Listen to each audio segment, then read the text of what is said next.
Almighty God, we give thanks to you, the creator of the universe, and humbly beseech you to direct and prosper the deliberations of the members of this house here assembled for the advancement of your glory and the trust and welfare of the people of Trinidad and Tobago. Grant that peace and happiness, truth and justice may be established among us for all generations. Amen. Amen. Namaste.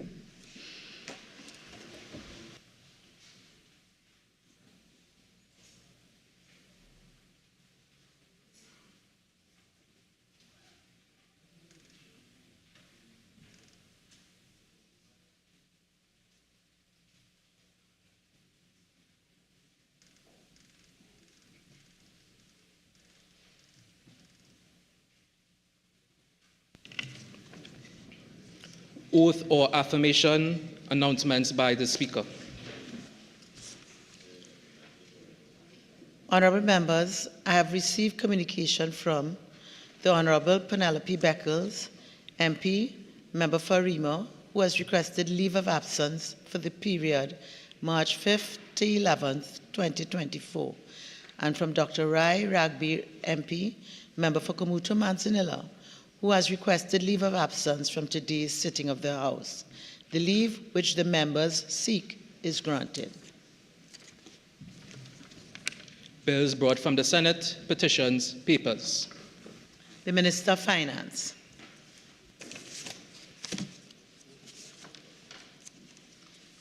Madam Speaker, I have the honor to lay the 118th report of the Salaries Review Commission of the Republic of Trinidad and Tobago.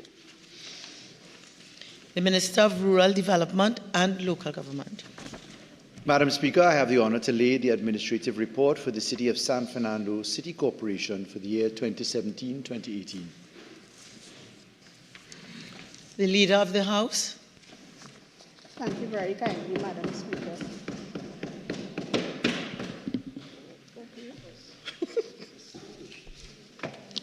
Madam Speaker, I have the honor to lay on the table the following papers as listed on the order paper and supplemental order paper in the names of the Minister of Youth Development and National Service, the Minister in the Office of the Prime Minister, the Minister of Education, and the Minister of Social Development and Family Services. Papers 3, 4, and 5, the ministerial responses of the 5th report of the Joint Select Committee on Human Rights, Equality and Diversity on an examination of the implementation of the recommendations of the report by the independent investigation team appointed by the Cabinet of the Republic of Trinidad and Tobago to investigate reports of child abuse at children's homes. These responses, Madam Speaker, are from the Ministry of Youth Development and National Service, the Office of the Prime Minister, Gender and Child Affairs, and the Ministry of Education. Paper number 6, the ministerial response of the Ministry of Social Development and Family Services to the 16th report of the Public Administration and Appropriations Committee on an examination of food security in Trinidad and Tobago in alignment with Sustainable Development Goal number 2, Zero Hunger. Thank you very much, Madam Speaker. Reports from committees, Prime Minister's questions. Member for Orpooch East. Thank you. Thank you very much, Madam Speaker. Question number 1 to the Prime Minister. Will the Prime Minister confirm whether the quote-unquote threat to national security that led to the swift removal of the head of the Strategic Services Agency by the Cabinet originated from information and or advice from the Trinidad and Tobago Police Service? Prime Minister.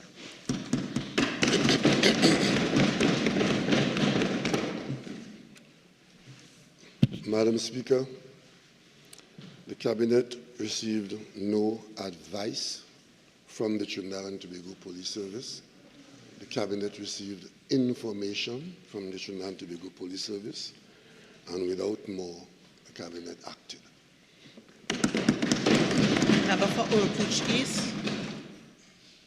Could the Prime Minister, in light of his answer, indicate whether this information came from the Commissioner of Police? Prime Minister. Madam Speaker, I am not prepared to engage in any debate on this matter. As a responsible Prime Minister of a responsible government, these matters will take their course and eventually end up where they are supposed to. Member for Oropuch East. Thank you very much. Madam Speaker, could the Prime Minister indicate to his knowledge whether retired Major Peter Best is the subject of any Trinidad and Tobago police investigation at this time? Prime Minister. Madam Speaker, I am not aware of any person called Peter Best. Member for Oropuch East. Retired Major Peter Best? Question? Yeah, another question. In light of the responses, Madam Speaker, could the Prime Minister indicate whether the police involvement in this matter, beginning at 4 a.m. on Sunday morning, has compromised the integrity of surveillance and intelligence gathering by the Strategic Services Agency? Prime Minister. Prime Minister. Roger. Is that question 2? Question 1. Question 2. Yes, Question question 2. Supplemental, ma'am. Ma'am, it was a supplemental. Let you act together. It's Roger.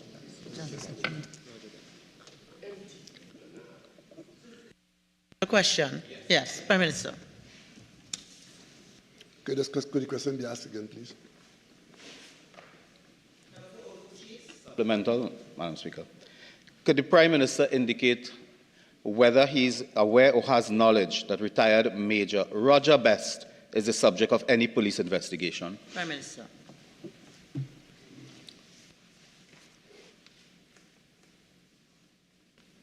That is not the question you just asked me.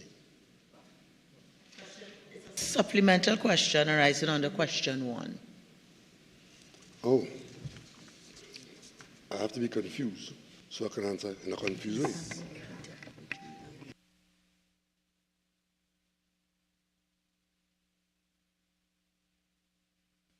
Just no. 1 minute.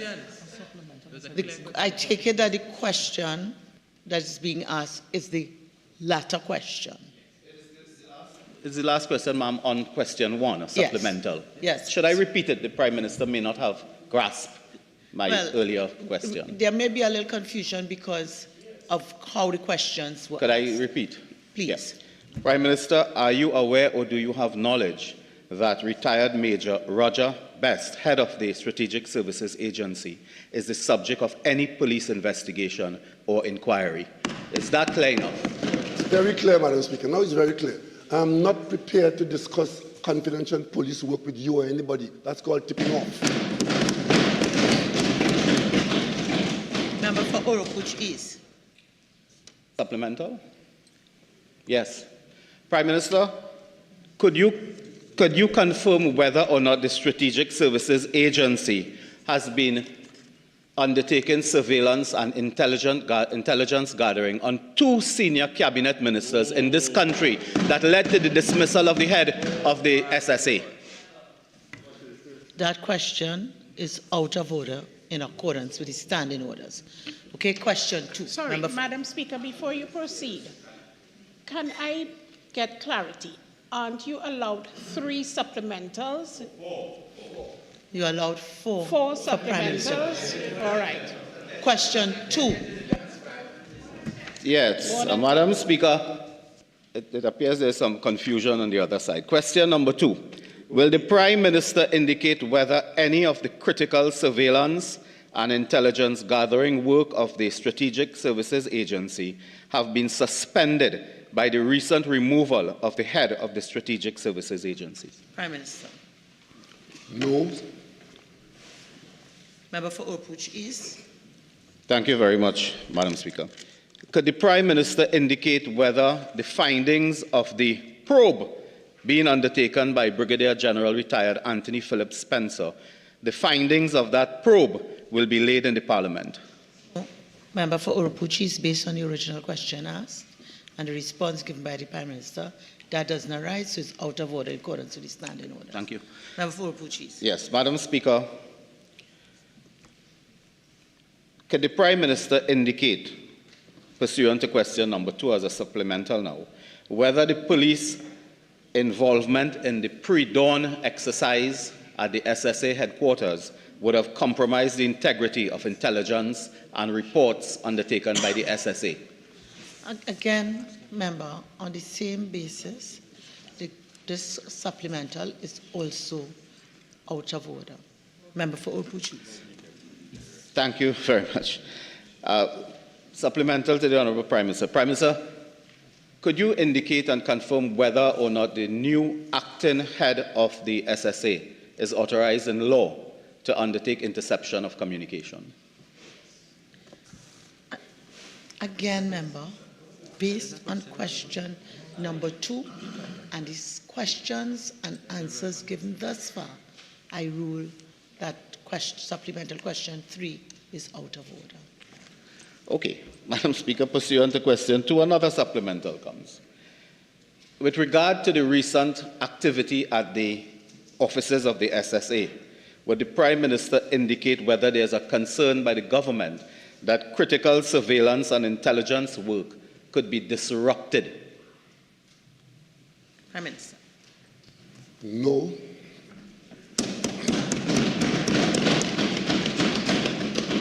Member for Orupuchis, question number 3. Oh, yes. Okay, that's interesting. Question number 3. Will the Prime Minister provide the House with the cost to taxpayers for hosting and broadcasting on all media the Prime Minister's conversations held on Tuesday, 5th March 2024? Maybe the answer is no as well. Member, could you please let me know what the question is, so I know if to allow it. Please, read it according to what is approved here. Well, I'll do so again. Will the Prime Minister provide the House with the cost to taxpayers for hosting and broadcasting on all media the Prime Minister's conversations held on Tuesday, 5th March 2024? Prime Minister. Madam Speaker, this is Wednesday, the 6th. A few hours since this meeting was held. The ink on the invoices might not yet be dry, and I'm in no position now to answer that. But if the appropriate notice is given, appropriate time will be had, and the answer will be given. Member for Couva South. Thank you very much, Madam Speaker.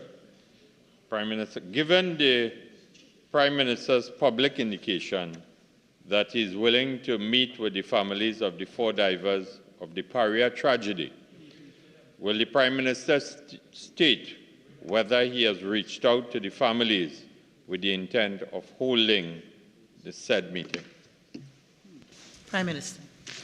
Madam Speaker, I made no commitment to reach out to any family to hold any meeting. I did indicate when I was told that members of the family or a member of the family wanted to meet with me and whether I would meet. And I indicated that if such a request came, I would meet with. I have received no such request. Member for Couva South. Thank you, Madam Speaker. Prime Minister, given the current financial status of the families and taking into consideration recommendation 39 of the Commission of Inquiry has pointed the government in a direction of assisting the families without admitting any liability from a Paria point of view, has the Cabinet given approval or consideration to implementing recommendation 39 of the Commission of Inquiry? Member, I rule that question out of order. Member for Couva South. Thank you very much, Madam Speaker. Prime Minister, given if there is any meeting of both sides from your office and the families as it relates to making a meeting a reality, will the Cabinet consider, or has the Cabinet considered that taking into consideration recommendation 41 of the Commission of Inquiry states that the Paria board be charged with corporate manslaughter, will the Cabinet consider the removal of the board before there is any meeting with the family? Madam Speaker, notwithstanding the best effort at cherry picking, as Prime Minister of Trinidad and Tobago facing this legal conundrum and liabilities wherever they may lie, I will take very good care to ensure that I do not involve the Office of the Prime Minister in any legal exposure for the taxpayer. Member for Naparima. To the Prime Minister, given that 5 fishermen recently went missing, is the Prime Minister satisfied that the Trinidad and Tobago Coast Guard is fulfilling its mandate of providing border security and search and rescue services through the conduct of maritime security patrols? Thank you, Madam Speaker. Madam Speaker, the answer is yes. The Trinidad and Tobago Coast Guard has been engaged in a search and rescue mission for these missing persons from the first call it received from the police on Sunday, 25th February 2024 at 6:35 p.m. That mission continues, Madam Speaker. However, it is believed that these citizens may have gone into Venezuelan territory, which is outside the jurisdiction of the Trinidad and Tobago Coast Guard. Yet, the Trinidad and Tobago Coast Guard is in contact with the Venezuelan authorities as they seek to find them. A body was found on a beach in Venezuela, believed by family members to be that of their loved one, but this is still being verified. The Coast Guard is still in contact. Member for Naparima. Thank you. Prime Minister, as head of the National Security Council, could you give an update on the Coast Guard vessels that are not operational at this time? Member, that question is considered out of order in accordance with the standing rules. Member for Naparima. Could the Prime Minister state, given the Prime Minister's response that he's satisfied with the performance of the Coast Guard, could the Prime Minister state why an oil barge and a tug could enter our territorial waters and not be noted and tracked to have information on when it enters and leaves our waters? Member, again, I rule that question out of order in accordance with the original question and the responses so far. Member for Naparima. Could the Prime Minister give an update on the shooting by the Trinidad and Tobago Coast Guard in February 22 of the Venezuelan child on board a vessel headed to Trinidad and Tobago? Member, I rule that supplemental question out of order. Member for Urupuch East. Thank you very much. Question number 6, ma'am. Question number 6, please. The member for Laventille West is disturbing me, ma'am. Members, please, let's just get on with the business. Member for Urupuch East. Thank you very much, Madam Speaker. Question number 6 to the Prime Minister.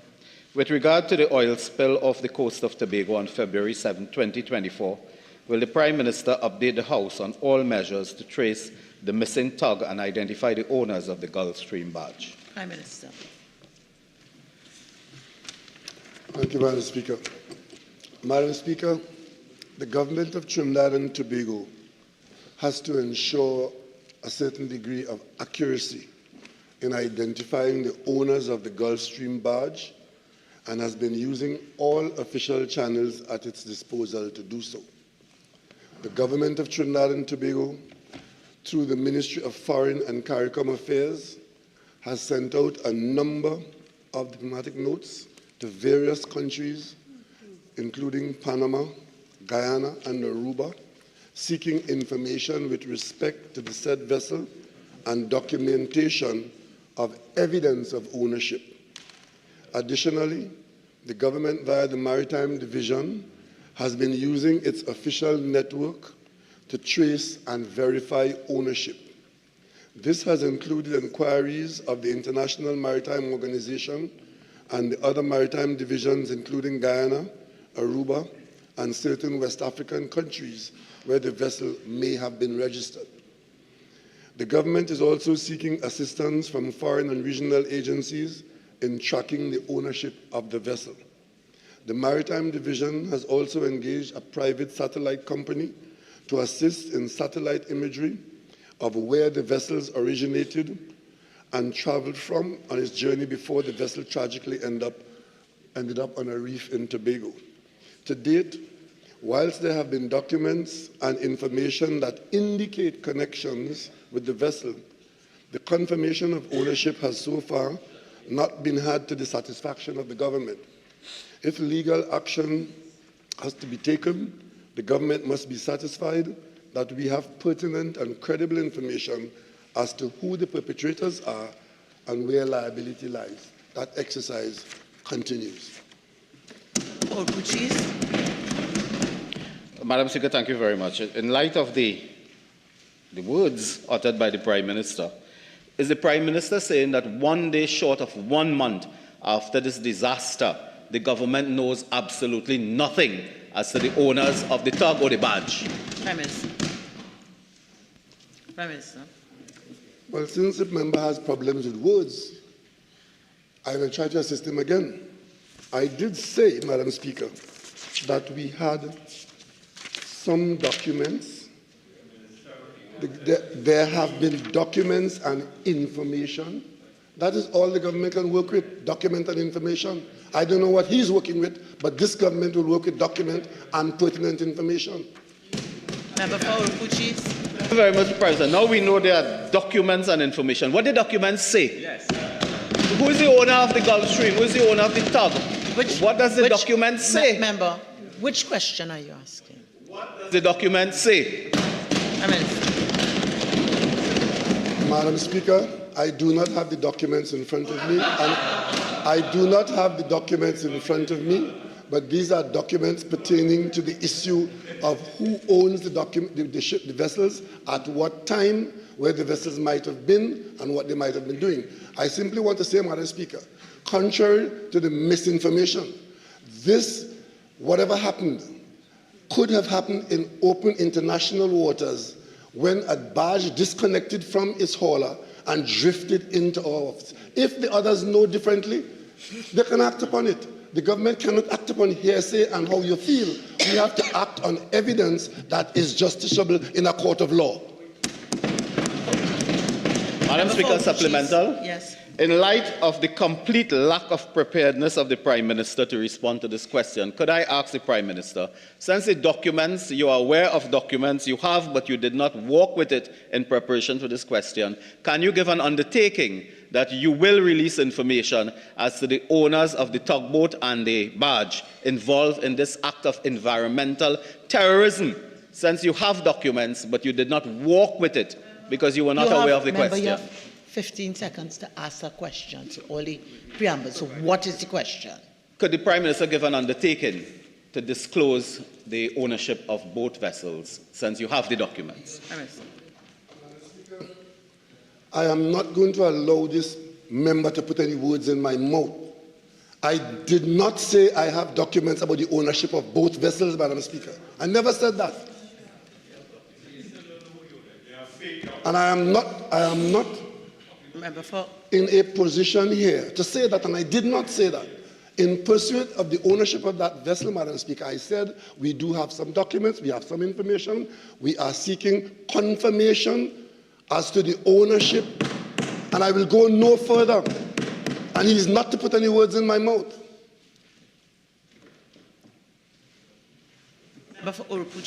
Speaker, I don't want to put words or take out words from the Prime Minister's mouth. Could I ask the Prime Minister, will the Prime Minister therefore give an undertaking to read the Sunday Guardian of March 3rd, where there was an expose on the ownership of these vessels? Could the Prime Minister give an undertaking that you will read the newspaper and get some information before coming to the Okay, so member, Parliament? I rule that question out of order in light of the earlier questions and also the responses thus far. John, questions? Member for Miaro. Thank you very much, Madam Speaker. Question number 1 to the Minister of Education. Given reports that yesterday several primary schools in the southeastern district received bomb threats, Will the Minister provide an update on the status of the investigation? Minister of Education. Thank you, Madam Speaker. Madam Speaker, as is routine in these situations, we give all our information to the members of the TTPS, and they are the ones that really carry out the investigation in terms of trying to find out what is the source of it. We have not had an update as of today. Of course, that was given yesterday, so we don't have an update as of today of what is happening, but we know that they're investigating both the bomb squad as well as the cybersecurity is who we would have been interacting with. Member for Miaro. Thank you, Madam Speaker. Minister, based on the fact that this is the second event that we've had in the last 12 months of that nature, are you aware of any contingencies that may have been put in place by the ministry in terms of dealing with these types of events that may have been enacted this time around? Minister of Education. Madam Speaker, and as I strongly condemn what is happening here, and I indicate that it's not the second in 12 months, it's more than that that has been happening, and it really is a serious disruptor to our children's education. I want to appeal to anyone that has any information about this, please pass it on to the police, because you are endangering our children, their mental health and their anxiety, our students, our parents, our teachers. We have at the level of the ministry taken a look at what exactly the form of the threats are coming in, and we've been working with the cybercrime unit to take some measures. I mean, I can't explain exactly what they are, but we have been doing that. And what we have noticed is that in some cases, it seems as though the persons who are perpetrating are aware of some of the things that are happening, and so we have to continually keep adjusting what has been done. But yes, we have been. Miaro. So you are confirming that some form of cybersecurity resilience have been put in place in terms of the ministry going forward? Minister of Education. Thank you, Madam Speaker. Yes, it has. Member for Princeton. Thank you, Madam Speaker. Madam Speaker, question 2 to the Honourable Minister of Public Utilities. In light of parts of South and Central Trinidad having been without a pipe-borne supply of water for over 6 weeks in some instances, will the Minister of Public Utilities indicate what urgent steps are being taken to render assistance to affected citizens? Minister of Public Utilities.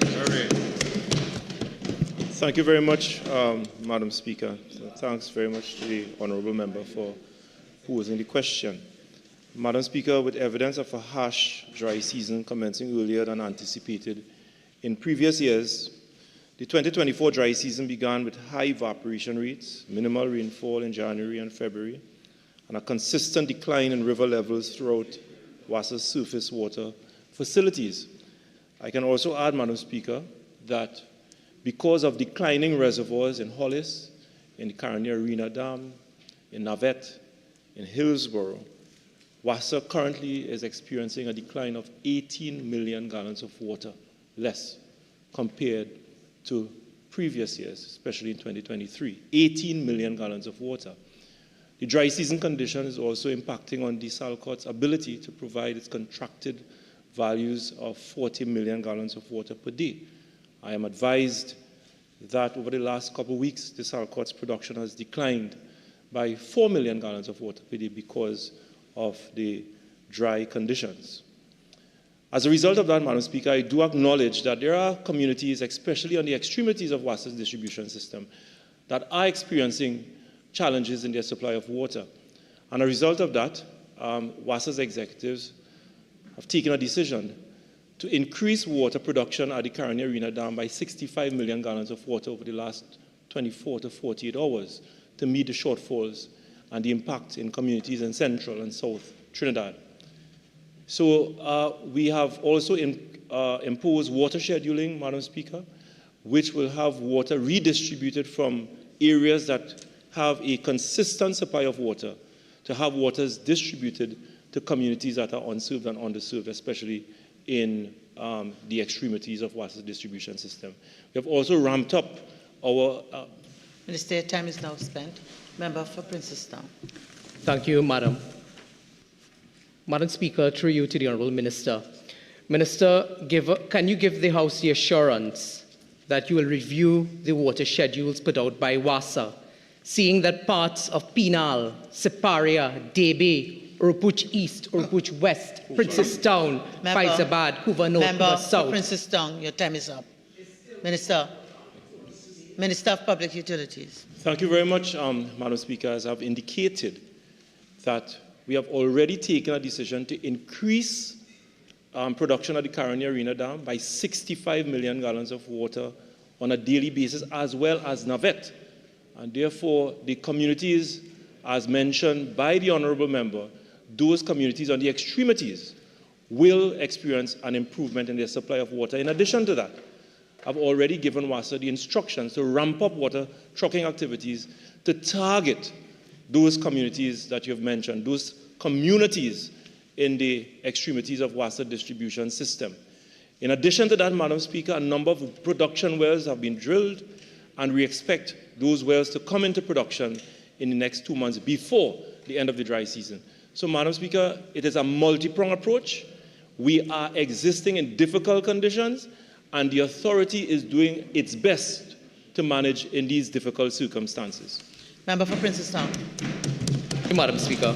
Honourable Minister, in light of the issue that you raised of water trucking services, can you indicate whether or not you have given WASA the mandate to consider using private contractors as well, seeing that the demand is so heavy at this time and several communities are without water after 42 days? Shame, please. Minister of Public Utilities. Thank you, Madam Speaker. Madam Speaker, yes, WASA's water trucking fleet and resources comprise of private water truck operators as well as WASA's own internal fleet. So yes, over the next 2 months, a number of private water truck operators will be brought into WASA's operation to target those communities that are unserved and underserved over the next 2 months. Member for Tabakit. Thank you, ma'am. I have the honor to ask question number 4 to the Minister of Education on behalf of the member for Tabakit.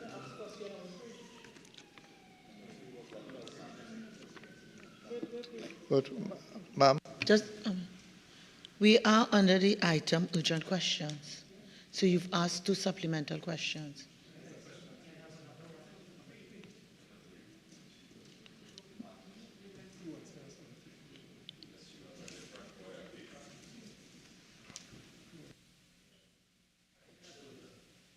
I'll take 4 and then I'll take 3. Thank you, Madam Speaker. Madam Speaker, question number 4 on behalf of the member for Tabakit to the Minister of Education. In light of the recent bomb scare at 49 schools, is the ministry considering any changes to the safety protocol to empower principals to make critical decisions? Minister of Education. Madam Speaker, as a part of the safety protocols, principals are empowered to make critical decisions, and they do. Member for Urupuch West. Thank you, Madam Speaker.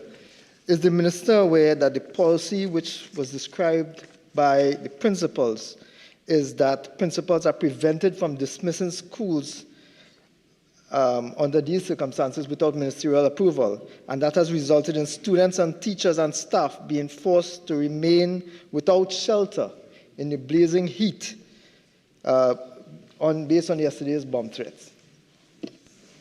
Education.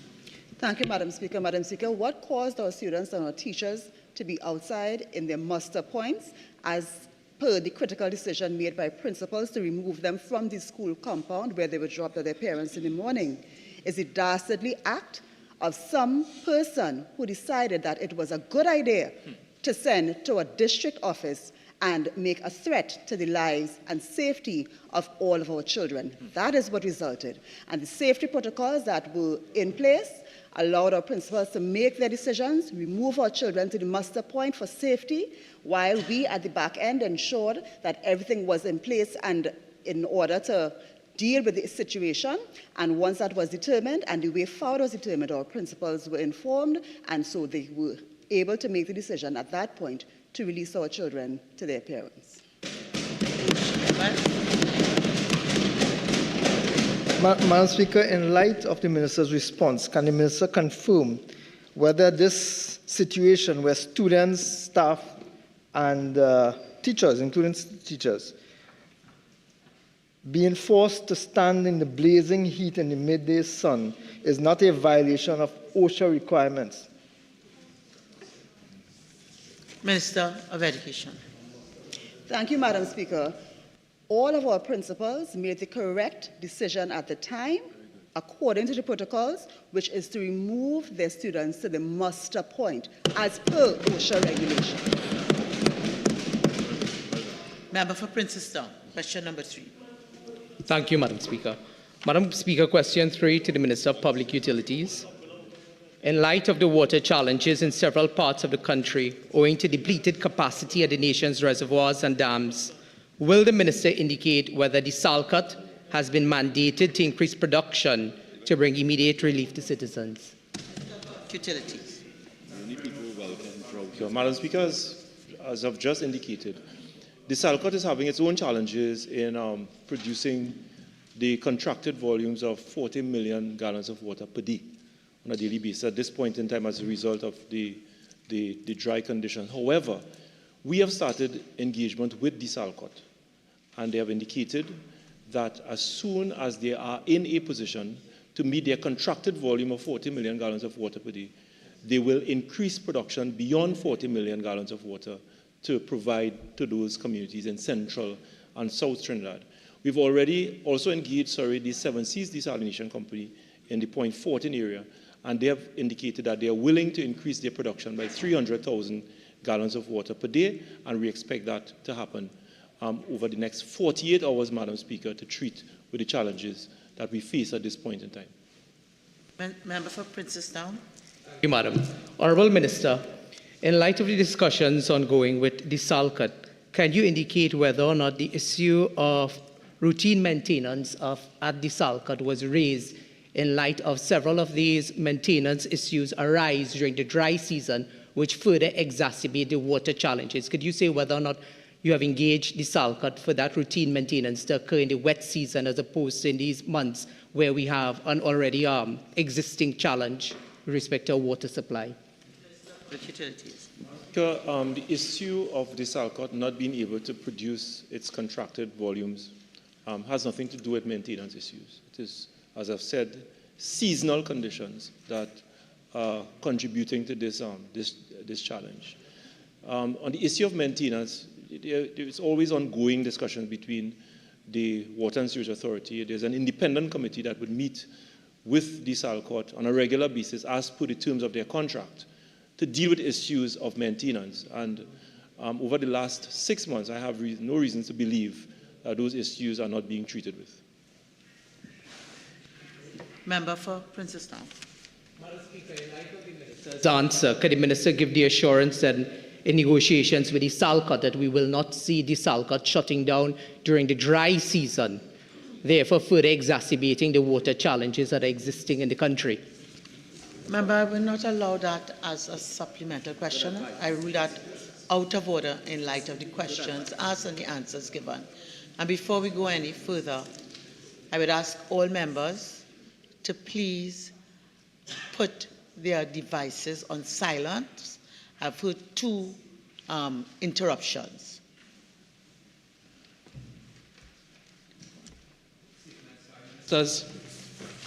Leader of the House.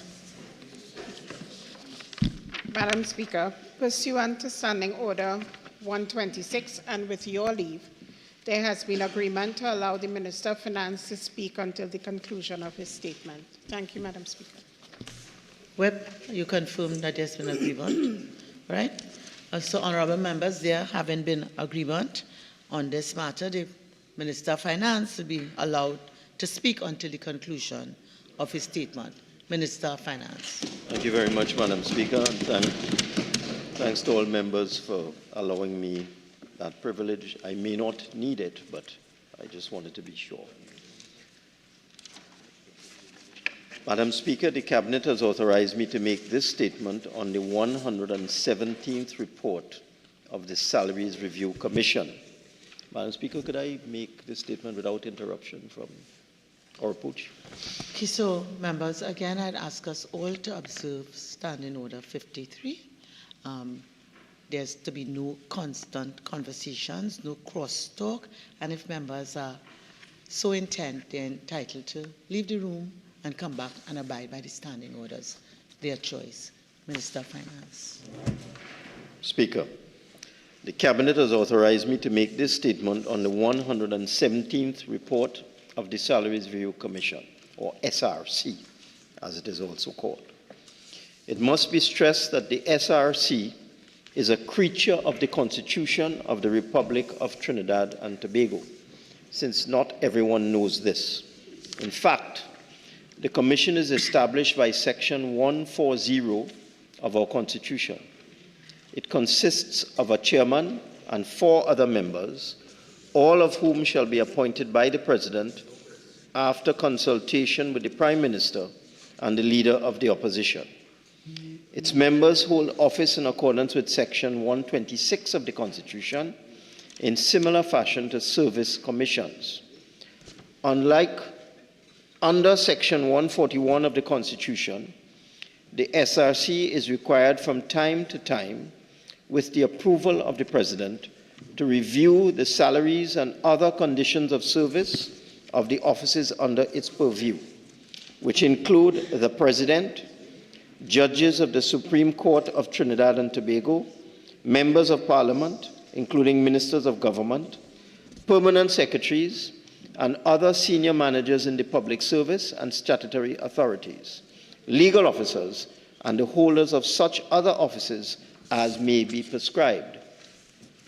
The report of the Salaries Review Commission concerning any review of salaries or other conditions of service, or both, is required to be submitted to the President, who shall forward a copy thereof to the Prime Minister for presentation to the Cabinet and for laying as soon as possible thereafter on the table of each House of Parliament.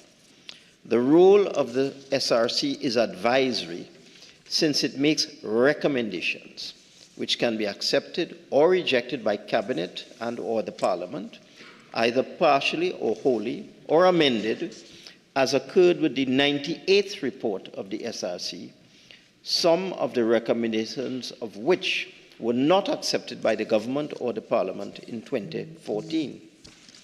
It must be clarified at the outset that the 117th report of the SRC is not a general review of the terms and conditions of employment of persons under the purview of the SRC.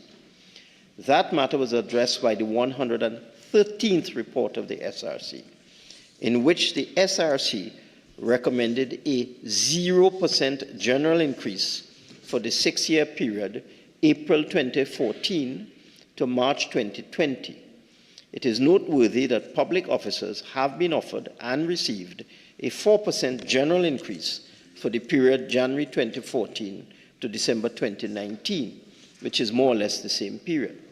Instead, the 117th report of the SRC, which was completed in May 2023, is the SRC's recommendations following a job evaluation exercise and compensation survey for approximately 300 positions involving approximately 900 persons.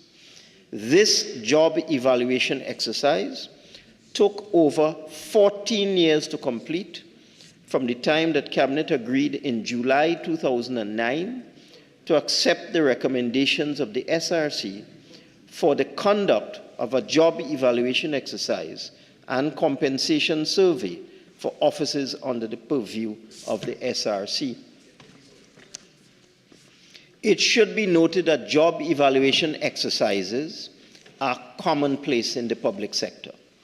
For example, a job evaluation exercise for all civil servants represented by the Public Services Association is in its final stages, and the Chief Personnel Officer has advised me that the results of that job evaluation exercise will be finalized by the end of this year, 2024. In addition, another job evaluation exercise is about to commence for the prison service. For the avoidance of doubt, job evaluation exercises and compensation surveys are rational and scientific methods used to determine the value or worth of a job in relation to other jobs within an organization or service, as well as their relativity to similar jobs in similar organizations or areas of work.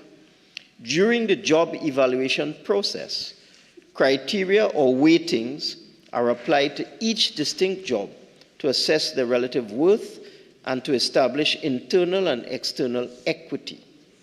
In the past, job evaluation exercises have been conducted for public officers employed in the police service, prison service, fire service, judicial and legal service, and teaching service.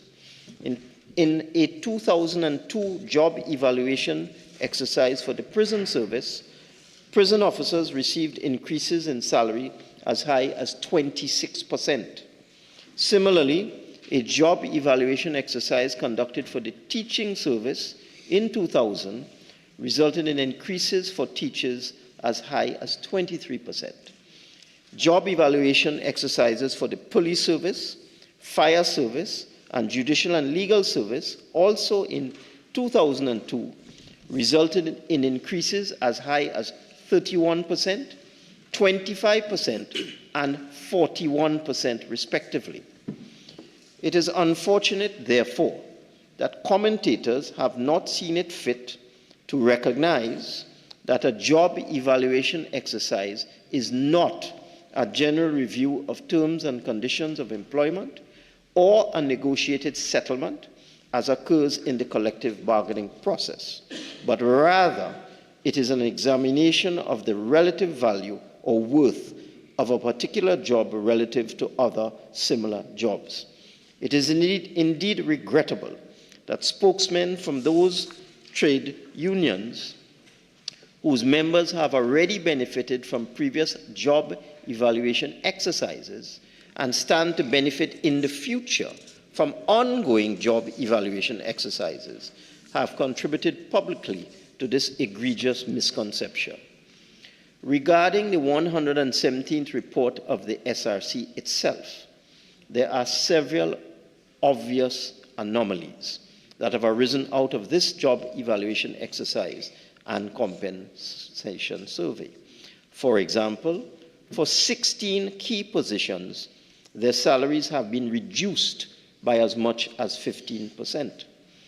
These positions include members of the Industrial Court, also called Industrial Court judges, the Executive Director of the Occupational Health and Safety Agency, the Director of Maritime Services, members of the Tax Appeal Board, and the Chief State Solicitor, among others.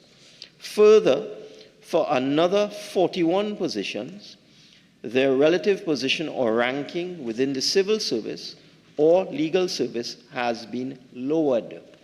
These include key positions such as the Director of Budgets, the Cabinet Secretary, the Chief Education Officer, the Controller of Customs and Excise, and the Chief Immigration Officer, among others.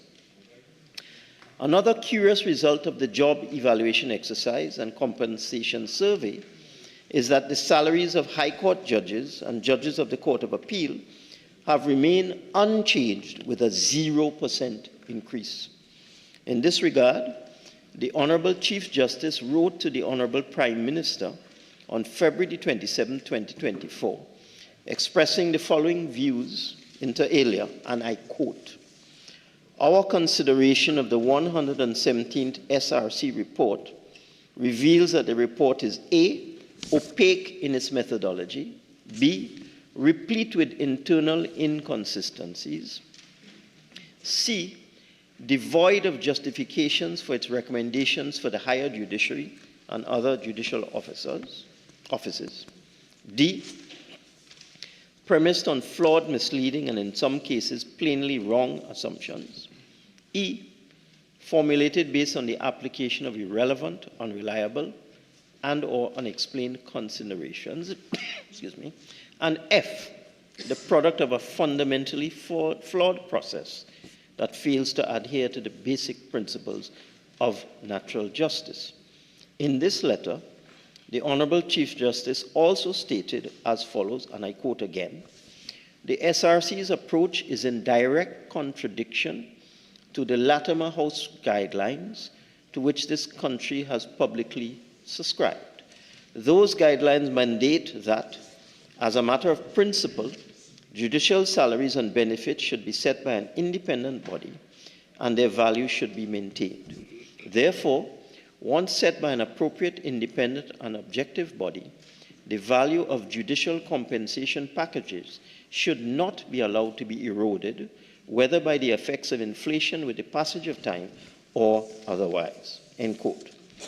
Other anomalies include that the salary of the Registrar of the Industrial Court, an administrative position, is now higher than that of an industrial court judge, which is a quasi-judicial decision-making position.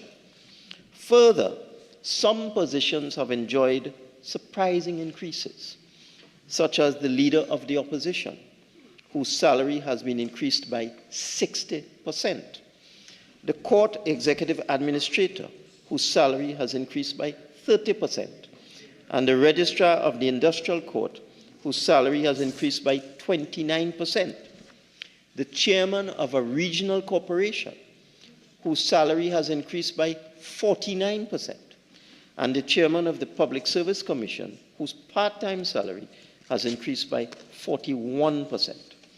This is in addition to increased allowances that have pushed the increase in the total compensation package associated with these particular positions to as much as 42%, as is the case with the court executive administrator and several state councils whose package has increased by 46%. Additionally, some positions have been given new allowances, such as the Chief Personnel Officer, the Chief of Defense Staff, the Commissioner of Police, and the Commissioner of Prisons, who now enjoy either a professional allowance or service allowance, and the Permanent Secretary to the Prime Minister, who will now get a service allowance if the recommendations of the SRC are accepted. Other officers, such as the Clerk of the Tobago House of Assembly and the Clerk of the Senate, will now get a housing allowance. Duty allowances have also been abolished and incorporated into salary, which could adversely affect the approach to duty or on-call hours associated with several senior and important positions which were presumed to be 24/7 in the past. Therefore, it is unclear how the SRC and its consultants and focus groups or committees arrived at these results. In some instances, the recommendations appear to be irrational on the face of it. It appears that the foreign consultants employed by the SRC were not au courant with the full range of the duties, responsibilities, challenges, decision-making, and impact in Trinidad and Tobago of several persons under the purview of the SRC. In some cases, there was insufficient consultation with stakeholders. It is unclear whether that is a fault of the process, the SRC, or the consultants themselves. However, the result is that the 117th report of the SRC is unacceptable because of the serious and inexplicable anomalies that have emerged in the recommendations in the report. The Cabinet believes it is necessary to alert the SRC to the existence of these anomalies. Therefore, the Cabinet intends to refer the 117th report of the SRC back to the Commission with a list of anomalies so that it can revisit, review, and revise its recommendations and return a revised report to the Cabinet via the President for its consideration. It is expected that this exercise can be completed within 2 months. However, if within 2 months serious anomalies still exist in the revised recommendations of the SRC, the Cabinet will make appropriate and reasonable adjustments to the recommendations in this 117th report. Thank you.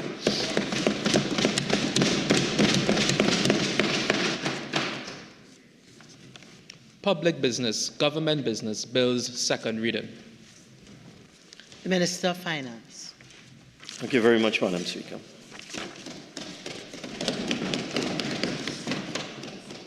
Madam Speaker, just let me make sure I have my procedure. Just 1 second. Add it here.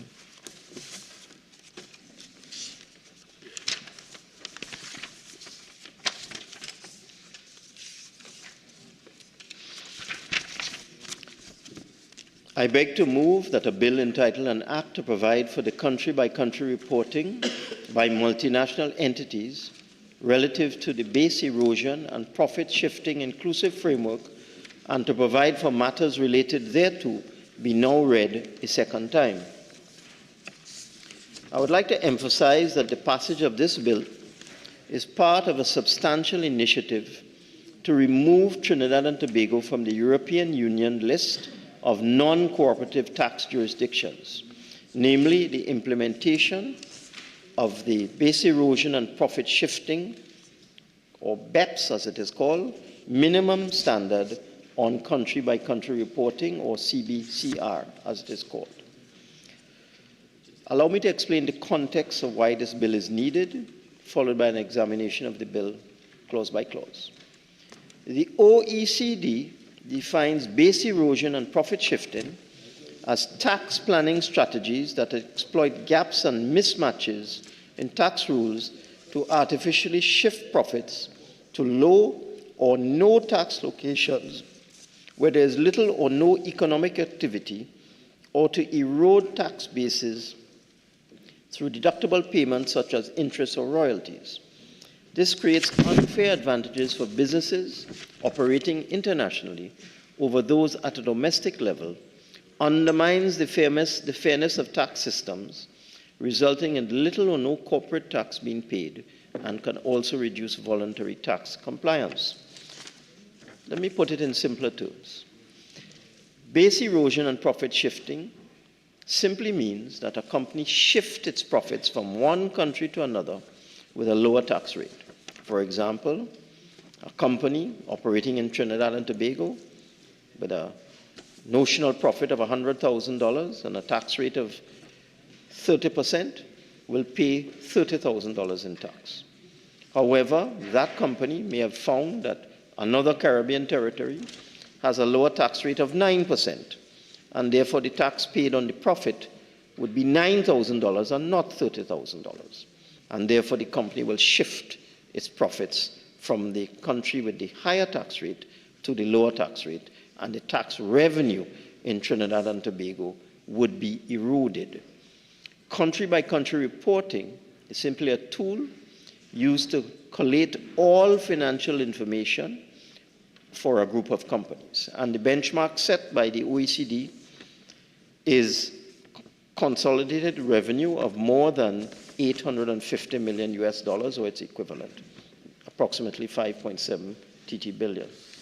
So if a company has 20 companies operating worldwide, and the revenue of these 20 companies is more than TT 5.7 billion, they must now report this information to the Tax Administration Agency in Trinidad, the Board of Inland Revenue, in a specific format outlined in the legislation before the House, so that the BIR can identify possible tax avoidance strategies and ensure that profits are taxed where the economic activities actually take place. Now, we became a member of the Organization for Economic Cooperation and Development, Base Erosion Profit Shifting Inclusive Framework, in November 2017. This is also called BEPSIF. As a member of the BEPSIF, Trinidad and Tobago has committed to the implementation of 4 minimum standards, which are countering harmful tax practices more effectively, taking into account transparency and substance, preventing the granting of double taxation treaty benefits in appropriate circumstances, making dispute resolution mechanisms more effective, and country-by-country reporting. The inclusive framework on base erosion and profit shifting actively monitors the implementation of all BEPS actions and reports annually to the G20 on this progress. The framework members have committed to report, aggregate, and anonymize data in respect of the country-by-country reporting that they receive. This data is vital to the work on measuring the impact of BEPS. As more data becomes available, a broader perspective can be shown of the true cost of tax avoidance and the benefit of the BEPS project. As part of the minimum standard, jurisdictions have committed to promoting tax transparency by requiring the largest multinational enterprise groups, also called M&E groups, to disclose the global breakdown of their income, taxes, and other indicators of the location of their economic activity. This information on the global activities of M&E groups has improved the ability of tax authorities to assess risks. The minimum standard has been translated into specific terms and reference and a methodology for the peer review process. And I can announce, Madam Speaker, as I indicated in the other place, that we have commenced the initial stages of our peer review process with the Global Forum, with a view to becoming compliant by the end of this year, 2024.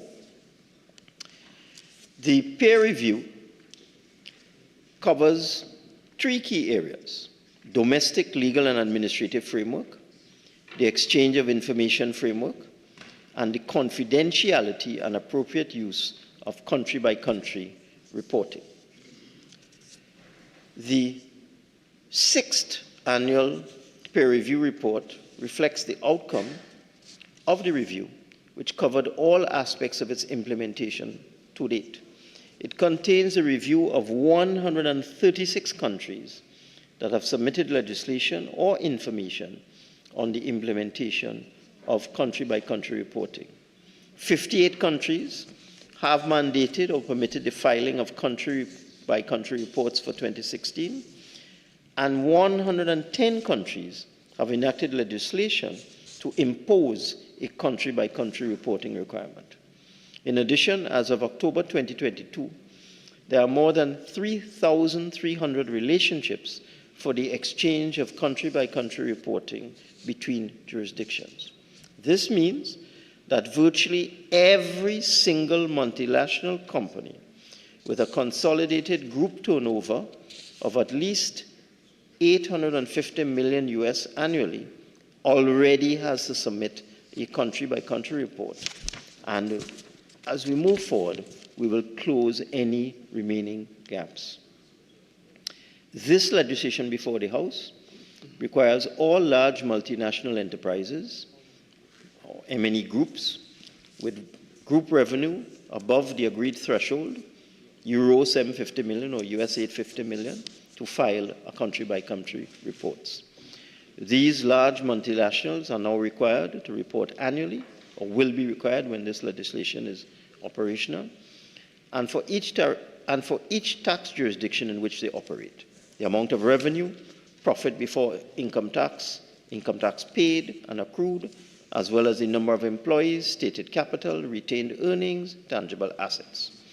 Once our exchange of information framework is in place, we will receive all country-by-country reports on all M&Es that are located in Trinidad and Tobago and subsidiaries. M&E groups are also required to identify each entity within the group that operates in a particular country and provide an indication of the business activities that each entity within the group is engaged in. As a result, tax administrations around the world will receive information on large foreign-headed multinational groups that was previously unavailable. This will allow them to better understand the structure of a group's operations and improve their ability to access risk, tax avoidance, tax evasion. We have undergone peer reviews in all 4 minimum standards. The recommendations in the reports from those peer reviews have brought us here today. The OECD has conducted an assessment of Trinidad and Tobago's country-by-country reporting framework And this has led to the legislation that we are debating today, which will enable us to implement country-by-country reporting and meet our commitments to the OECD. With respect to the EU, now, as I've said before, the EU tends to piggyback. Thank you so much. The EU tends to piggyback on the OECD. Once you become compliant with the OECD, it is fairly simple. It's a fairly simple process to come off of the non-compliant list with the OECD. So once you get compliance with Global Forum OECD, you can move towards getting off the EU non-compliant list. Now, the EU objectives are designed to improve tax transparency, good governance, by ensuring parity in keeping with standards set by EU member countries. As such, the EU's list of non-cooperative jurisdictions for tax purposes was created as a tool which seeks to tackle tax fraud, tax evasion, tax avoidance, and money laundering. The EU's criteria falls under 3 pillars: transparency, fair competition, and base erosion and profit shifting. We have, in the last couple months, made significant progress towards becoming a signatory to the multilateral convention, which will activate exchange relationships through the multilateral competent authority agreements for jurisdictions exchanging country-by-country reports under the multilateral convention or bilateral competent authority agreement for jurisdictions exchanging such reports under tax conventions or treaties. These agreements will cover the areas of confidentiality, consistency, and appropriate use required for automatic exchange of information. The OECD's BEPS initiative aims to provide governments with clear international solutions to combat corporate tax planning strategies that exploit gaps and loopholes in the current global tax system, will help to preserve the national tax base, which of course is of paramount importance. The purpose of country-by-country reporting is to eliminate any gap in information between taxpayers and the Board of Inland Revenue with regard to the information on where the actual economic value is generated within the group and whether it corresponds to the place where the profits are allocated and taxes are paid at a global level. Again, to simplify, a company may claim that it has economic activity in a particular country which has a zero tax base. So we know these places around the world, Cayman Islands, and so on. A company may claim that a lot of its economic activity is taking place in that place where there is no tax, when in fact it is not so. And in that way, by claiming expenses in a country with a zero tax base, they avoid having to pay taxes. All of what we're about today is to catch them when they do that sort of thing, to plug all the loopholes, to plug the gaps, and the whole point of it's a matrix. It's a collective, it's an arrangement between countries where we will share information with each other so we can detect whether multinationals are trying to cheat on taxes. If I go to the bill now, the bill has 22 clauses. Clause 1 is the usual short title. Clause 2 is a commencement clause, which allows for proclamation by the President once all the operational requirements are in place. Clause 3 is the interpretation. This helps to define the entities that are either captured or not captured by the reporting requirements. Some notable entities are in the definitions: constituent entity, excluded M&E group, reporting entity, surrogate parent entity, and ultimate parent entity. In relation to the definition of excluded M&E group, the advice we have received is that a jurisdiction can implement the Trinidad dollar equivalent of the threshold, euro 750 million, using the rate of exchange in 2015 or more recent rate of exchange.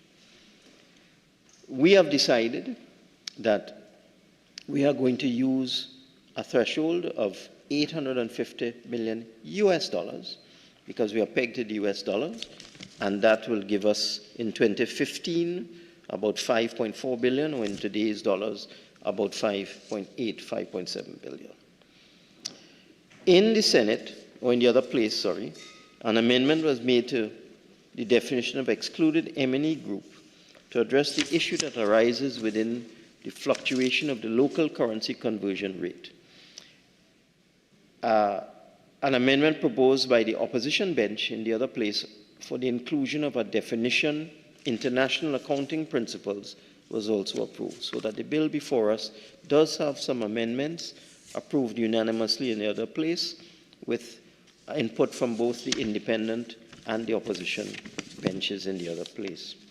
Clause 4 is a filing obligation. It places the obligation for filing a country-by-country report on an ultimate parent entity and also on a constituent entity.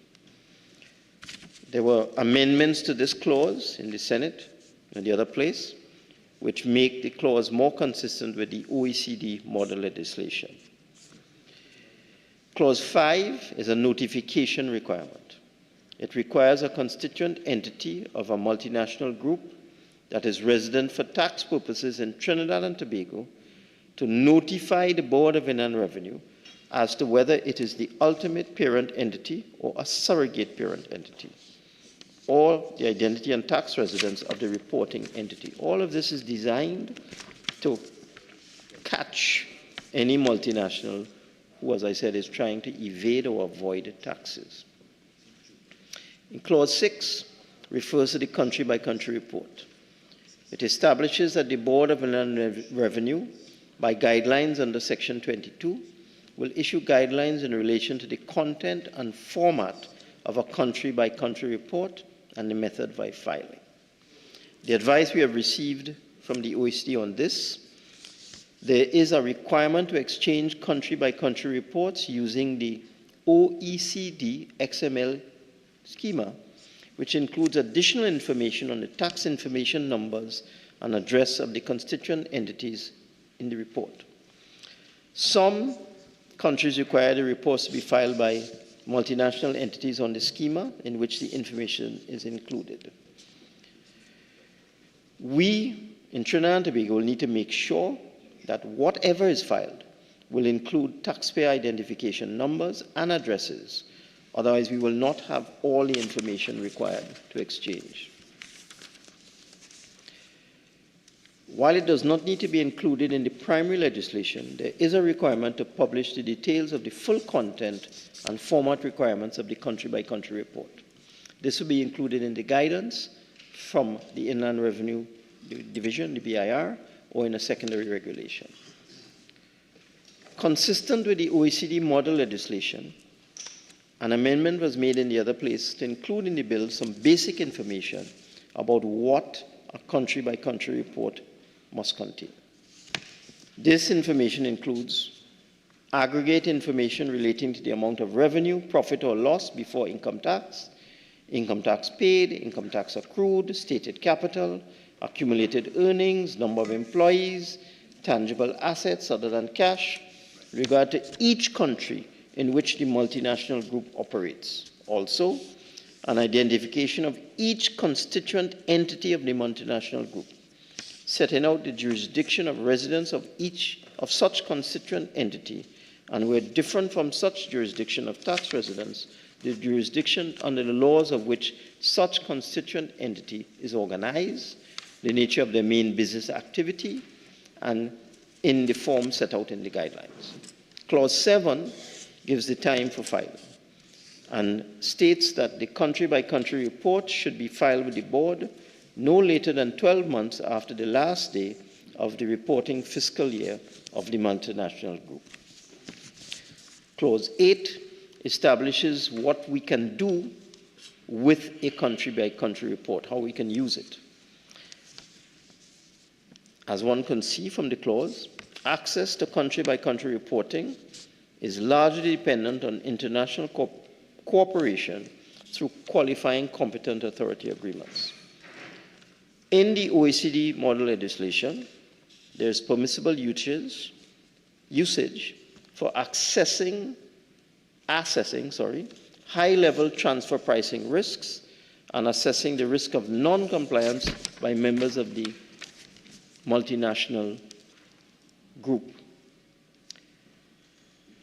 A companion to all of this is comprehensive transfer pricing framework and legislation, which we are currently in the process of drafting.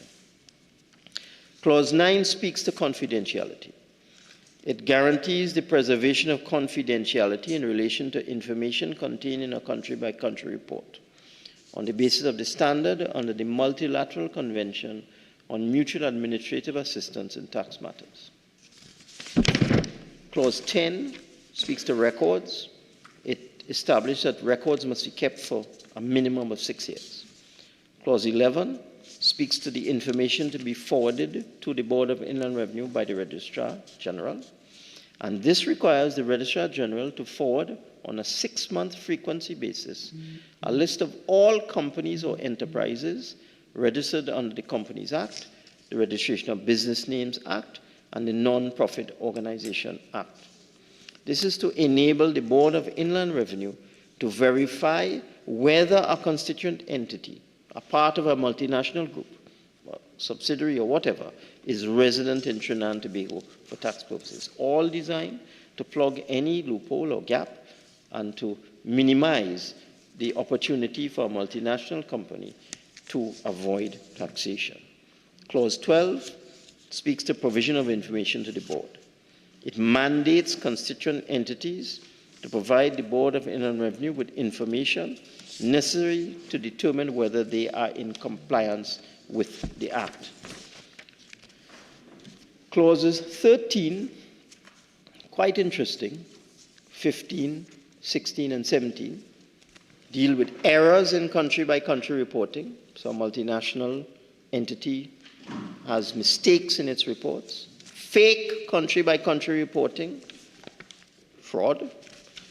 Altering, destroying, mutilating, or obliterating country-by-country reports, or hindering or obstructing the Board of Inland Revenue.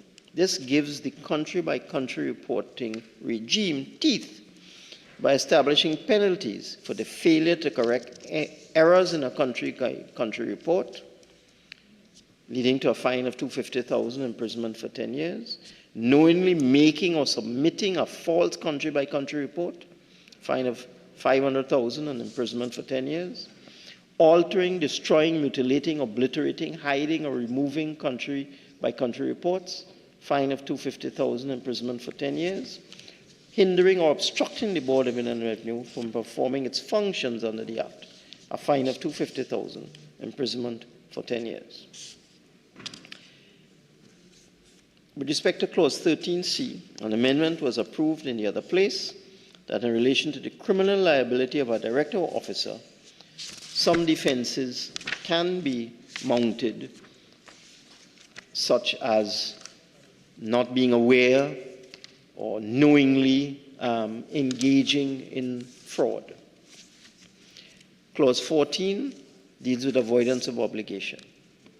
It is meant to ensure that obligations under the Act still persist, even when entities enter into agreements, I dare say secret agreements, in an attempt to avoid the obligations under the legislation.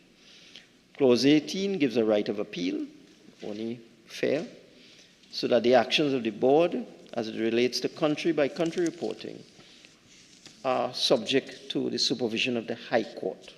Absolutely necessary to provide balance. Clause 19 gives the board the ability to administer administrative fines. This is a feature that is creeping into all of the international oversight, FATF, etc., with respect to money laundering and reporting and so on. And it will give the Board of Inland Revenue the power to impose administrative fines as alternative to criminal action. Clause 20, penalties, creates a criminal offense where a reporting entity fails to comply with the reporting requirements for country-by-country reporting. Clause 21 speaks to regulations, gives the Minister of Finance the power to make regulations under the Act, permits administrative fines in those regulations to be up to 100,000 and fines for offences up to 250,000. I agreed in the other place, based on a proposal by the opposition, to amend this particular clause so that these regulations would be subject to the negative resolution of Parliament, so the Parliament will be fully apprised and briefed on what the regulations contain. Clause 22 permits the Board of Inland Revenue to issue guidelines for the purpose of assisting with compliance, and these guidelines must be published in the Gazette. During the Senate debate, a number of issues were raised, and we were able to clear up all of them. We were able to deal with misconceptions with respect to the role of the Registrar General's Department. It became clear that the Registrar General's Department must forward a list of all enterprises that are registered with the company's registry and other registries to the Board of Inland Revenue. And in addition, all multinationals with a gross income of over 850 million US are required to prepare a country-by-country report with aggregate data on the global allocations of income, profit, taxes paid, etc. And this is shared with tax administrations in these jurisdictions. And this is used to detect transfer pricing and to assist the Board of Inland Revenue to do risk assessments. With regard to mutual administrative assistance in tax matters, the recently passed Miscellaneous Provisions, Trustees, Exchequer and Audit Act, Minister of Finance and Corporation Act, Proceeds of Crime, Income Tax, Companies, Partnerships, Securities, Tax Information Exchange Agreements, Non-Profit Organizations, and Mutual Administrative Assistance in Tax Matters Act 2024 will address a number of the issues identified by the coordinating body, at which time we will request to sign on to the convention. And I do believe, with time permits, we are going to do another piece of legislation today, which is part of the compendium of laws that are required by both the OECD, FATF, and the EU. To achieve our objective of signing on to the Mutual Administrative Assistance in Tax Matters Treaty, we are going to submit a questionnaire, a confidentiality questionnaire, to the coordinating body by the end of this month for accession to the Mutual Administrative Assistance in Tax Matters, also called MAC. We'll also follow instructions of the Global Forum in relation to the process of signature and the ratification of the MAC, following which Trinidad and Tobago will deposit the instrument of ratification of the MAC, which we expect to do in May of this year, in a couple of months. In August 2024, we plan to sign the Common Reporting Standard and the Multilateral Competent Authority Agreement. This will now allow for the activation of these instruments and permit for the establishment of a domestic reporting system for financial institutions. We hope to have this completed by the third quarter of this year, 2024. As one can see, Madam Speaker, these are very complex international matters. Another of our objectives in November 2024 is to connect Trinidad and Tobago to the Common Transmission System, which is an IT system in which the automatic exchange of information with all of these other jurisdictions who have signed on to this framework will take place. So this is all very complex. It will require specific software, processes, legal frameworks that must meet the international standards of both the Global Forum and the OECD. And I thought it was best to just go through some of the technical details so that members would understand the complexity. We are very hopeful. We have a timeline for getting off the non-compliant list by the end of this year, 2024. And we are very confident that we will achieve this, that we will change our non-compliant rating and move to either largely compliant or compliant. We are confident we'll be able to sign the Multilateral Convention on Mutual Administrative Assistance, the Forum and enter into the Forum on Harmful Tax Practices, and engage in the inclusive framework on base erosion and profit shifting. This legislation is part of this matrix. It will address the recommendations, some of the recommendations received through the BEPS Action 13 peer review process. It will enable Trinidad and Tobago to implement a domestic legal and regulatory framework to impose and enforce country-by-country reporting obligations. It will allow us to take the necessary steps to bring into force a qualified competent authority agreement with jurisdictions of the inclusive framework that meet the conditions of confidentiality, consistency, and appropriate use conditions with which Trinidad and Tobago will have an international exchange of information agreement in force, which allows for the automatic exchange of information. This bill will further enable the competent authority, the Board of Inland Revenue, to take the appropriate steps and put in place the necessary processes and procedures to ensure that the exchange of information takes place in a way that is consistent with the terms of reference of the exchange of information framework. Country-by-country reporting is an important tool for tax administration, and it gives tax authorities the opportunity to view multinational companies in their jurisdiction from a global perspective. It's part of an international approach to transfer pricing and part of an international approach to information sharing. We believe that the passage of this legislation today is going to take us very far along the way towards compliance with these international bodies. We do intend, there are some additional amendments to some bits of legislation that we have to make, and therefore we do intend to return to this place before May or June of this year to get that out of the way. But once we pass this bill today, we would have done the vast majority of the legislative work that we're required to do. After the legislation has been sorted out, there is, of course, the operationalization of all these complex frameworks and also the enforcement of country-by-country reporting and information sharing by the Board of Inland Revenue.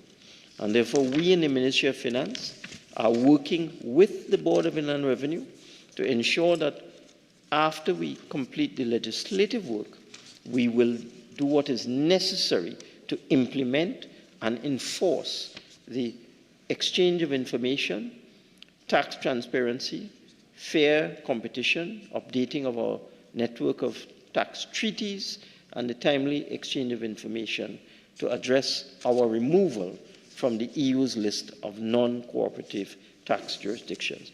With those words, Madam Speaker, I beg to move.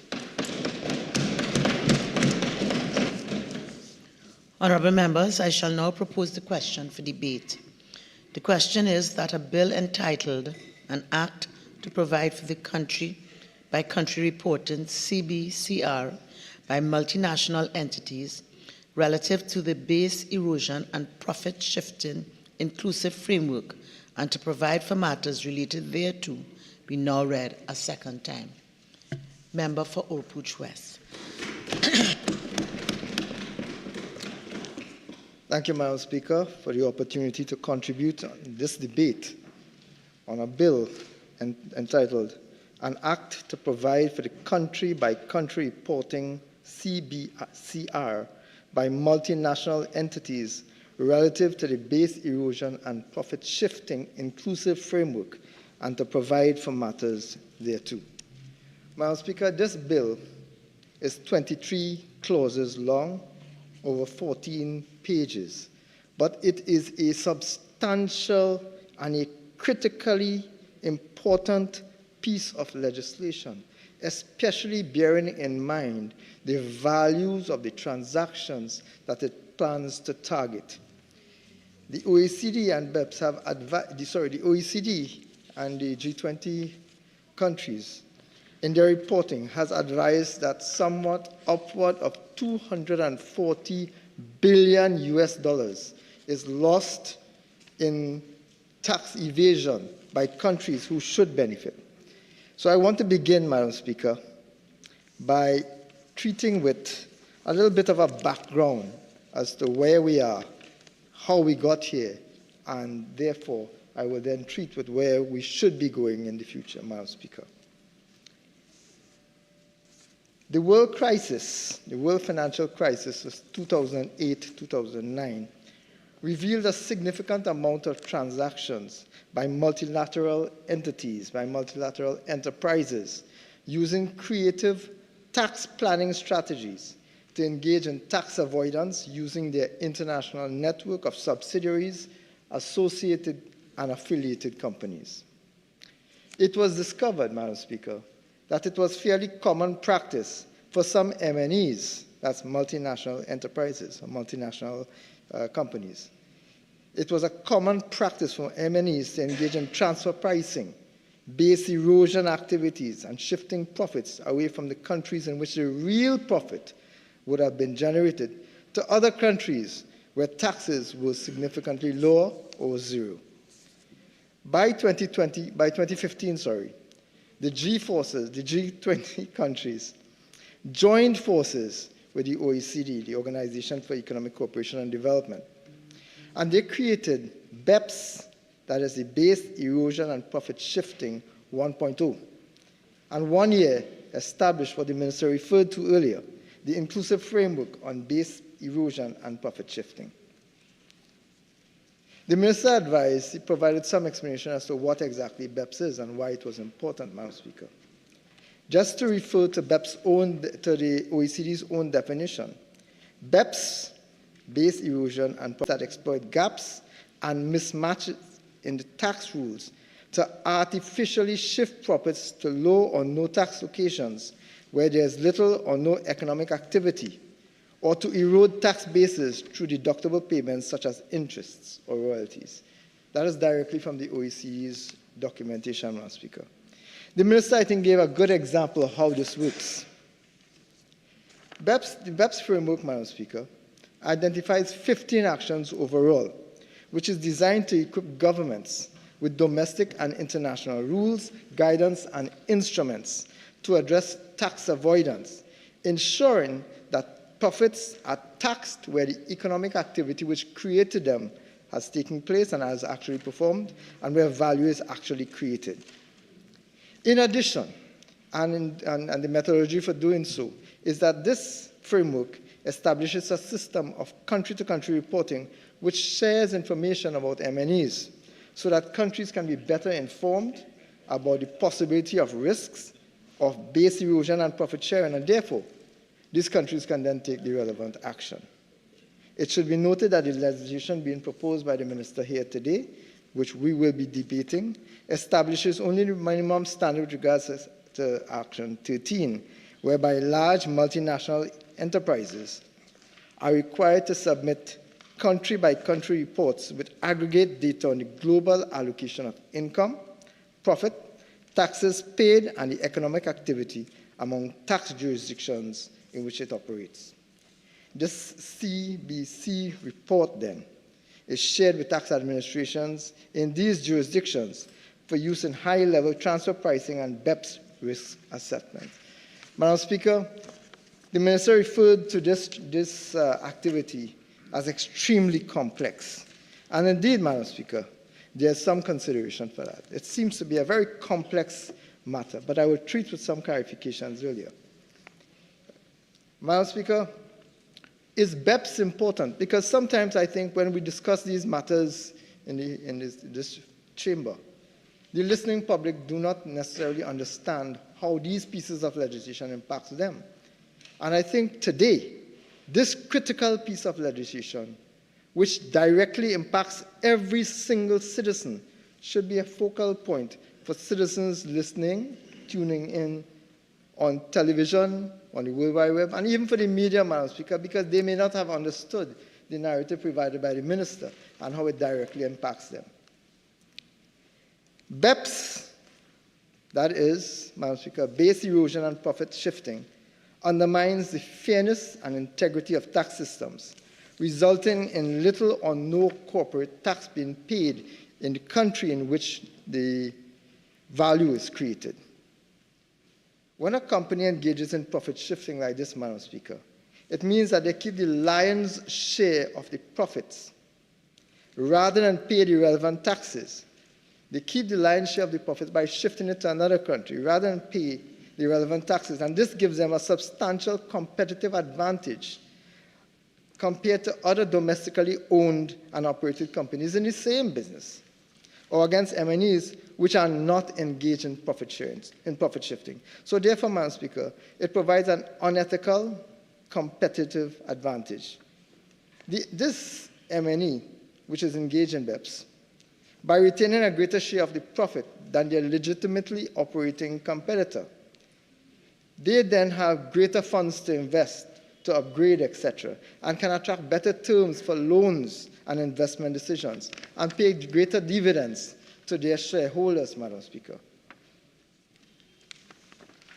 BEPS, base erosion and profit sharing, companies which engage in that, undermines the voluntary compliance by all taxpayers, Madam Speaker, because when other MNEs, when other entities see that companies, large multinational companies, are able to avoid tax, they become unwilling to themselves engage in tax compliance, and therefore they may also be attracted to the possibility of alternate activity which falls under BEPS itself.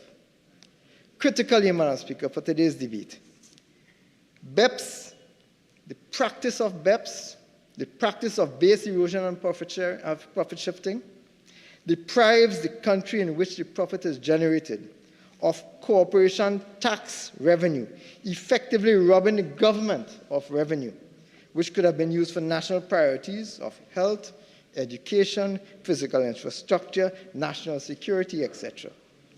And particularly, the legislation is very important. It's in fact of major significance to developing countries such as ours, with our heavy reliance on corporation tax as a revenue stream, particularly from multinational enterprises.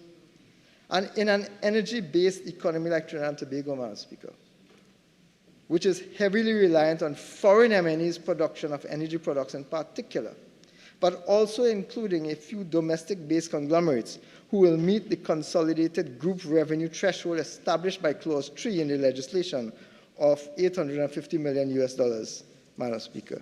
So the provisions of this bill, Madam Speaker, affects everyone. Every citizen, every business in Trinidad and Tobago is directly affected.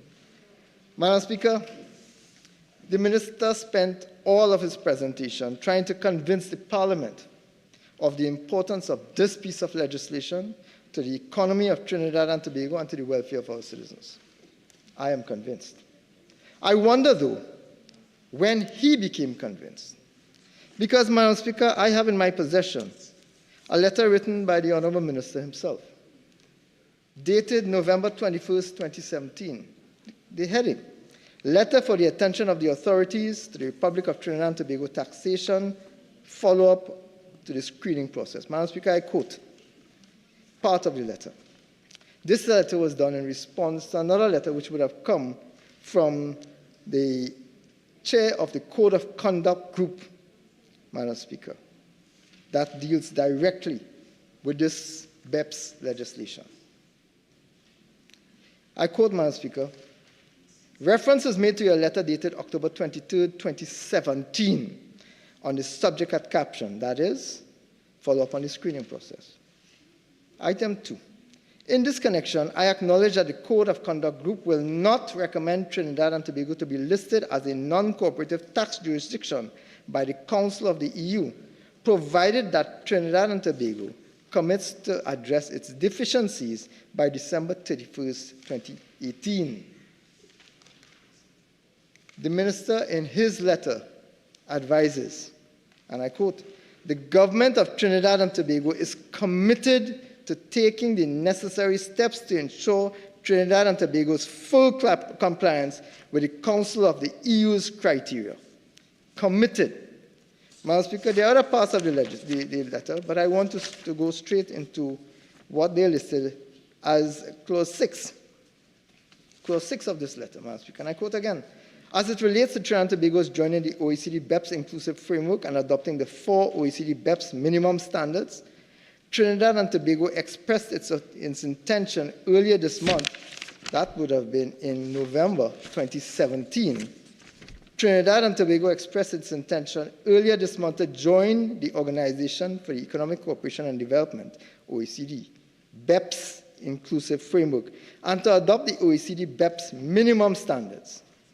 This would require drafting new legislation and putting the necessary operational infrastructure in place. Madam Speaker, the minister, this letter is signed by the minister committed. The proposed timeline for the passage of the bills outlined is as follows, and he listed several bills. But what is important for us, Madam Speaker? The proposed timeline for the passage of the bills proposed by the minister. BEPS inclusive framework legislation, June 30th, 2019. The minister signs off. Please accept the assurances of my highest esteem. Madam Speaker, this letter, dated 2017, with a commitment to introduce the BEPS inclusive framework legislation, the law for that, by June 30th, 2019, was premised on the minister's desire not to be put on the non-compliance list. For the minister to get to this point where he is now writing to clarify, he must have done some substantial investigations, some personal assessments, some assessment of the state of readiness, what is going to be required for the actual creation of the legislation. He must have done some basic research to get to this point, Madam Speaker. Unfortunately, 2018 passed after this letter. It seems that nothing was done, Madam Speaker. The minister has the freedom to clarify it later on. 2019, the deadline date that the minister gave to himself and provided to the EU, the deadline date of June 30th, 2019 passed. 2020 passed. 2021 passed. 2022 passed. 2023 passed. And Madam Speaker, 2024 is passing. In another place, the minister and his colleagues claimed that the reason that there was no implementation, the reason that there was no bringing of the legislation to the parliament is because there was no implementation agency, Madam Speaker. They argued in the other place, and I assume that they will come today to make the same argument. I expect that those who will follow will claim that the need for the TTRA to be established for the purpose of implementing this piece of legislation is the reason why, Madam Speaker, that they weren't able to. However, there's nothing then and there's nothing now stopping the minister from establishing an entity within the very same Board of Inland Revenue identified in Clause 3 of the bill, and which by Clause 4 is established as the entity to which each ultimate parent entity or constituent entities of an MNE group that is resident for tax purposes must file a C2C report. This is the same board, Madam Speaker, which is responsible under Clause 6 and Clause 22 of the bill for establishing the guidelines of a country-to-country report. So the minister, Madam Speaker, having recognized the importance of this piece of legislation to prevent tax erosion, to prevent the abuse of the Treasury, Madam Speaker, to prevent the loss of substantial earnings to the country of Trinidad and Tobago, having recognized that as far back by his own admission as 2017, facilitated no action until we are here today. And Madam Speaker, I posited that the only reason that we are here today is because we are now once again being shamed by international reports, Madam Speaker. What is the effect of ministerial delay? This delay of several years, Madam Speaker, 7 years. What is the effect of ministerial delay? Madam Speaker, while the minister sleeps, our economy, the value of our nation's output, is today substantially smaller than it was 9 years ago when he took office.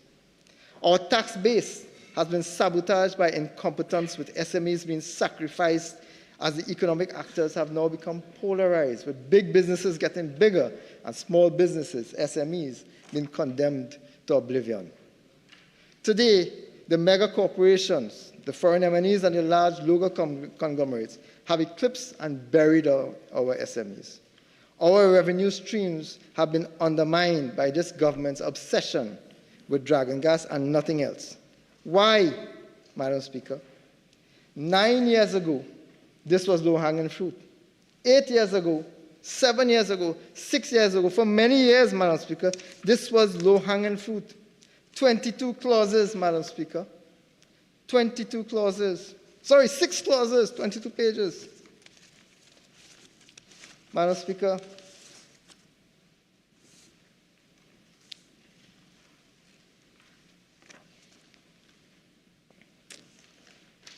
the Base Erosion and Profit Sharing Inclusive Framework Reporting Bill we are debating here today closely follows the guidelines in the Transfer Pricing Documentation and Country-by-Country Reporting Action 13/2015 final report, so that there is already a base document from which the minister, if he was so inclined, could have generated legislation for our consideration at any point in the last 9, 8, 7, 6, 5, 4, 3, 2, 1 years. At any point. There was a template that the minister could have followed. Instead, he has not done so. That not just was there a template provided by the OECD, Madam Speaker, but there are several other countries which have in fact introduced this legislation, including Caribbean countries. And the minister could have even used those to tailor our requirements accordingly, Madam Speaker. What has this tardiness, Madam Speaker? What has this tardiness cost this country? I repeat that there was a template in existence. According to the final report, which is dated 2015, which this minister ignored for several years, for 9 years of his tenure, this report contains revised standards for transfer pricing documentation, including and incorporating a master file, a local file, and a template for country-by-country reporting of revenues, profits, taxes paid, and certain measures of economic activity. The revised standardized approach will require taxpayers to articulate consistent. Madam Speaker, there was a detailed template provided and available to the minister, to his Attorney General, to the government of Trinidad and Tobago for the last 9 years. 9 years, Madam Speaker, but nothing. Nothing. Nothing was done. And it cost this country, Madam Speaker, substantial revenue streams and substantial damage to our international reputation because of the minister's failure, his slothfulness in treating with this critical issue. Madam Speaker, the minister in his presentation recognized that there was a problem.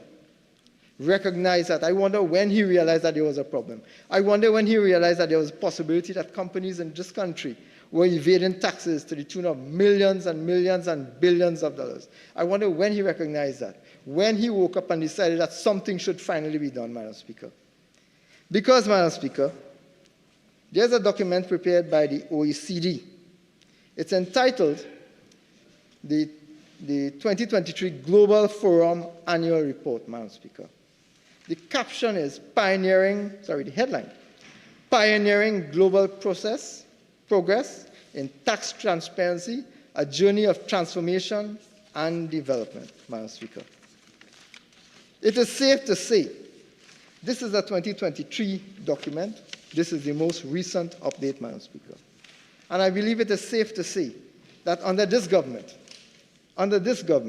anyone looking at this report, Madam Speaker, will be convinced that there has not been any transformation and certainly no development.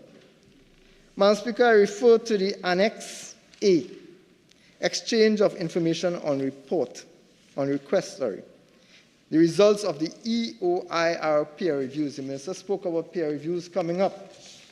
But this is the report as of November, I believe it was, in 2023, when this report was circulated. That's just a few months ago, Madam Speaker. Allow me to share where we are. This is the world context. This is an evaluation of 140 countries, Madam Speaker. Let me tell you where we are as at 8 November 2023, under this government, after 9 years in office. By comparison, Anguilla, round 1, overall rating, partially compliant. Round 2, overall rating, partially compliant. Anguilla, very small country, Madam Speaker. Antigua and Barbuda, provisionally largely compliant, Madam Speaker, in round 1, and partially compliant in round 2. Barbados, which they don't like to hear, Madam Speaker.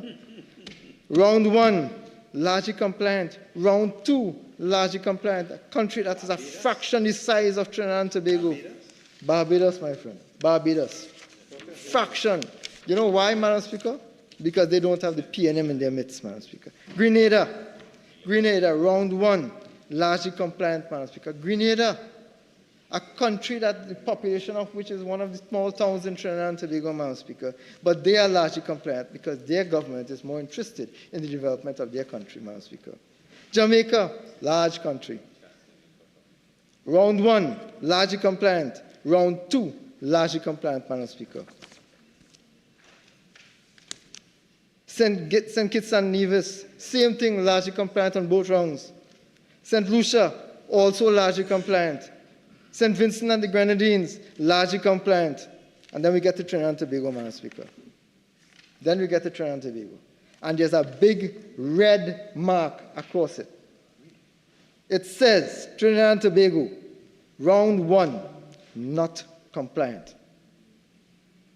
All these smaller countries, the minister would come and claim that, you know, there are all these hoops and so on that people have to jump through, the countries have to jump through in order to meet the obligations. All of these other countries could have done their part, could have become compliant or largely compliant, well on their way to compliance, Madam Speaker, but not Trinidad and Tobago. We had to wait until we are held over the barrel by shame, Madam Speaker, by shame, before this minister can get off his high chair and do some work in the interests of Trinidad and Tobago, Madam Speaker. But that's not all, Madam Speaker. That's not all. I turn to Annex B of this same 2023 Global Forum annual report, the same report, Madam Speaker. The results of the AEOI peer reviews, automatic exchange of information, Madam Speaker. The same countries, Madam Speaker. I could go through all the details in this, Madam Speaker. But the very same countries, the very small Caribbean countries, I know the minister likes to refer to the international countries, etc., the very large European countries, etc. But you will find that they are compliant. We are not.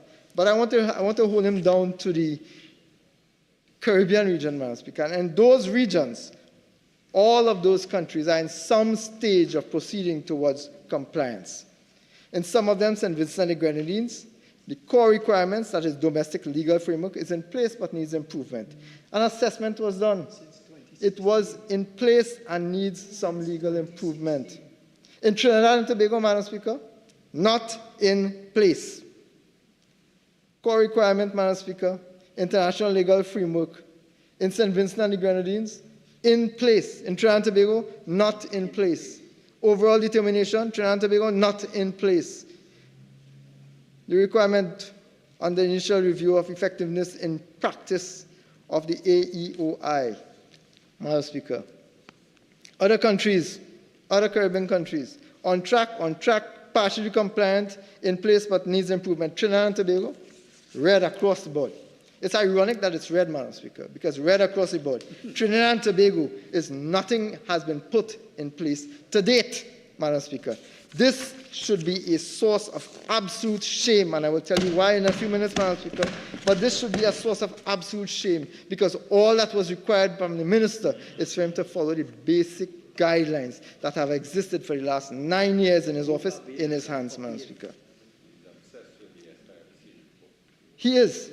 Madam Speaker, The year of commitment to first exchanges was listed in the very same document on page 59.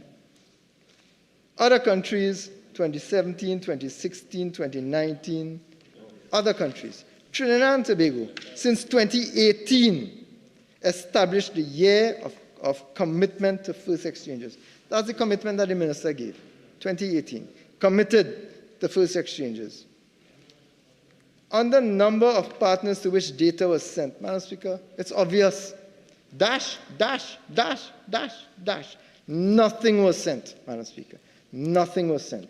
This minister, by his very action, has put Trinidad and Tobago at a substantial disadvantage to the rest of the world because of his absolute incompetence, Madam Speaker. So whereas the minister himself indicated earlier in his presentation that thousands of entities, thousands of multinational agencies, thousands of multinational enterprises were already in the process of supplying the very same information we are hoping to get here today. They are already in the process of supplying that to other countries, including our Caribbean neighbors, including Barbados. They are already in the process of supplying the information to them. It is only us. We have no clue what is going on. None, because of the incompetence of this minister, Madam Speaker. And today he comes with a straight face to describe all the benefits that will be derived if this legislation is put in place. He wants you to, Madam Speaker, he wants you to forget that it has been available to him for the last 9 years, and he chose to do nothing with it, Madam Speaker. Nothing. It is not enough to come, and they will do that in a few minutes. I could predict the responses from the very members opposite. They will blame two things. They will say, yes, my friend. They will say the goalposts keep shifting. The goalposts keep shifting because there are continuous amendments. Well, I think that's a commendable thing, since the OECD continues to upgrade and update. And if they had caught on at some point in time, we would have been updating too. Instead, we are now trying to play catch-up with the rest of the world, Madam Speaker. That's the first thing. So they will come to say goalposts changing, things different, difficult to do it. That's the first thing. The rest of the world could do it, but not this minister, not this incompetent minister. And the second thing they will come to say is, it is the opposition to blame. It is the opposition to blame. That is what they're going to come to say. He has had 9 years in office, 9 years totally with the authority. This doesn't need a special majority, Madam Speaker. Totally with the authority to bring this bill to the Parliament for the benefit of the citizens of this country, and has failed to do so, Madam Speaker. For years, this minister has been aware of the impending assessments. For years. But they keep deferring and deferring and deferring. This particular bill has been on the order paper since November 2023 in the other place, Madam Speaker, in the Senate. It's now been brought here, Madam Speaker. But even with this, there seems to be no doubt. Thank you. Honourable Member, you have 1 minute left of ordinary speaking time. You're entitled to 15 more minutes extended time if you wish. Yes, thank you, Madam Speaker. Please proceed. Thank you, Madam Speaker. Even with this, Madam Speaker, with this full knowledge, the minister has refused to act. Madam Speaker, there's a list of non-cooperative jurisdictions. Trinidad and Tobago, 12 out of 140 of those jurisdictions, 140 reporting jurisdictions and countries, 140. Trinidad and Tobago, there are only 12 who have failed, Madam Speaker, to be compliant with good legislation, which is what is required here. 12. Trinidad and Tobago is one of them. What a shame.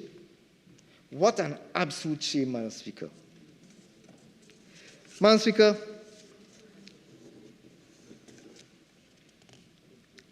the core purpose of the 22 clauses in this bill is to develop information collection and information sharing, Madam Speaker, for the purpose of protecting the tax revenues and significantly as well and simultaneously to fight against tax fraud, tax evasion, and tax abuse. Why then, and only the minister and his colleagues could identify that, why then has this government and this minister refused to pursue these critical pieces of legislation up to today. Madam Speaker, as an economist, economists often speak about the opportunity cost of a benefit foregone. That is, what was given up when we undertake or fail to undertake a particular action. This law, Madam Speaker, proposed in this bill here today, is intended, Madam Speaker, to specifically identify tax evasion, which should result in an increase in the tax base, as companies which previously were avoiding taxes will now be brought into the tax basket. So if this legislation is implemented, and passing it here today does not guarantee implementation, given this government's history about implementation legislation passed through this House, if this law, if implemented, will therefore increase the revenue stream, the tax base, the revenue stream accessible to the government, Madam Speaker. I wonder if this government has used the last 9 years to themselves assess what revenue it has lost by refusing to introduce this BEPS legislation. As I indicated, Madam Speaker, the OECD has estimated $240 billion every year is lost to tax avoidance via BEPS, via base erosion and profit shifting, Madam Speaker. Clearly, some level of assessment should have been done by the Honourable Minister and his entire ministry. He has a whole bunch of people to his disposal. Some assessment should have been done to determine how much money we have lost, what was the opportunity cost to this country by the minister's failure to act, Madam Speaker. Something must have been done. Some assessment must have been done. And I hope that the minister, in fairness and in transparency, will come to the Parliament in his response, in his wrap-up, to provide that information, some level of assessment, some level of estimation. But what my own research found, Madam Speaker, what my own research found is staggering. Somebody, Madam Speaker, should be held complicit. Somebody should be held liable for economic treason, Madam Speaker. Because what we have found, what the research has shown, is that this country has been denied billions of dollars in potential revenue because the Minister of Finance has been asleep at the wheel, Madam Speaker. I want to thank my colleague, Senator Mark, for directing me to this publication, Madam Speaker, freely available on the internet, which is where I was able to find it. It's copyrighted 2021. It's entitled Navigating Transfer Pricing Risk in the Oil and Gas Sector. Navigating Transfer Pricing Risk in the Oil and Gas Sector, Essential Elements of a Policy Framework for Trinidad and Tobago and Guyana. Copyrighted 2021, published. And why I found this particularly interesting, Madam Speaker, why I find this particularly interesting is because one of the, Madam Speaker, what I find very interesting about this, which has not been questioned at all by the government or by any representative from the government. So I take it, and the minister is free to question his veracity now. One of the headlines, one of the chapters here is entitled Estimated Revenue Loss for Trinidad and Tobago. Because of the absence of substantial data in the rest of the energy sector, Madam Speaker, this estimate done in 2018 only focused on the natural gas sector, but we accept that a similar calculation could have been done for other sectors where information may or may not be available in terms of all goods and services traded by multinational corporations, multinational entities, multinational enterprises across the world, Madam Speaker. And I want to quote, Madam Speaker, from page 42 to page 43 of this report under the chapter Estimated Revenue Loss to Trinidad and Tobago. And I quote, Madam Speaker, in 2018, while prices were low, the government could have received revenue that was approximately 6 times higher than actual receipts, amounted to an estimated US $2.6 billion in revenue loss from the natural gas sector alone. Madam Speaker, let me repeat that. An estimated $2.6 billion in revenue loss from the natural gas sector alone. 1 year, one sector, $2.6 billion US dollars, Madam Speaker. That's more than $17 billion in TT currency, Madam Speaker, in 2018. Revenue lost to this country, revenue lost to taxpayers of this country, Madam Speaker, because of a minister who simply does not see the protection of a country's purse as his priority, Madam Speaker. But let me put that into perspective. The total government revenue for fiscal year 2018 was $43 billion. That was their total revenue. This estimate, Madam Speaker, suggests that in one sector, only in one natural gas sector, and there are multiple other sectors, in one sector, Madam Speaker, the revenue lost was $17 billion, Madam Speaker. Can you imagine that, Madam Speaker? So therefore, total government revenue in 2018 alone would have been upwards of $60 billion, not the $43 billion that they like to cry about, Madam Speaker. And I've sat in this house for many years, 3 years as an MP and many more years doing research, Madam Speaker. And it's a normal thing for the government to come in and cry that their revenue streams have collapsed. This is why the revenue streams collapsed, Madam Speaker, because of the incompetence of the Minister of Finance. This is why. Do property tax, the 400 million. Government revenue should have been 40% higher than it was. All he had to do was follow, Madam Speaker, the base documentation, then implemented it here. That's all he was required to do. Instead, the Minister of Finance chose to ignore $17 billion plus, refusing to collect it, Madam Speaker, and chose instead to borrow billions, indebting future generations, Madam Speaker, cut social spending, and spend less than what was required and requested by the police service, the prison service, the ministries of education, health, transportation, Madam Speaker, infrastructure, Madam Speaker. Between 2016 to date, Madam Speaker, an estimated $140 billion, if we had to extrapolate this figure, 140 billion TT dollars from natural gas alone should have been in the pockets of the Treasury, Madam Speaker. It should have been in the Treasury, in the pockets of taxpaying citizens of this country to be used for their benefit.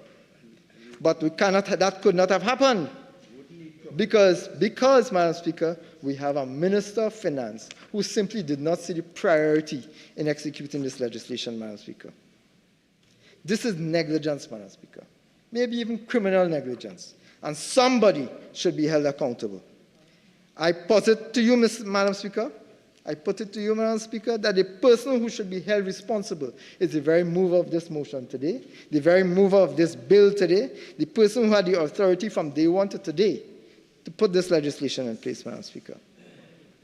So when a minister announces in clause 14 of the bill that errors in reporting, and I quote, Madam Speaker, in clause 14, every director or manager in the management of the reporting entity on summary conviction, $250,000 unless he proves that the breach was committed without his knowledge or connivance, or that he exercised reasonable diligence to prevent the breach. This is a penalty listed in clause 14 of the bill for persons who committed an illegal act. $250,000, Madam Speaker. I wonder who will hold this minister liable for $140 billion thrown away to corruption under his watch, and whether he should not be held to the same standards, Madam Speaker. Clause 17, Madam Speaker, also provides another fine of $250,000 and to imprisonment for 10 years for a person who hinders or obstructs the board, that is the Board of Inland Revenue, for performing functions under this act, Madam Speaker, $250,000, and imprisonment for 10 years. What about a person who knowingly and willingly does not act to prevent a crime, even when he knows and he has full knowledge of it, and the ability and the resources to prevent it, costing this country upwards of $140 billion in 9 years. This could have fully funded every single expenditure of our government for 3 years, Madam Speaker.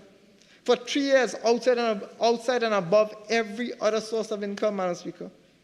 This was twice the budget of the government, more than twice, for the last 2 years. 2 years, Madam Speaker. Instead, this minister took a conscious decision to borrow and to give these MNEs a blight.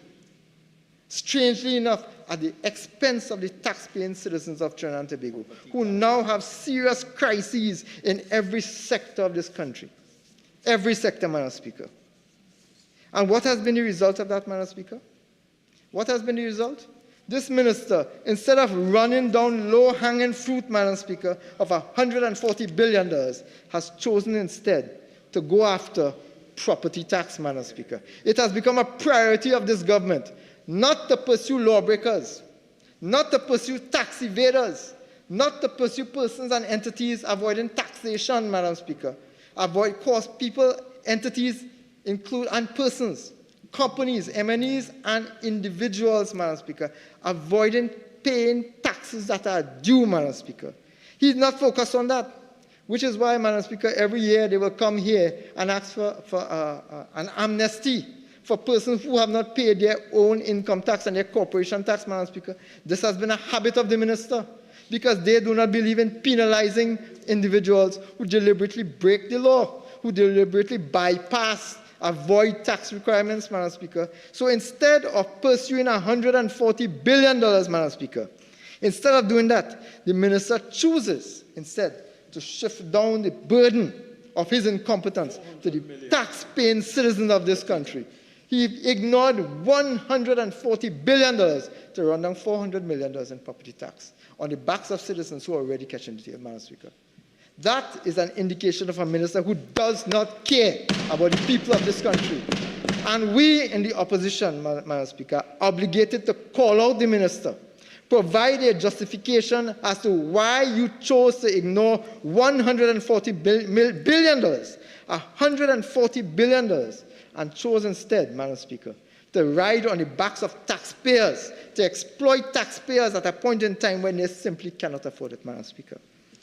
I'm aware, Madam Speaker, I'm aware. So it's not just taxpayers, citizens that are going after the property tax, my friend. It's not just that. They have sacrificed VAT refunds. There are businesses in this country that are going bankrupt because the minister is holding their VAT refunds at ransom, Madam Speaker. That is the way that this government, that has been the policy of this government.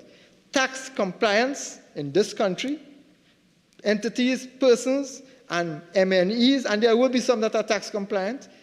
Persons and MNEs that are tax compliant are put at a deliberate disadvantage by the incompetence of this minister, whether it be by the failure to implement the BEPS legislation here, whether it is the failure to implement the BEPS legislation, or is the failure to persecute and prosecute individuals in this country who are breaching their own tax laws, Madam Speaker.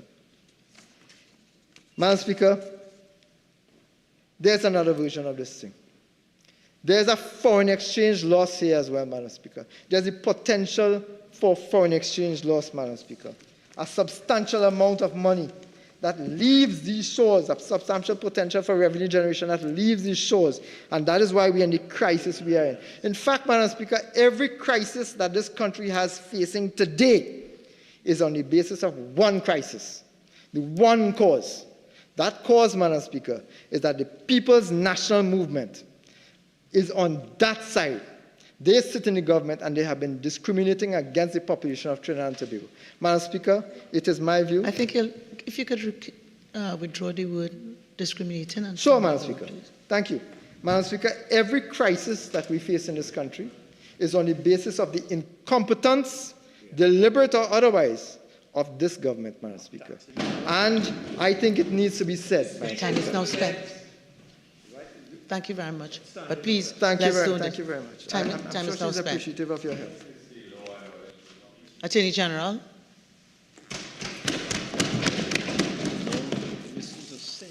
Thank you very much, Madam Speaker, for the opportunity to contribute to this important debate this afternoon.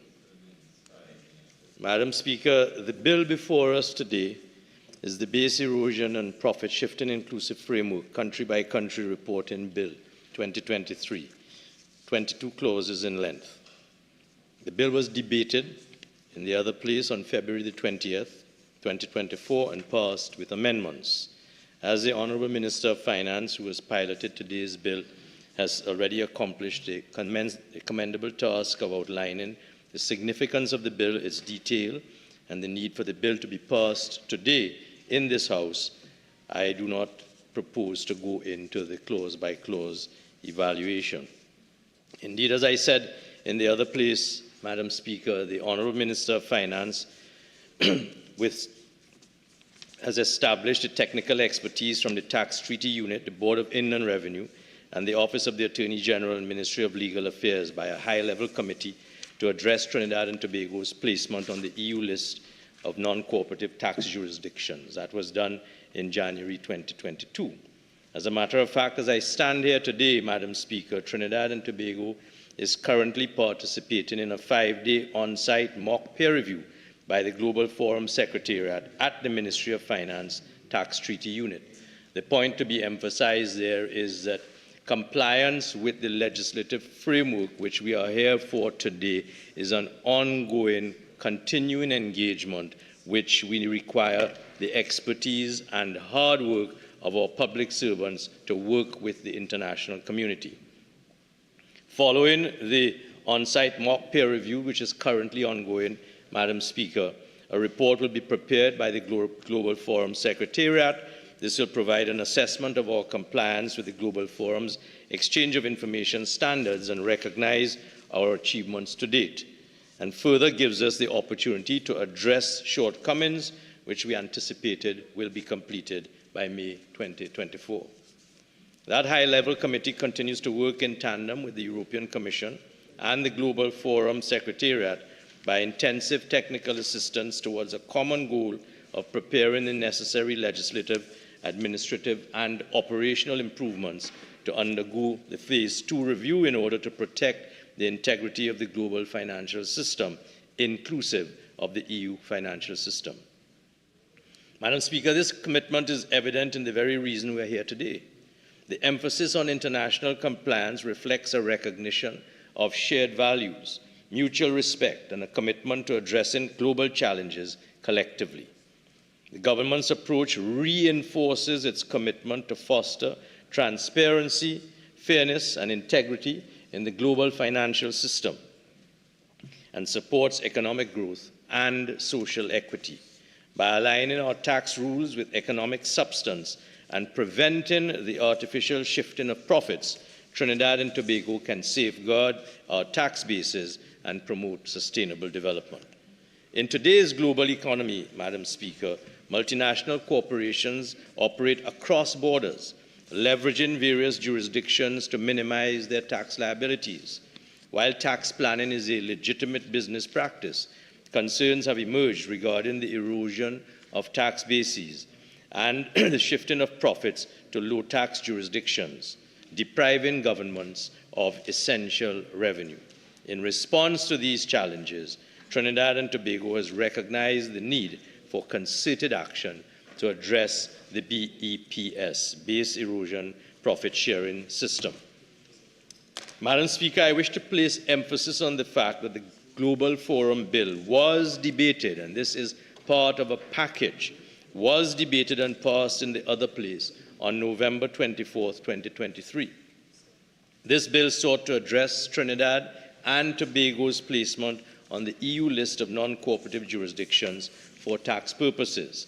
By the Global Forum Bill, I refer to the Miscellaneous Provisions, Trustees' Exchequer and Audit Act, the Minister of Finance Incorporation Act, Proceeds of Crime Income Tax Act, Companies, Partnerships, Securities, Tax Information Exchange Agreements, the Non-Profit Organizations, and Mutual Administrative Assistance in Tax Matters Act 2023, a compendium of significant legislation, all requiring to be kept up to date and in compliance with our international financial obligations. Trinidad and Tobago's placement, Madam Speaker, on the EU's list of non-cooperative tax jurisdictions for tax purposes, as this House will be aware, is as a result of three criteria, namely, one, the non-compliant rating by the Global Forum under the Exchange of Information on Request, EOIR, the Automatic Exchange of Information, AEOI, and the Common Report Standards, CRS. Secondly, the Forum on Harmful Tax Practices. And thirdly, the Inclusive Framework on Base Erosion and Profit Shifting. That is to say, anti-BEPS measures, the very bill which is today before us and which is seeking to address that third criteria.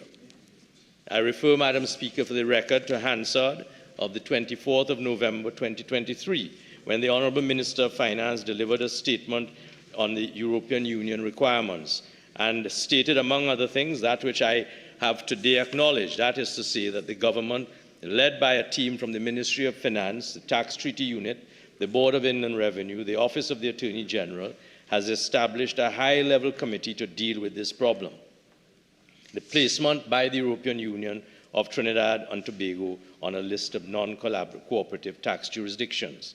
The committee continues to work with the Global Forum Secretariat through intense technical assistance towards a common goal of preparing the necessary legislative, administrative, and operational improvements to undergo the peer review to protect the integrity of the global financial system and to comply with the EU's requirements. The very process which is currently underway in the mock peer review that is taking place as we speak in the Ministry of Finance. Madam Speaker, the first standard agreed and implemented provides for the international exchange of information on requests, by which a tax authority, for example, the Board of Inland Revenue, may request a particular piece of information to progress a tax investigation. The second provides for the international automatic exchange of information, where a predefined set of information on financial accounts held by non-residents is automatically exchanged each year. This exchange is underpinned by ensuring that the information is kept confidential and can properly be safeguarded, and particular requirements are placed on jurisdictions to ensure this. The Global Forum, Madam President, Madam Speaker, I beg your pardon, monitors the worldwide implementation of these standards, conducts peer reviews to ensure the standards are implemented effectively. It also serves as a forum for its members to discuss these issues and delivers capacity building and technical assistance to members to support them in implementing the standards. And again, I stress the ongoing exercise that is taking place as I address this August House today.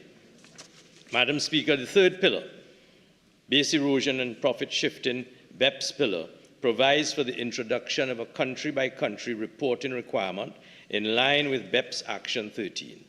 A country-by-country report provides local tax authorities visibility to revenue, income, tax paid and accrued, employment, capital, retained earnings, tangible assets, and activities. It provides tax authorities information to assist them in assessing transfer pricing risks and makes determinations on how they allocate tax audit resources. The country-by-country reporting requirements will apply from the date to be fixed by presidential proclamation for multinational enterprises, MNEs. Multinational enterprises groups meeting an annual consolidated revenue threshold of at least the equivalent of US dollars 850 million. US 850 million in Trinidad and Tobago dollars in the preceding year. The bill is not targeting SMEs, small or medium organizations, but rather those above the threshold revenue of less than the equivalent, as I have said. Some examples of multinational corporations, Madam Speaker, include Coca-Cola, Unilever, Pepsi, Starbucks, McDonald's, BMW, Suzuki, Samsung, Apple, Amazon, Microsoft, McDonald's, Volkswagen.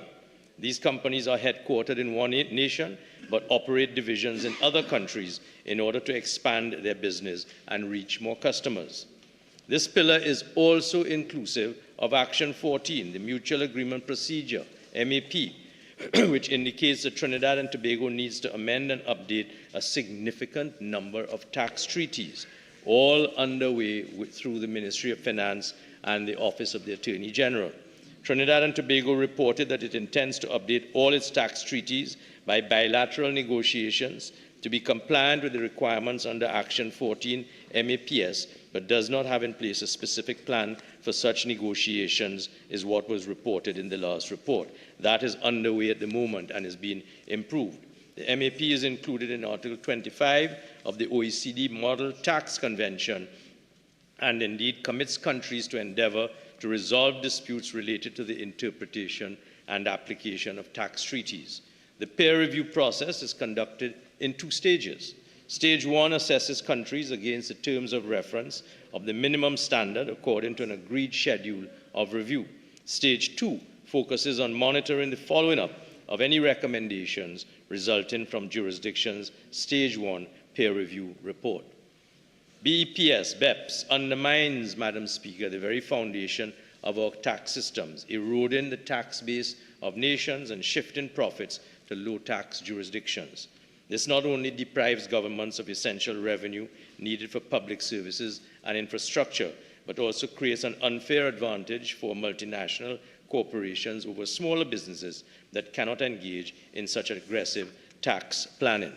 It is therefore imperative that we tackle base erosion and profit shifting through international cooperation and collective action.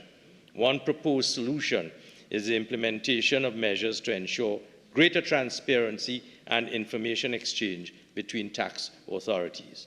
By sharing information about the economic activities of multinational corporations, we can identify and address instances of profit shifting that much more effectively. On the 23rd of November 2017, Madam Speaker, the inclusive framework of BEPS welcomed Trinidad and Tobago, bringing to 108 the total number of countries and jurisdictions participating on an equal footing in the project at that date. And what are the results so far? The BEPS framework demonstrates that 58 jurisdictions are required or permitted the filing of country-by-country reports for 2016, and more than 110 jurisdictions have law in place introducing a country-by-country reporting obligation. In addition, as of October 2022, over 3,300 relationships are in place for the exchange of country-by-country reports between jurisdictions. This means that substantially every MNE with consolidated group revenue of at least Euro 750 million is already required to file a country-by-country report, and the gaps that do remain are closing.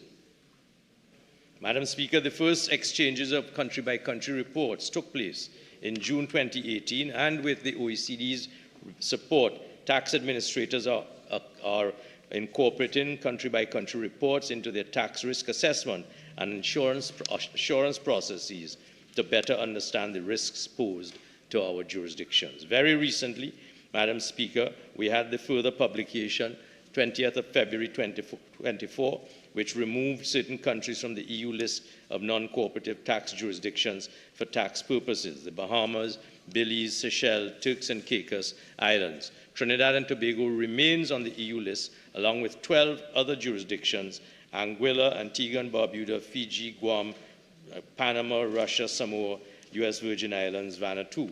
And in relation to Trinidad and Tobago, we are continuing to work on our next revision on the list, which is scheduled for October 2024. In light of the above, Madam Speaker, this bill presently before this House is a critical piece of proposed legislation so as to enable and position Trinidad and Tobago to comply with its obligations with respect to the European Union requirements. And it is particularly significant that we are engaging in the debate that we are about today, as the mock peer review of the Global Forum is taking place in Trinidad and Tobago as we speak. I can assure this House that the government is taking every step possible to attend to its remaining deficiencies by implementing comprehensive measures to address BEPS to combat tax avoidance with a fair and transparent global tax system.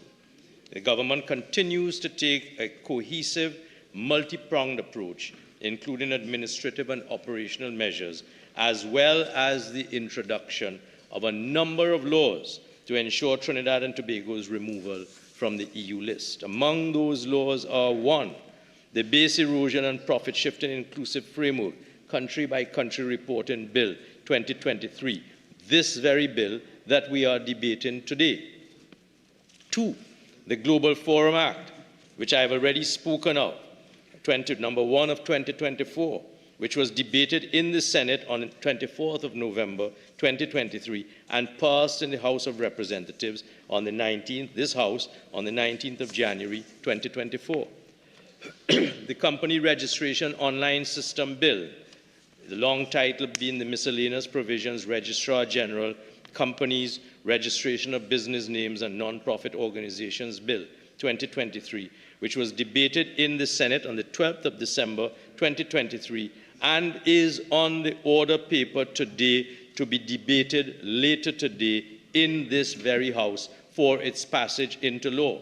This bill seeks to make amendments to several pieces of legislation to allow for an electronic system established by the Registrar General to be used. 4, the Special Economic Zone Act, number 1 of 2022, was assented to on January 31st, 2022. This act provides for the designation, development, operation, and management of special economic zones and the establishment of the Special Economic Zones Authority, so that we have a composite suite of legislation which self-evidently the government continues to work on as we develop the country's international commitments and tax compliance and financial obligations. Our approach, therefore, Madam Speaker, not only enhances and is continuing to enhance the country's standing in the international arena, but reinforces this government's role as a responsible and accountable global actor. Madam Speaker,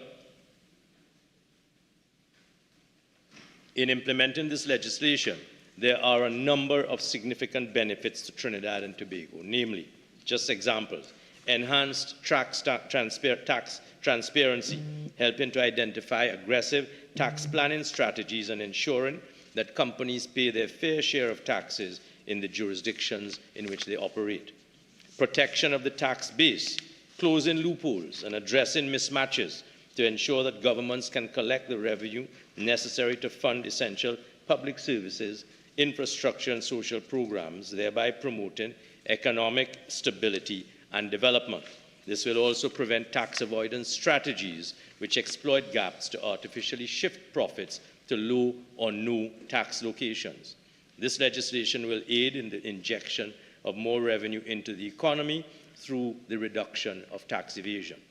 Introducing a level playing field, I beg your pardon, and thereby creating such a level playing field for businesses by reducing the advantages enjoyed by multinational corporations engaging in tax avoidance. Compliance with BEPS standards ensures that all businesses, regardless of size or geographic location, compete on fair terms, fostering healthy competition and innovation. Strengthen international cooperation. This encourages collaboration among countries to combat tax evasion and avoidance effectively.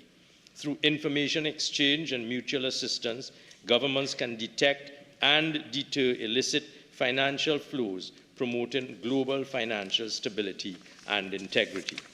Improved investor confidence. This enhances investor confidence by signaling a commitment to fair and transparent tax practices. This confidence attracts investment, stimulates economic growth, and contributes to the overall prosperity of countries implementing the BEPS measures. And sustained development, Madam Speaker, driven by a collective commitment to inclusivity. Trinidad and Tobago follows the whole of government and the whole of society approach to SDG implementation. The increased revenue generated can be directed to poverty reduction, education, healthcare, infrastructure projects, fostering inclusive growth and reducing inequalities.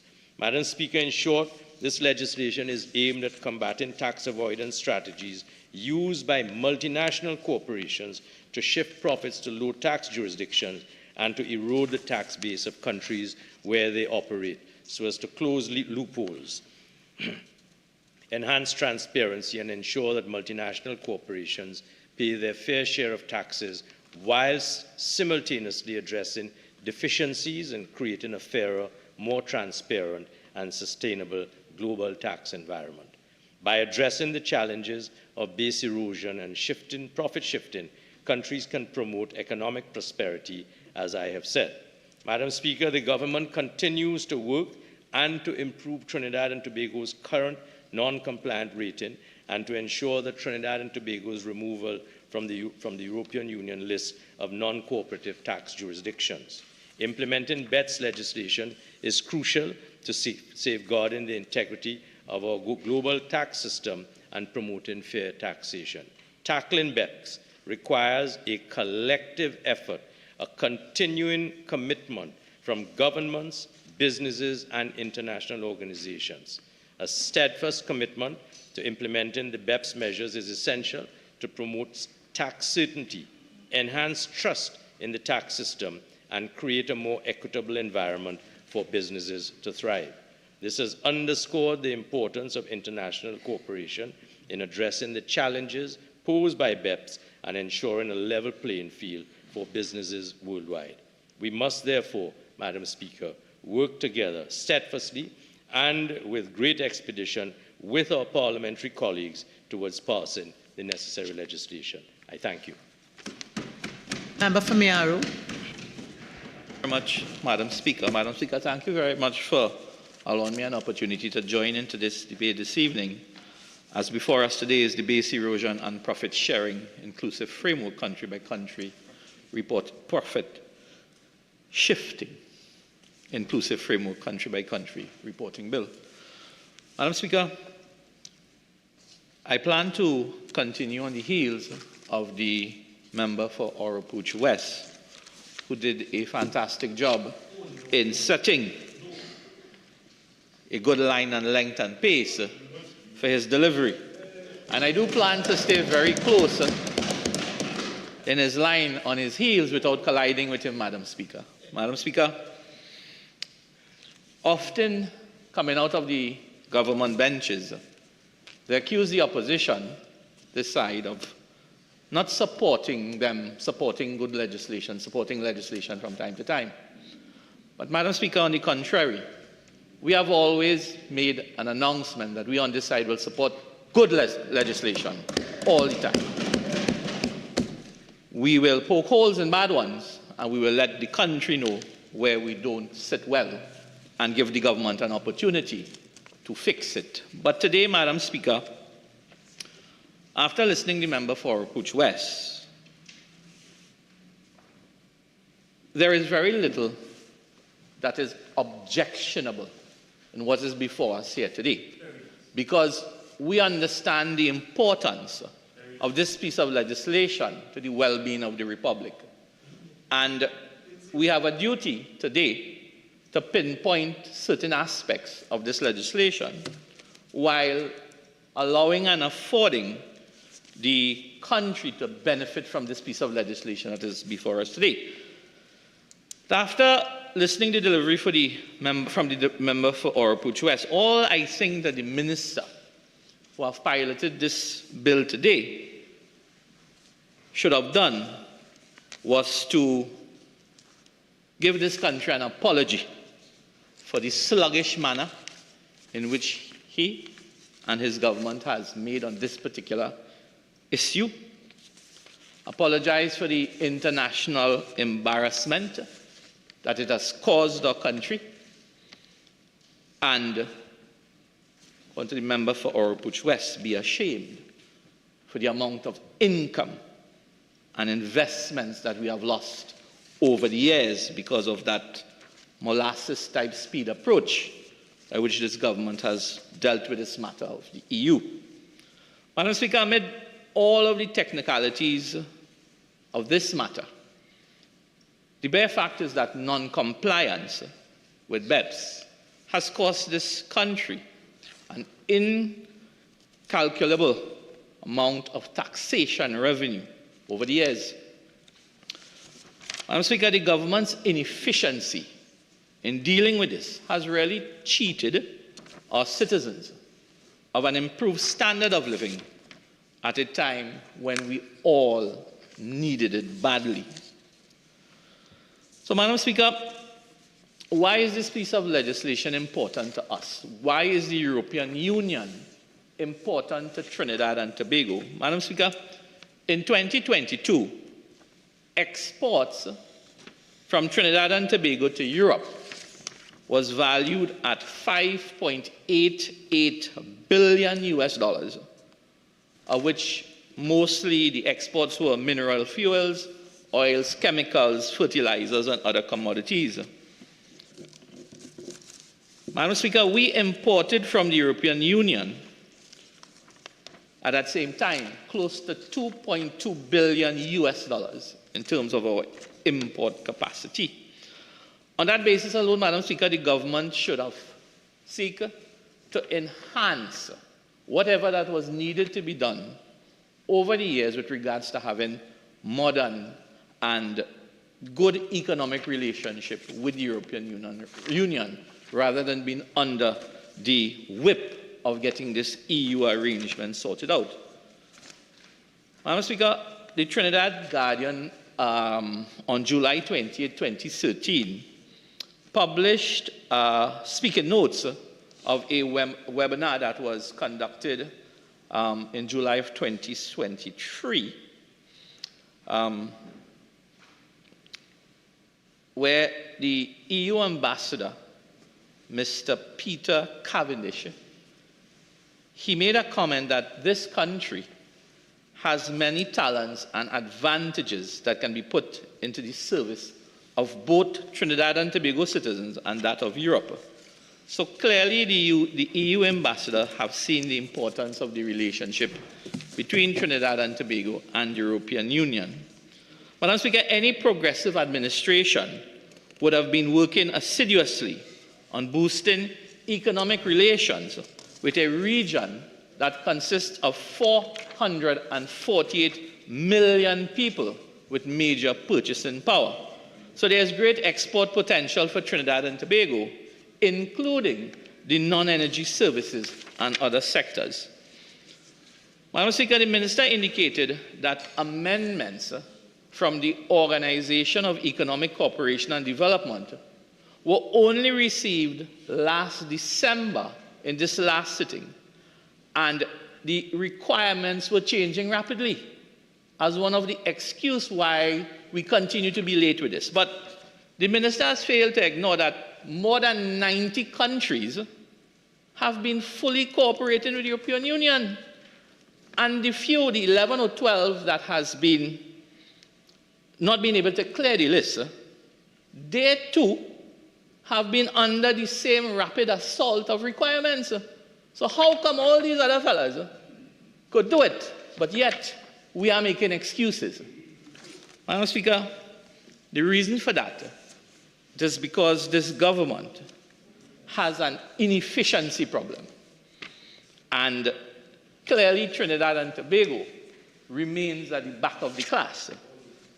TNT and Antigua Barbuda are the only delinquent CARICOM countries at this time. Trinidad and Tobago has simply been tardy under this administration, and they seem that they couldn't get it right. The EU has been working, Mr. Deputy Speaker, with Trinidad and Tobago and 11 other countries over the last few years in bringing appropriate BEPS tax compliance. So, Mr. Deputy Speaker, how does the European Union view Trinidad and Tobago? So there's one statement that came out of the EU on February 20th, 2024, in referring to the status of Trinidad and Tobago. And I quote, Mr. Deputy Speaker, "The Council regrets that these jurisdictions, which is Trinidad and Tobago is one of it, are not yet cooperative on tax matters and invite them to improve their legal framework in order to resolve their identified issues." Mr. Deputy Speaker, what is alarming to me is the use of language when they say that we are not yet cooperative. Mr. Deputy Speaker, not being cooperative is not a situation, it's a behavior. And that is what is worrying to me. Because there is a behavior that the European Union has identified in this comment. So, Deputy Speaker, on the date of that statement, the EU announced that 4 countries, the same day they reminded us of that statement, 4 countries who have been given the same rapid requirements of changes, they were able to get themselves off this. But yet we still couldn't do the same. And yet again, they continue to say, or continue to use the words, uncooperative and non-cooperative. And as I said, that tells the world about a behavior pattern which is concerning to me, that we shouldn't be seen in that type of light in the global stage. So when they use the words as non-cooperative and uncooperative, how could the minister suggest that the reason for the delay is the shifting of the requirements? I mean, I just listened to the Honorable Attorney General, and what stood out in one of the statements he made was that we are really, and I quote in the AG here, to the best of my knowledge, we are really an accountable and responsible global actor. What the Attorney General says is not the reality which faces us today. Because if we were an accountable and responsible global actor, we would have been in that clearance list for quite some time. Mr. Deputy Speaker, it is of concern that the minister has been for years aware of all these financial pitfalls which the AG now referred to and which my colleague from Oropuch West identified in some great detail, and that wasn't sufficient to create the urgency that we'd have gotten this issue of the EU sorted out and its blacklisting.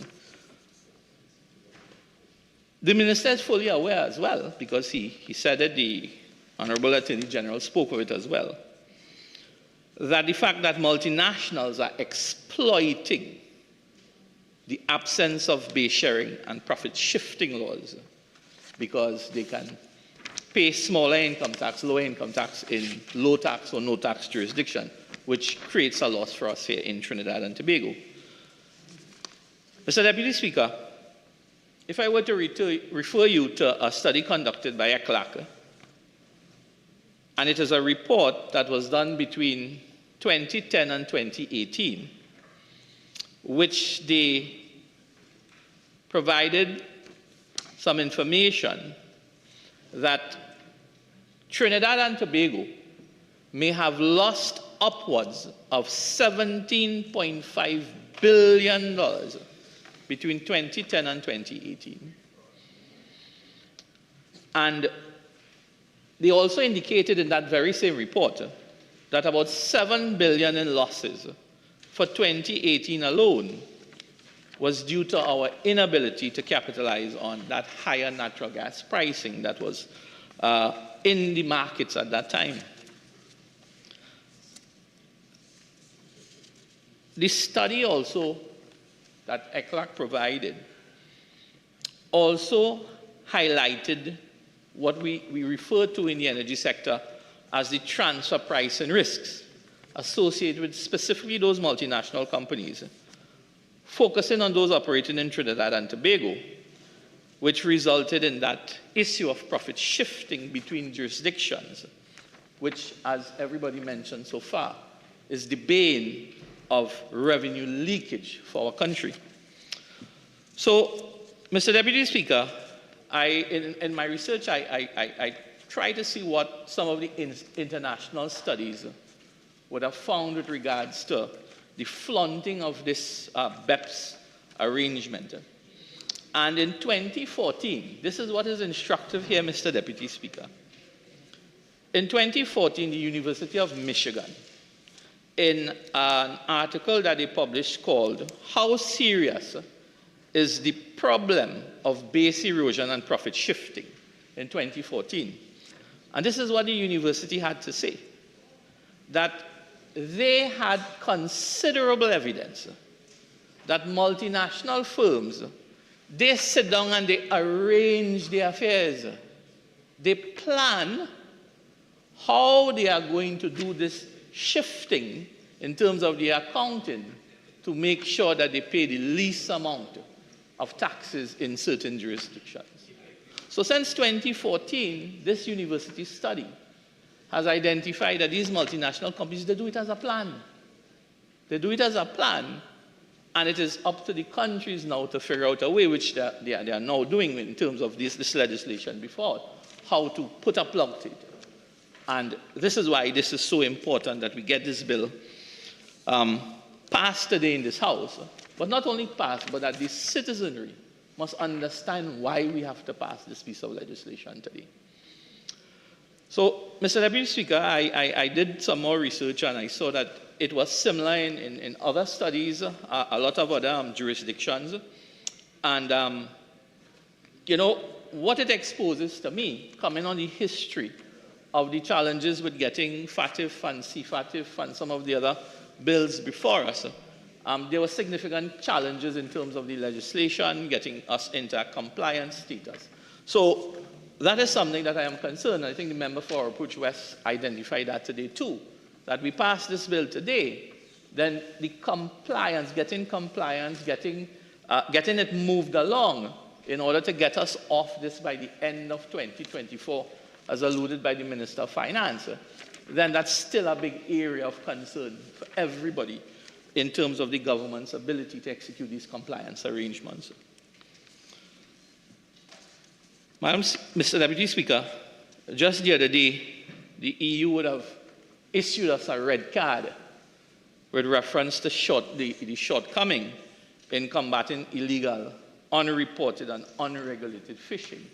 So, again, getting the description of non-cooperative or uncooperative ties in back to a behavior pattern, because here again the EU issued us this red card. So the government must place a lot of focus on getting these compliance issues done. Mr. Deputy Speaker, there's the issue of hidden company ownership, which I know this government has addressed in terms of some local legislation that we would have passed sometime last year. But it's interesting to know that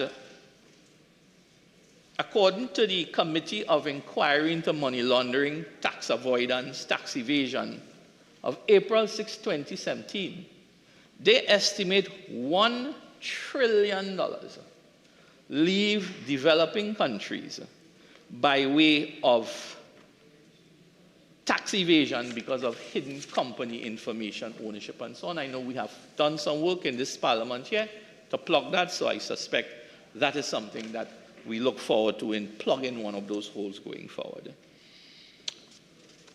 Mr. Deputy Speaker, all the speakers so far have spoken about Clause 6 and the importance of the country-by-country reporting, and I think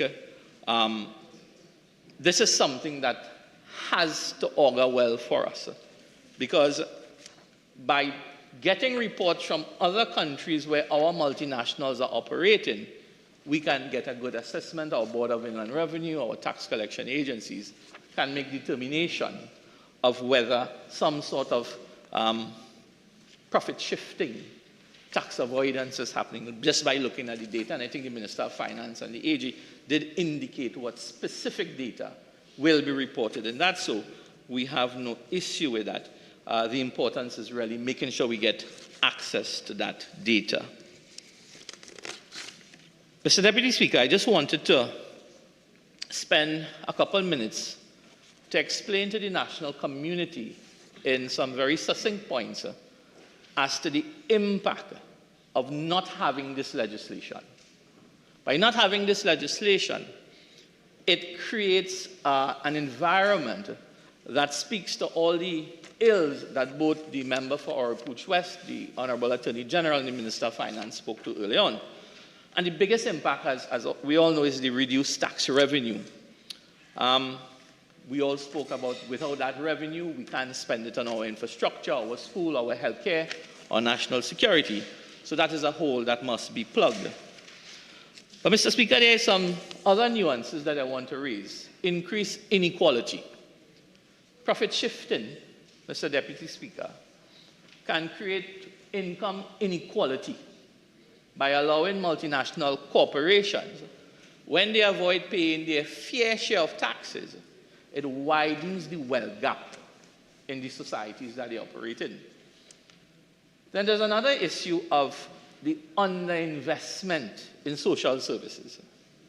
Inefficient tax revenues, Mr. Deputy Speaker, it will hamper, as we mentioned before, very quickly, investments in education, healthcare, social welfare programs, and it really hinders the human development in your country. Erosion of competitiveness, Mr. Deputy Speaker. Domestic businesses, that's our local businesses, because of profit shifting, tax avoidance, it creates an unfair competitive environment for our local businesses. And that is something that we must plug immediately if we want to see our local business, our local investors remain interested in our market, and they too don't choose to go into other jurisdictions where they can operate. Mr. Deputy Speaker, there's also an issue of what you call the loss of control over your resources when you allow these holes to remain open. And profit shifting undermines the ability of any government to control and regulate their natural resources, potentially leading to the depletion of those resources. And in some cases, as you'd see in some jurisdictions in Africa and so on, where you have huge environmental degradation because of the loss of control on those particular issues, Mr. Deputy Speaker. Mr. Deputy Speaker, stifled innovation. If our local businesses cannot compete effectively, then their innovative capacity becomes strangled.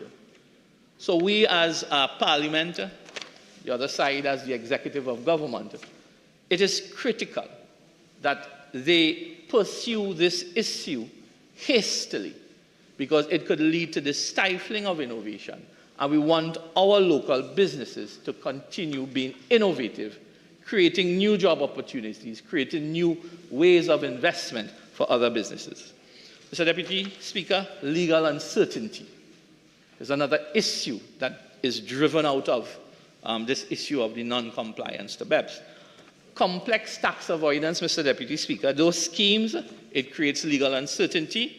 It can lead to costly legal battles between governments and the multinational corporations. And it removes or it diverts resources from other productive activities.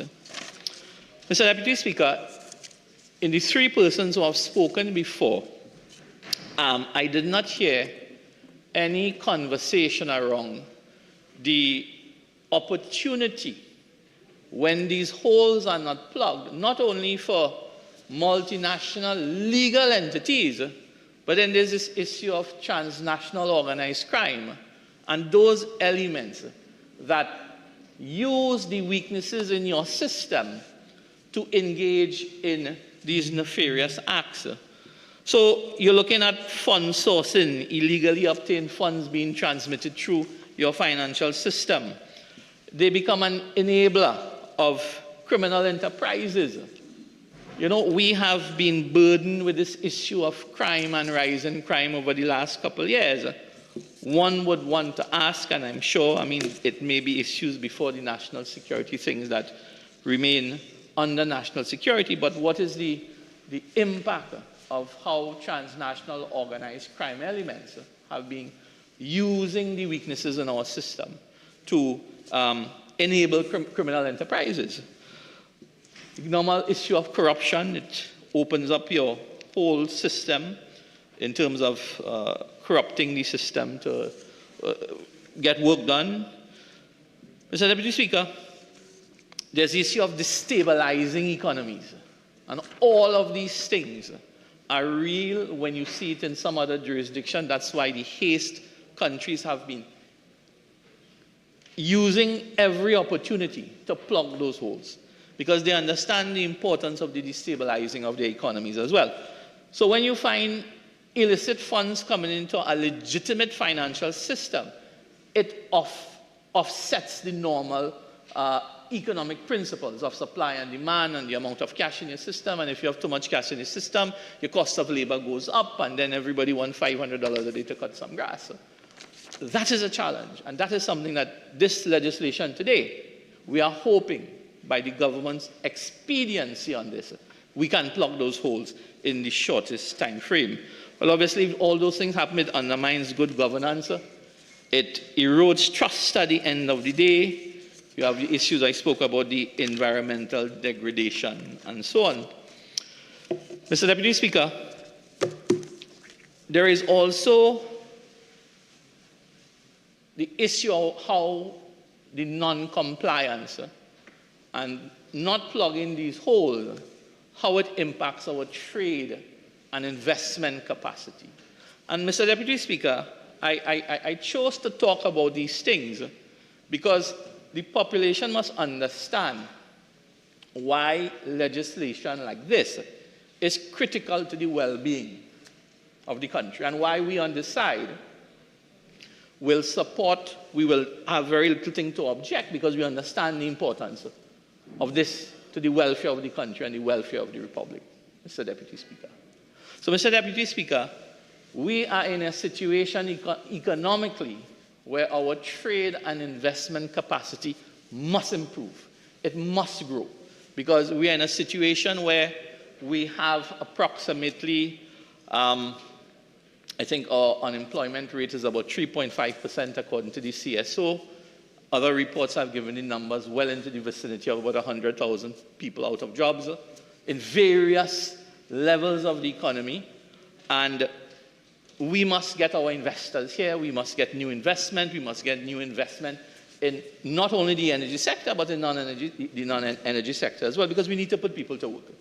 So if we don't plug these holes soonest by virtue of the legislation before us here today, we will have a situation, Mr. Deputy Speaker, where markets become distorted. And when I say a distorted market, tax evasion, it distorts the market by giving an unfair advantage to some of our multinational corporations. And it impedes the competitive nature of our businesses here. So that's one of the big issues. Now, the reduction in foreign direct investment. Foreign direct investment, it is a critical arm of our nation's development. We have to make an environment where our foreign direct investors are comfortable and secure when they invest their money in this country, Mr. Deputy Speaker. But when you have an uncertain tax environment, and it happens because of this widespread tax evasion that can happen, you know, the investors who are seeking a stable environment to operate, their boards will look at that as being something risky to invest. They will look for jurisdictions where they feel that their money, their investment, where the tax regimes can be fair and give them a fair chance of success when they put their money in a country like Trinidad and Tobago. Mr. Deputy Speaker, we spoke about tax loopholes and profit shifting and how it impacts our domestic industries. And that is a huge trade and investment issue, Mr. Deputy Speaker. So our domestic industries, they could struggle heavily to compete with multinational corporations when they exploit these tax loopholes and so on, because their operation cost becomes lesser. Because now they don't have to pay a huge amount of taxes, while our domestic players are saddled and burdened, if that's the word we want to use, with 33% or 25% in corporation taxes. So it makes an unfair landscape for our domestic businesses. So when that happens, our local fellows have no choice than to perhaps lay off people or create an environment of uncertainty. And when there is an environment of uncertainty, people don't spend money. So there's a pushback in consumption in the economic space. And when there's a pushback in consumption, domestic investors keep their money in the bank and allow it to earn 1.5%, and all the cash remains in the bank. And nobody wants to invest to create new jobs. So, Mr. Deputy Speaker, this is why this loophole must be plugged urgently. So, Deputy Speaker, stifled innovation and entrepreneurship. That is another. Sorry. Before you go to your next point, your initial speaking time has elapsed. You have an additional 15. You care to avail yourself? Proceed. Thank you, Mr. Deputy Speaker.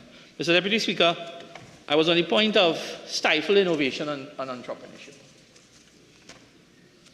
So if these things are not plugged soonest, and the government doesn't go post-haste in getting, and I mean, I'm glad to hear that the mock meetings are being held. It means that they're going to identify key areas that we need to address going forward, whether there are more legislation that has to come, because we need to get this sorted out before the year is over.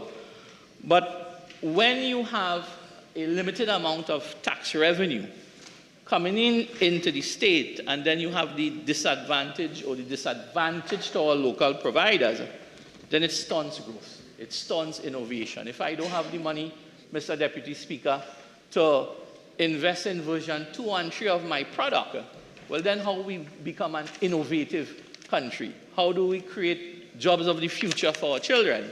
So this becomes important in terms of not stifling the innovation and apprenticeship. So we have issues like weakened supply chain, diminished export competitiveness, Mr. Deputy Speaker, those things we've spoken about.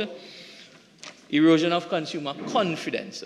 Again, when you have companies that are implicated in tax evasion scandals, reputational damage, consumer boycotts. Consumer boycotts is something that we can't afford. When you have the decreased demand for goods and services, I spoke about the problem with consumption, and we create a whole system where we lose confidence in our market.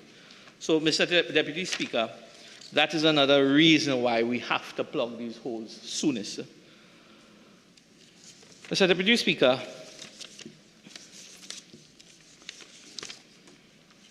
I would like to summarize basically my position before I close. And I took this approach, as I mentioned in my opening statement, that the minister will always be blamed for the lateness of the arrival of this, for whatever reasons, whatever challenges the minister and the government would have had. I'm glad today that we are here at this point, but we must ensure, and colleagues opposite, must ensure that whatever impediments to execution, that those things are dealt with urgently, because I think in my contribution I try to explain to the national public why this is important to all of us here on both sides, right? So this profit-shifting inclusive framework, this Bill 2023, it must stand as a beacon of hope for our economic future in Trinidad and Tobago. So it's not only my future or those on the other side, it is for the future of every citizen of Trinidad and Tobago. So despite the minister's belated presentation, as late as it was, this legislation, it carries immense significance in addressing years of sluggishness and international embarrassment caused by our nation's non-compliance with BEPS standard. Mr. Deputy Speaker, the stakes are high. Lots of studies that have emanated talking about the losses in taxes, revenue, particularly in the critical sectors of our energy sector here in Trinidad and Tobago. The government's inefficiency in addressing these issues over the years have really deprived citizens of essential services and economic growth. Member for Approach West talk about this $140 billion over the years that we may have lost because of that. Furthermore, our track record of non-compliance extends beyond BEPS. We've had the issue with the EU and the red cards and so on. So we need to fix those things. Our ability to get compliant, we need to do better. And that in itself reduces the deficiencies. and we would restore public trust in all our institutions. Mr. Deputy Speaker. Mr. Deputy Speaker, moreover, this bill presents an opportunity to enhance our economic relationships with the European Union. I mentioned that it's a $5.5 billion export market. 433 million people in the European Union. That's a wonderful market for us. So whatever it takes to plug those holes, to give our exporters an opportunity to get our goods into that market, we must do what it takes. Mr. Deputy Speaker, the Base Erosion and Profit Shifting Inclusive Framework Bill is not just about a legislative procedure. It is indeed a pivotal step towards securing Trinidad and Tobago's economic future and ensuring our nation's competitiveness on the global stage. Stakes are high, and we must do what we need to do. So, Mr. Deputy Speaker, thank you very much for allowing me an opportunity to bring my views to this bill, and I thank you. I recognize the member for San Fernando West. Mr. Deputy Speaker, I thank you for the opportunity to enter into this debate. I would love to have been charitable in my reflections that I'm about to give to the member for Mayaro. I do confess that I like him as a person, good to chat to. But Mr. Deputy Speaker, it is offensive to watch somebody just make it up in terms of revising the history of this country. Let me respond to my colleague, which in tandem is a response to the member for Oropouche West. The honourable member for Mayaro starts off by saying that the Minister of Finance ought to apologize to this country, that he ought to do so forthwith because effectively he's been slothful and slow, and apologize for the impact to this country for failure to bring what the honourable member says is now an important but simple bill before the Parliament. Oropouche West had similar sentiment. He said that there was effectively no excuse, much like Oropouche West said, that other countries like Barbados and other jurisdictions in the CARICOM had passed law like this. If I go to Oropouche West went through the timeline, importantly descending upon the year 2017, and in 2018, the honourable member for Oropouche West said that the Minister of Finance gave undertakings and read a clause 6 from a letter that the Minister of Finance wrote to the Code of Conduct unit at the EU, saying that Trinidad and Tobago would commit by June 30th, 2019 to the Base Erosion Profit Shifting Law. Mr. Deputy Speaker, both my colleagues from Oropouche West and Mayaro need urgent medical attention. Amnesia apparently runs rampant in the bench opposite. The members have a severe affliction of make it up as you go and forget everything that happened. So permit me to put the facts on the record. We're here today to deal with this bill, country by country reporting by multinational entities relative to base erosion and profit shifting inclusive framework. That's the law that we're debating today. The short title at Clause 1 says, this is the Base Erosion and Profit Shifting Inclusive Framework Country by Country Reporting Act 2023. Now, what's that? Where does that law come from? What context does it fit in, etc.?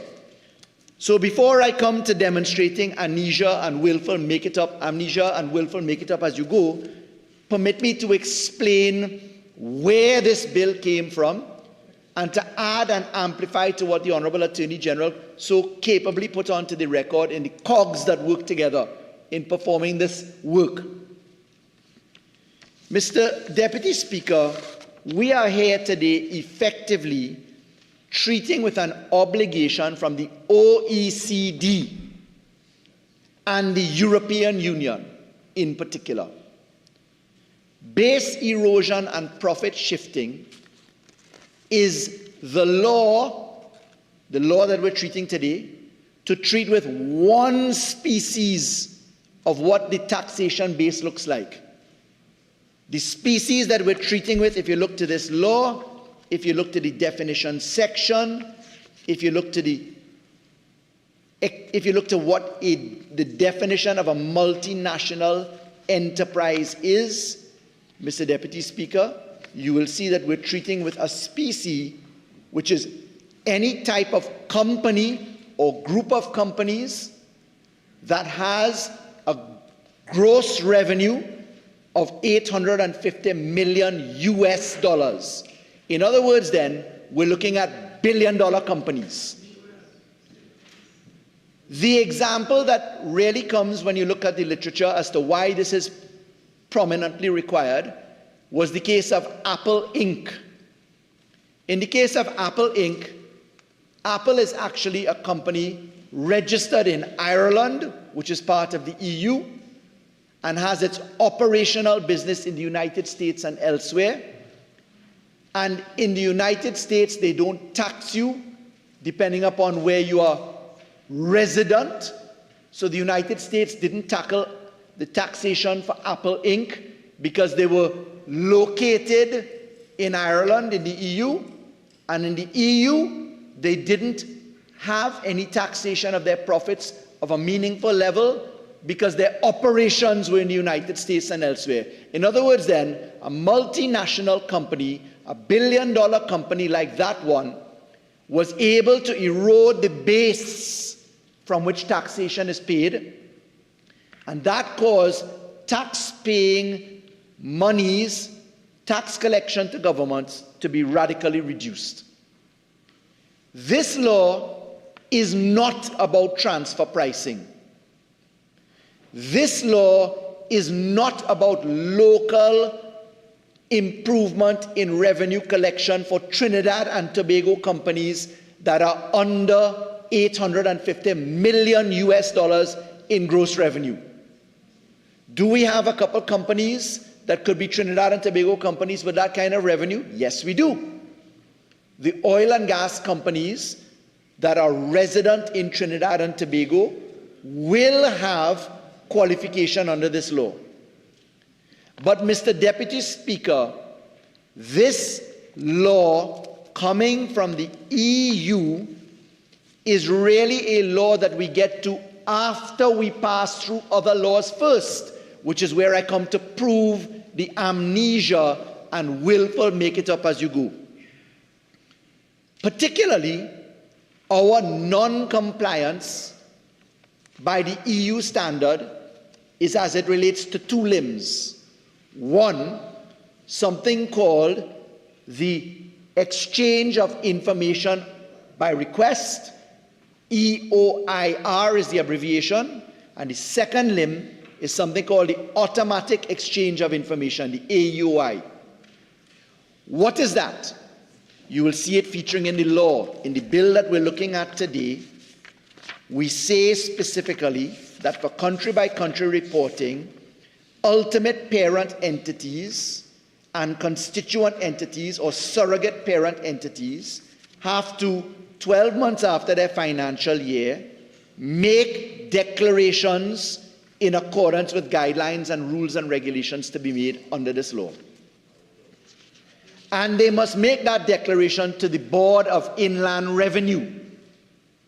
I'm going to come back to that point in a second. The Board of Inland Revenue. But, Mr. Deputy Speaker, what we're looking at here, to get to BEPS today, to get to automatic exchange of information or exchange of information by request, you have to have passed through other laws first. Mr. Deputy Speaker, those other laws are relative to the Global Forum, the Financial Action Task Force, and if you looked at this law, you looked at the definition section, you looked at what we are treating, we look at the international agreement definition. When we look at page 3 of the bill, international agreement means the Multilateral Convention for Mutual Administrative Assistance in Tax Matters.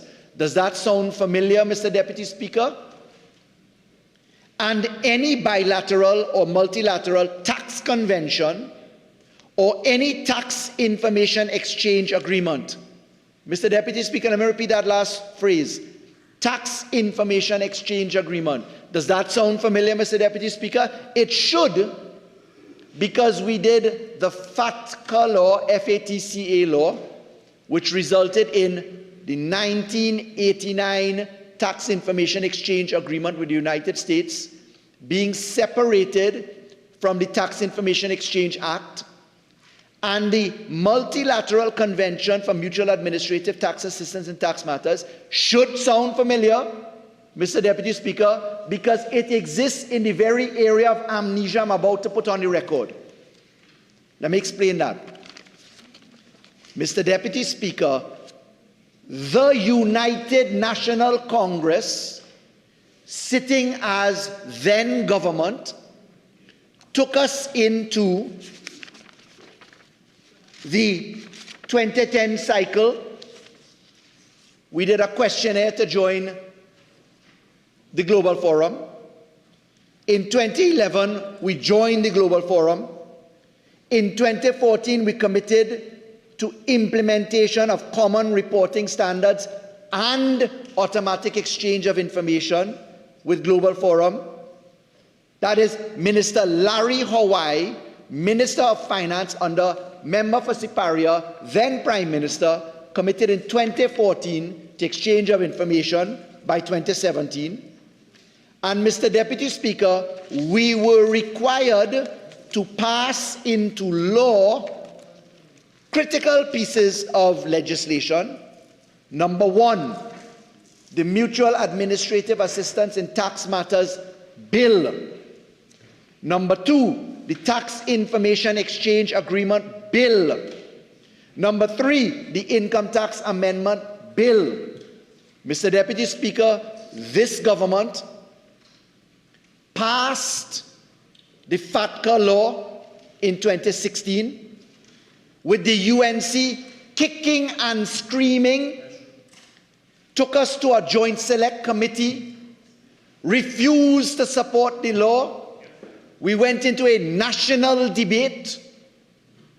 We were forced to come up with the Tax Information Exchange Act, which separated us from the Tax Information Exchange law, what we had previously, and we had a 1989 US agreement we had to carve out. But Mr. Deputy Speaker, the same member for Oropouche West who came today with political and actual amnesia, joined by his colleague, the member for Mayaro, forgot that the Minister of Finance brought the Mutual Administrative Assistance in Tax Matters Bill number 13 of 2018. You heard Oropouche West today saying the Minister of Finance did nothing in 2017, nothing in 2018, nothing in 2019. He read from the letter that the Minister of Finance wrote. He focused on the word commitment, because the Minister of Finance gave a commitment as he was bound to do by high-level political commitment as organizations require. They forgot, amnesia, that the Minister of Finance brought the Tax Information Exchange Agreement Bills number 14 of 2018. They also had amnesia, that is Mayaro and Oropouche West, with the Income Tax Amendment Bill number 7 of 2019. And the Minister of Finance, hardworking as he is, taking blows as he always does, was compelled to be embarrassed in meeting the commitment he gave to the European Union, because, Mr. Deputy Speaker, notwithstanding his commitment, the opposition refused to support those laws because they were 3/5 majority laws. They dragged it into a joint select committee. Mr. Deputy Speaker, we had umpteen meetings. The 3rd, 4th, and 5th sessions of Parliament. We warned that this was FATCA on steroids. It was not until Wednesday, 12th of February 2020 that the UNC shamelessly came to this parliament, kicking and screaming, to deal with a debate to adopt the report from the Joint Select Committee to pass these 3 laws, which are precursor laws to this law here today. And Mr. Deputy Speaker, you know what the then opposition in that parliament had to say in a minority report? Mr. Deputy Speaker, here the big change. Change a full stop to a semicolon. Add the word "and."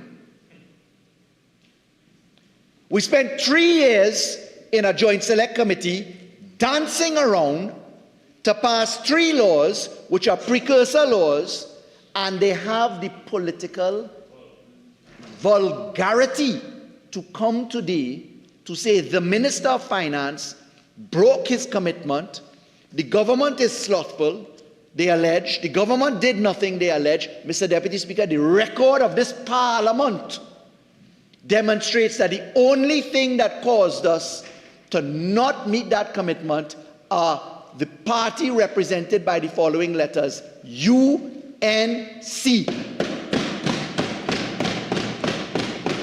Mr. Deputy Speaker, this bill before us today only came in the form it did today because of a combination of efforts. Mr. Deputy Speaker, I want to remind you about the case of Surat. Hena Parima, correctly saying proportionality. Mr. Deputy Speaker, when the government brought legislation and said we will pass it without your support because we are sure that the law is good because it is proportionate, and we put our legislative and legal hat on the case of Surat, Mr. Deputy Speaker, I was very privileged then to have a gentleman by the name of Reginald T.A. Armour, SC, be retained by the government to go and argue a case brought in the COVID legislation called Suraj, Dominic Suraj versus the AG. And Mr. Deputy Speaker, that case became the locus classicus, High Court and Court of Appeal. And then we went to the Privy Council to uphold the fact that the government could pass law using a simple majority where the Constitution might otherwise suggest that a special majority is required. And Mr. Deputy Speaker, this bill today is simple majority legislation. In fact, Mr. Deputy Speaker, there is a requirement in this bill that says, if you look at clause 12, the board may in writing and within such times as it may require a board, it was amended in the Senate, an entity to provide or make available to it information, including relevant books, records, etc. Mr. Deputy Speaker, electronically stored information in its possession or control. Normally, prior to Suraj, which upheld Surat, that may have been argued to be a 3/5 majority requirement clause, Mr. Deputy Speaker. But because you have the ability in clause 18, where a person aggrieved by a decision of the board under this act may appeal that decision to the High Court, the due process was added, and this law has come quite properly, having passed through the other place, as a simple majority law. And Mr. Deputy Speaker, let me connect the dots now. Political vulgarity, audacity, political amnesia by the opposition today, forgetting that they objected for 3 years to 3 pieces of law which are precursor laws to this, compelled the government to only get their support in 2020 when they were shamed out by the public, where the European Union had to come and say, what is going on in your country? Mr. Deputy Speaker, this law has come after we had the Privy Council settle that we could bring law as simple majority law. Mr. Deputy Speaker, the honourable members opposite quoted from Global Forum publications that concern the world. They did not quote from the Global Forum reports on Trinidad and Tobago. And in the Global Forum reports on Trinidad and Tobago, the Global Forum acknowledged that Trinidad and Tobago was a victim of COVID in 2022, and that there were delays in the bringing forward of legislation, Mr. Deputy Speaker. So, Mr. Deputy Speaker, I have demonstrated by matters on the record in this Parliament, by laws which have been passed, that the Minister of Finance has prevailed, notwithstanding the sabotage of the opposition members in refusing to support special majority legislation and in refusing to support the method by which we can make law. Mr. Deputy Speaker, the member for Oropouche West went so far as to say they don't like to hear Barbados. We heard a chuckle from Naparima. How Grenada could pass law, how Barbados could pass law, how Antigua could pass law and Jamaica could pass law, he asked. St. Lucia. You know what the answer is? They could pass it because they don't have the UNC. They don't have a constitution like the Republic of Trinidad and Tobago, now settled, thankfully, by the Suraj decision in the Privy Council. But they do not have an opposition that will resist everything under God's sun to make good law happen. Mr. Deputy Speaker, here Oropouche West today, they will come and they will say that is the revenue authority required. Mr. Deputy Speaker, nowhere in this bill do you see the term revenue authority. Mr. Deputy Speaker, this bill, interpretation section, clause 3, board means the Board of Inland Revenue established under Section 3 of the Income Tax Act. Where the requirements for filing in the Act, in the bill are traversed, you will see it is the Board of Inland Revenue. Mr. Deputy Speaker, so far off this planet is the member for Oropouche West that he doesn't understand that we are not looking at the Revenue Authority to operationalize this. The Revenue Authority, when it is fully proclaimed, will repeal Section 3 of the Income Tax Act, which creates the Board of Inland Revenue. It will, but Mr. Deputy Speaker, to get to the base erosion profit shifting law, you have to go through common reporting standards. You have to go through creating the mutual assistance, the Multinational Convention on Administrative Matters.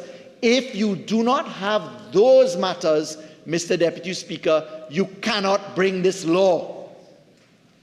Now, Mr. Deputy Speaker, the AG put on the record, as did the Minister of Finance, that we are harmonizing the law today, not in a vacuum.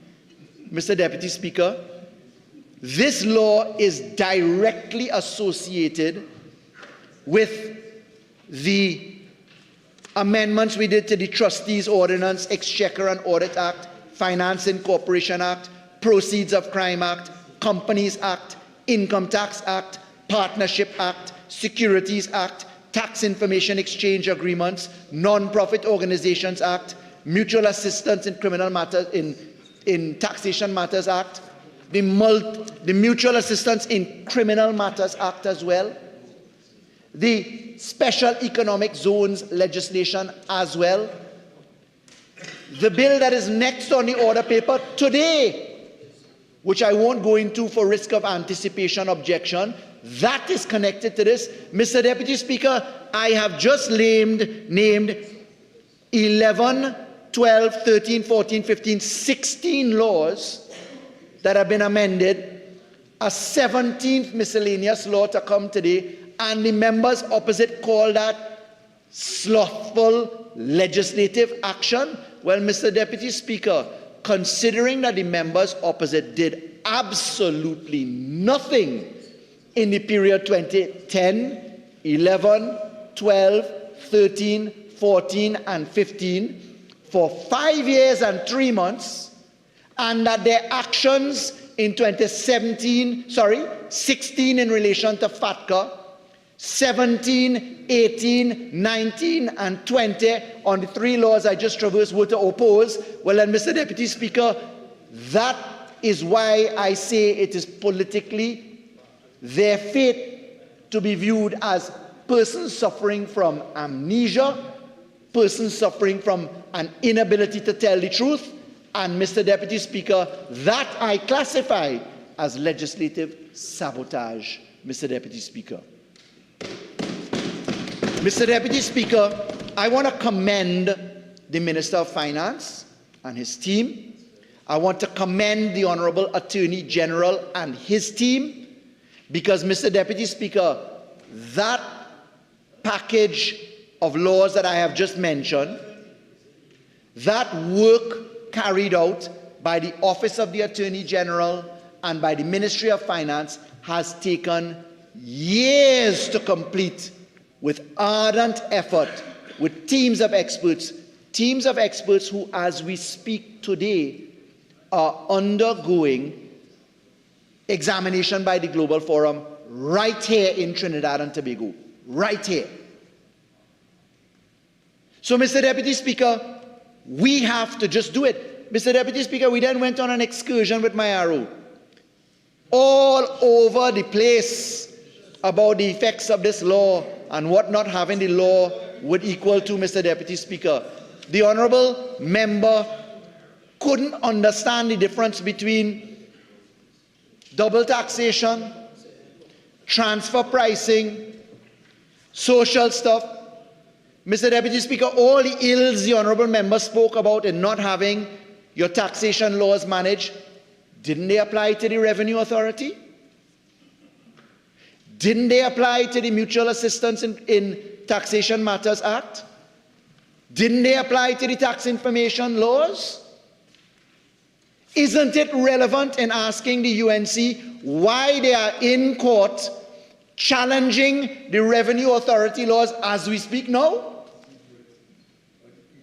Isn't it equally relevant to the Gaming Commission, which they dance and dance and dance and refuse to pass until we amended the law within constitutional permit and purpose to pass it on simple majority basis? Mr. Deputy Speaker, this country is tired of the UNC's shenanigans. It does not deserve to have an opposition that just makes it up as they go.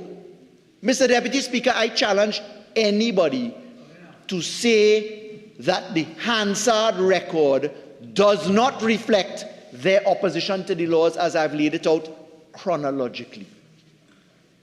Mr. Deputy Speaker. Mr. Deputy Speaker, the honourable members were saying, and I answer their contribution now from my arrow, quoting ECLAC, that $17 billion were lost.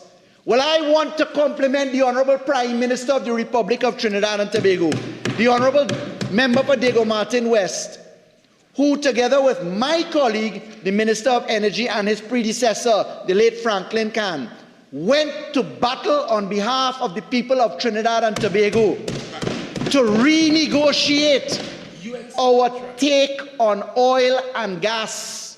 And I'm answering my arrow now, because that singular purpose and effort of the Honourable Prime Minister leading the charge in Amsterdam, in London, in Washington, in Geneva at times, in ensuring that Trinidad and Tobago got more than Henry Hub price at the pump. That is the gas price. The Honourable Prime Minister has put into the coffers of this country $17 billion more than any other Prime Minister or government did. So you want to talk about ECLAC? Well, I'll talk about Trinidad and Tobago. And I'll talk about the Honourable Prime Minister of Trinidad and Tobago, the Honourable Member for Diego Martin West. Again, your initial speaking time, you just have about 2 more minutes. You have an additional 15. Care to avail? Yes, sir. Proceed. Yes, Mr. Deputy Speaker. We could talk about Trinidad and Tobago. We could talk about the government. I heard the member for Oropouche West talking about Trinidad and Tobago has been wasting time, and I answer him now on pursuing the Dragon gas deal. Mr. Deputy Speaker, the member for Oropouche West is listed by the UNC as the shadow member, sometimes with the member for Pointe-a-Pierre in finance and energy. God help us! Because if the honorable members cannot understand that a gas price contract with a sovereign entity like Venezuela, a Dragon gas field, will translate into a gas price contract at Loran Manatee, Mr. Deputy Speaker, well then God help us all. Because the largest supply of a unitized gas field on our horizon for proven gas reserves is the Loran Manatee field. What are they smoking, Mr. Deputy Speaker? I know we had the pleasure of decriminalizing cannabis in certain circumstances, but I hope it's not that. Mr. Deputy Speaker, we're talking serious business. Silence, please. We are talking about the fate of this country, Mr. Deputy Speaker. So let's add it up in simple terms. The UNC says the Minister of Finance, lazy, he ain't do nothing since 2017. Oropouche West read some letters. They skip over, they object in 2017, 2018, 2019, 2020 to 6 pieces of law. They wait till Suraj comes out to settle proportionality and simple majority law. Mr. Deputy Speaker, they come here today to say, don't focus on Dragon, don't focus on oil and gas. They support this law, they'll support good law. Mr. Deputy Speaker, they have no choice but to support this law, quite simply because we have the necessary votes to pass it on our own. That's really what it is. And that's because the law is well drafted, it's proportional in its measure and structure, it is proportionate within the context of the learning and jurisprudence by which we are bound, Mr. Deputy Speaker, and therefore I say to this House, through you, Mr. Deputy Speaker, to the people of Trinidad and Tobago, just ignore the UNC. Just ignore them. Mr. Deputy Speaker, the Honourable Member for Mayaro mentioned the concept of beneficial ownership. It was this government that pursued beneficial ownership in 2019. It is this government that went on a legislative package to follow the money. It is this government that created the civil asset forfeiture explain your wealth legislation. It is this government that brought plea bargaining legislation, that brought judge alone, that brought the criminal division, that brought the civil division in the context of the family and children division. Mr. Deputy Speaker, it is this government that has brought the revenue authority to better manage our taxes. And it is the people of Trinidad and Tobago who will have the common sense to understand, before you go and impose taxation on multinational companies, get your negotiations out of the way, Mr. Deputy Speaker. Timing is critical. Mr. Deputy Speaker, this bill appears to be simple. It's 22 clauses long, as I've said. It's important that we note that we have the power to make regulations to give effect to the Act.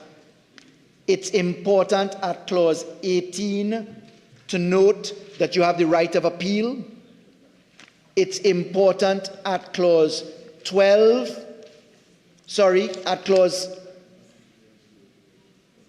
it is important to note that at Clause 19 that you can administer administrative fines. I know that the AG and Minister of Finance are paying attention to the issue of administrative fines under the FATF Recommendation 35 obligations, and that will be explored and expanded under regulations to follow under this Act. It may mean, as the Minister of Finance has put us upon alert, that we may have amendments to make, because as the consultations with the Global Forum end in the cycles in which they start and stop, we get feedback from them, and the feedback says what we need to adjust. So I can mark the spot with the AG having marked it and with the Minister of Finance having marked it to say we may very well have to come to make some amendments. But the point is, this is an ongoing exercise of legislative production, and Mr. Deputy Speaker, this law will allow for the base of taxation for entities over gross revenue of $850 million per annum in group revenue, to make sure that they disclose their revenue. There are exceptions for disclosure. If you note the operation between Clause 6 and Clause 7, there are exceptions if you're already reporting inside of a mutual assistance of administrative convention structure, because once you disclose, you get better positions. But Mr. Deputy Speaker, with the Revenue Authority to come, as it's partially proclaimed, and with the Board of Inland Revenue as it already exists as a competent authority, the exchange of tax-paying information on request or automatically, which is stage 2, that means that we can effectively participate in the global network to ensure that our citizens get their fair share from enterprises that work and operate and in some instances exploit legitimately the minerals and resources of our country, Mr. Deputy Speaker. This is part of a long train of connected mechanisms. It is part of work that will come even today as we go to another piece of law after this, which is connected to this. And I would like to offer my profound support to the Honourable Minister of Finance, who has been slaving for this country to get this law done. I wish to say that I can testify that I have seen him at work on this path. In my previous incarnation, in the work I did, and in my current status as Minister of Rural Development, I have worked with the Minister of Finance and the Honourable AG, and I'm pleased to be part of this team as we seek to save Trinidad and Tobago from negative reflection and, more importantly, from the ravages of the United National Congress. I thank you, Mr. Deputy Speaker. I recognize the member for Naparima. Thank you. Thank you. Thank you. Thank you very much, Mr. Deputy Speaker. Mr. Deputy Speaker, it is now pellucidly clear to all and sundry why the member for San Fernando West was removed as Attorney General some time ago. It is also clear in his long, unenlightened elucidation of nonsense that he said, and use a better word, please. I retract. It is clear that in his long elucidation and a substanceless discussion that he is toting feelings for the job of Attorney General. How could he say, how could the honourable member say that we on this side, we engage in legislative, what's his word, sabotage? Is the minister, I wish to join, you know, it hurts, Mr. Deputy Speaker. It really hurts to listen to amnesia that he has forgotten his non-performance as Attorney General when he sat in the Joint Select Committee on Mutual Assistance in Tax Matters Bill 2018 and the Tax Information Exchange Agreements Bill in 2018. The member for San Fernando West and the member for Diego Martin Northeast were members on the government side. On our side, we had the illustrious member for Sawa Barataria. We had the late, great Fazal Karim, and yours truly. And Mr. Deputy Speaker, we wanted to get off the EU list more than the government on that side. And I want to read a letter. You see, facts are stubborn things. They don't go away. This is a letter dated 9th of May 2019 to the Secretary, and I won't call her name, of the Joint Select Committee on the Mutual Administrative Assistance in Tax Matters Bill 2018 and the Tax Information Exchange Bill 2018. This was a Joint Select Committee established to fast track so that we could discuss, iron out the nitty-gritty, so when it comes to Parliament, we will support it. And as my leader says, we will always support good legislation. So I quote from the letter, and this is to show the slothfulness and laziness and incompetence of those on that side. I quote, I write on behalf of committee members, this is undersigned Rodney Charles wrote this letter. I write on behalf of committee members, MP Fazal Karim, the late Fazal Karim, Senator Saddam Hussein, and myself, to indicate our deep concern about the fact that since its establishment, only one meeting of the Joint Select Committee on the Mutual Administrative Assistance in Tax Matters Bill 2018 and the Tax Information Exchange Agreement Bill 2018 and the Income Tax Bill has been held. Only one meeting. That meeting was held on January 25th, 2019. 3 months have passed, no meetings. We on this side begging them, this is important, this is critical. Let us meet, let us treat, and let us get off the EU blacklist. I continue. We note, and the member for San Fernando West was a member of that committee, so he knows full well about this letter. We note that the legislation under review are vitally important in order for us to come off the various blacklists.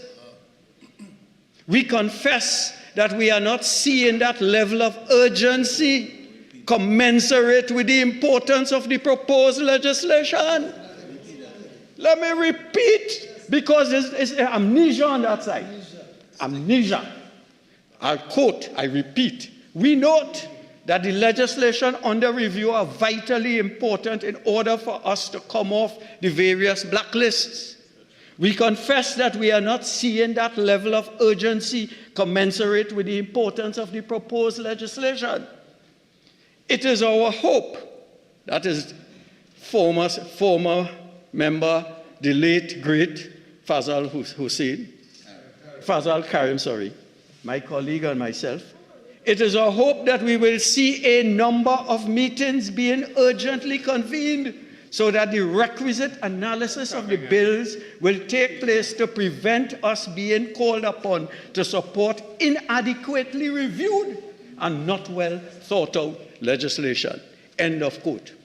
And I ask the question, Mr. Deputy Speaker, does that look like somebody, a group of people and a party that wants to sabotage legislation in the interest of Trinidad and Tobago?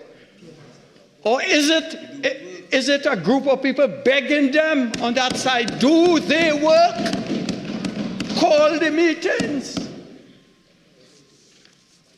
So the Minister of Finance, not aware of his portfolio, making obligations that he knows that he cannot keep, not holding meetings, not doing the requisite analysis and forethought to bring good legislation to get us off the blacklist. The minister, and I repeat, I must congratulate my colleague from Oropouche West for erudition, enlightenment, and bringing the facts on the table, not old talk and sweet talk and surat and proportionality and things. Facts on the table. Quoting ECLAC, what the Economic Commission for Latin America. Facts. The Minister of Finance, he made a commitment to the Globe, and I repeat what my friend said, to the Code of Conduct Group by letter dated November 21st, 2017, that would pass the BEPS inclusive framework legislation by June 30th, 2019. Now it is instructive that the promise was made for June 30th, 2019. And this letter is May 9th, 2019, begging them, let us get together and pass the legislation. And you know what hurts? I see the minister is leaving, can't face the truth, cannot face the truth, that after writing this letter on May 9th, 2019, 1 month passed before a meeting was held. So 4 months, the Minister of Finance telling us, this is urgent. We must meet and treat. And 4 months pass. And when you write them, you have to wait a further month to get a response, to call a meeting. But I want to deal with the member for San Fernando West, former Attorney General, when he said that this BEPS legislation is here because they had to pass previous legislation which were not supported by us on this side. You see, amnesia again. They forget. Let me enlighten them. The Foreign Account Tax Compliance Act, FATCA, was passed with opposition support. We supported that. And that's a fact. The Income Tax Amendment Bill 2019, we supported that. So don't come and tell the population that is obstruction on this side. But not only that, there are two pieces of legislation. The third piece of legislation, the Mutual Administrative Assistance in Tax Matters Bill 2018, we supported that also. Just to bring some blue soap. At the Trinidad and Tobago Special Economic Zones Bill, we supported that on every occasion where we are required to be patriotic and do the people's work. We do it with expedition. Yes. But we have to deal with a slothful, incompetent government on that side. Slothful, lazy, incompetent. There's no nice way to speak the truth. As they say, plain talk, bad manners. Some blue soap to remedy this. So we have the ECLAC report and various reports saying how much we have lost.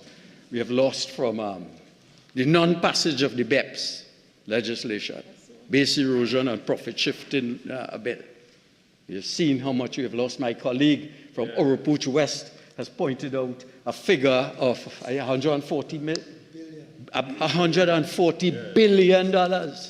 And he has also pointed out that you're running down the poor citizens of Trinidad and Tobago to get $400 million for property tax.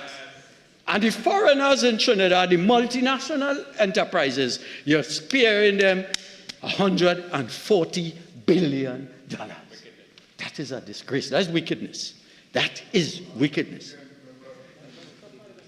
Well, okay, it is not good behavior consistent with a party that has the interests of Trinidad and Tobago at heart. But we have not only lost billions. We have not only lost billions. The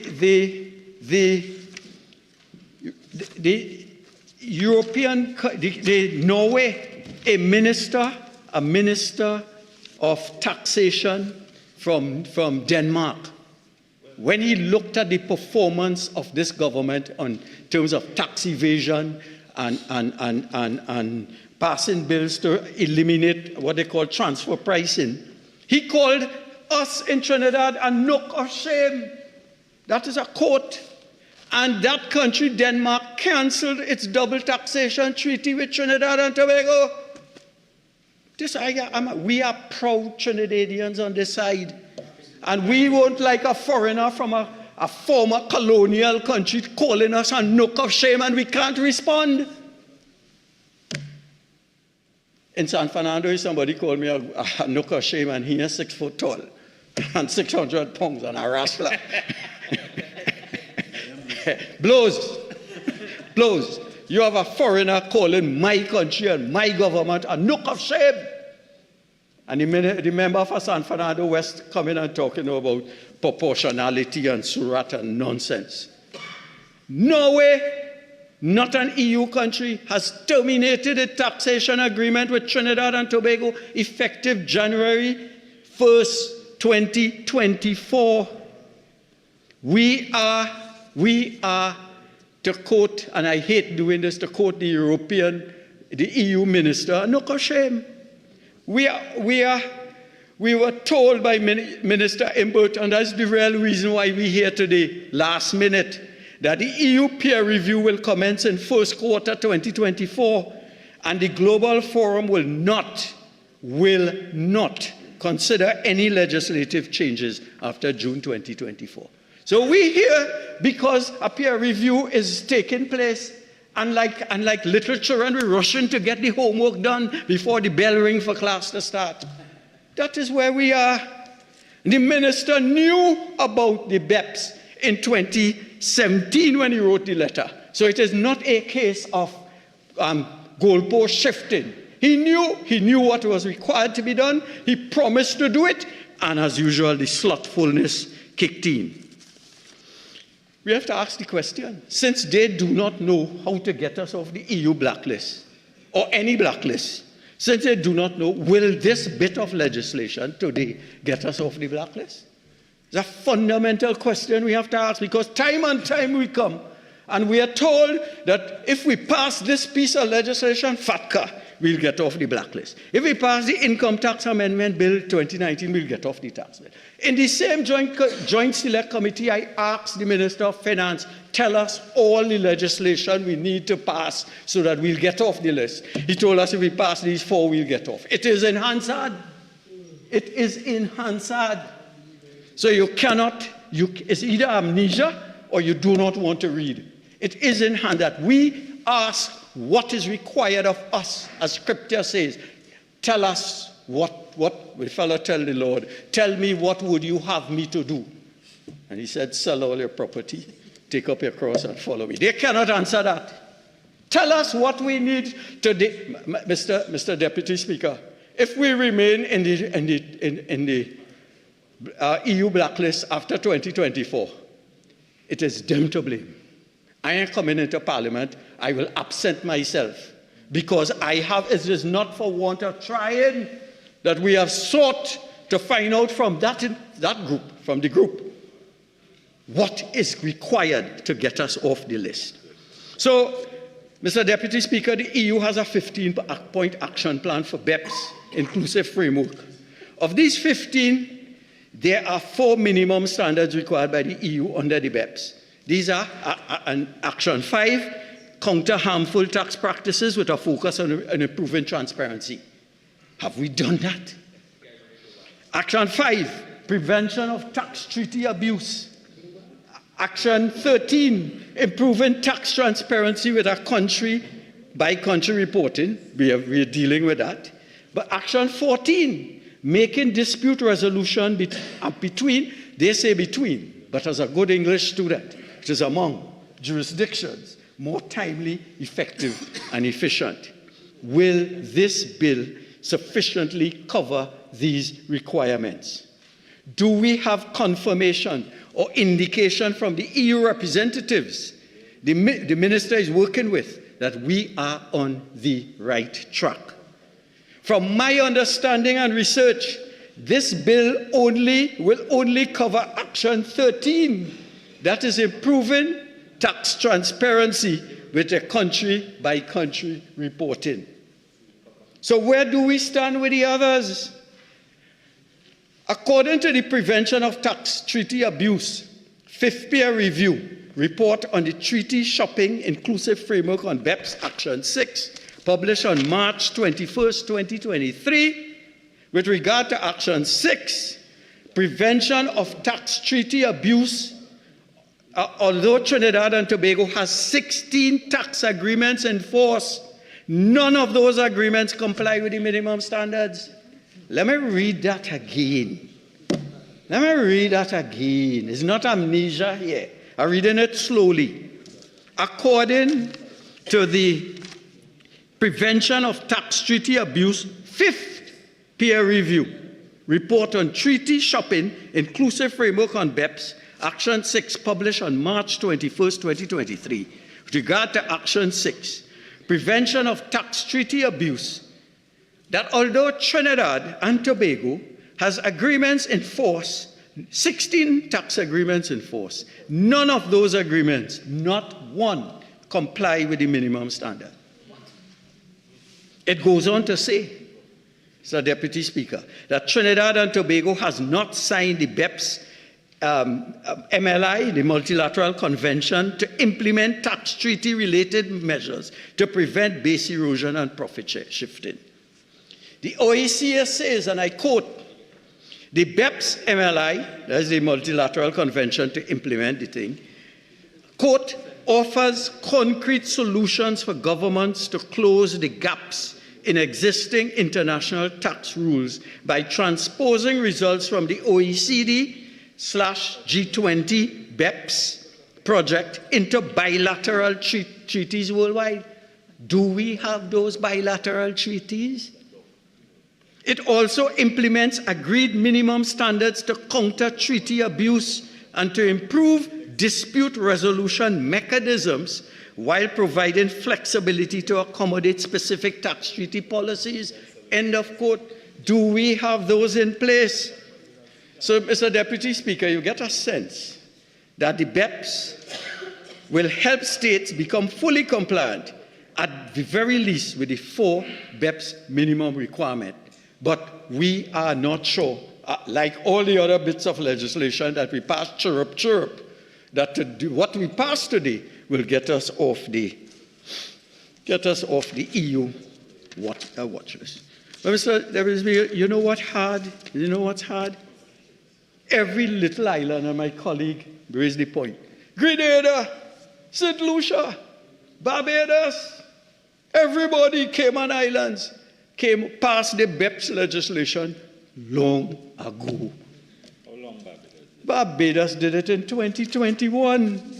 And I have, Mr. Deputy Speaker, a copy of our legislation and that of the Barbadians. And you know, they copy it word for word. Word for word. The government of Trinidad and Tobago. I mean, they don't like me to talk about Mia Motley. They do not like me to talk to Barbados, about Barbados. I understand that.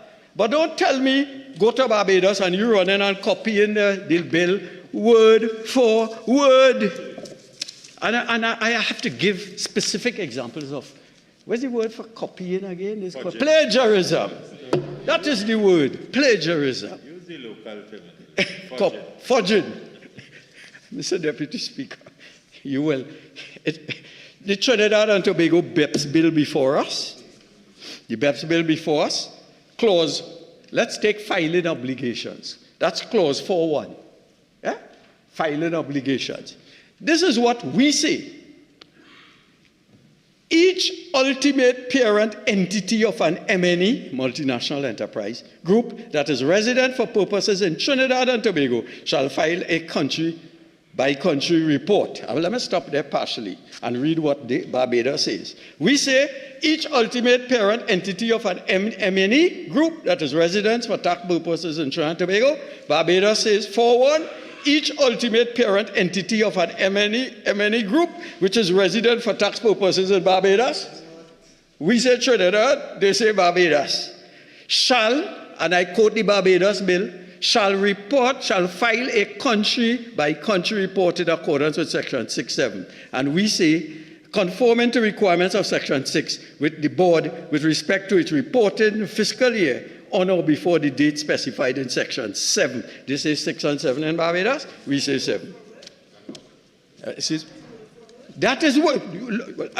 Hear word for word again. Members, please. Here, if you're not convinced, the again, member, members, please. The member for Aruka Maloney.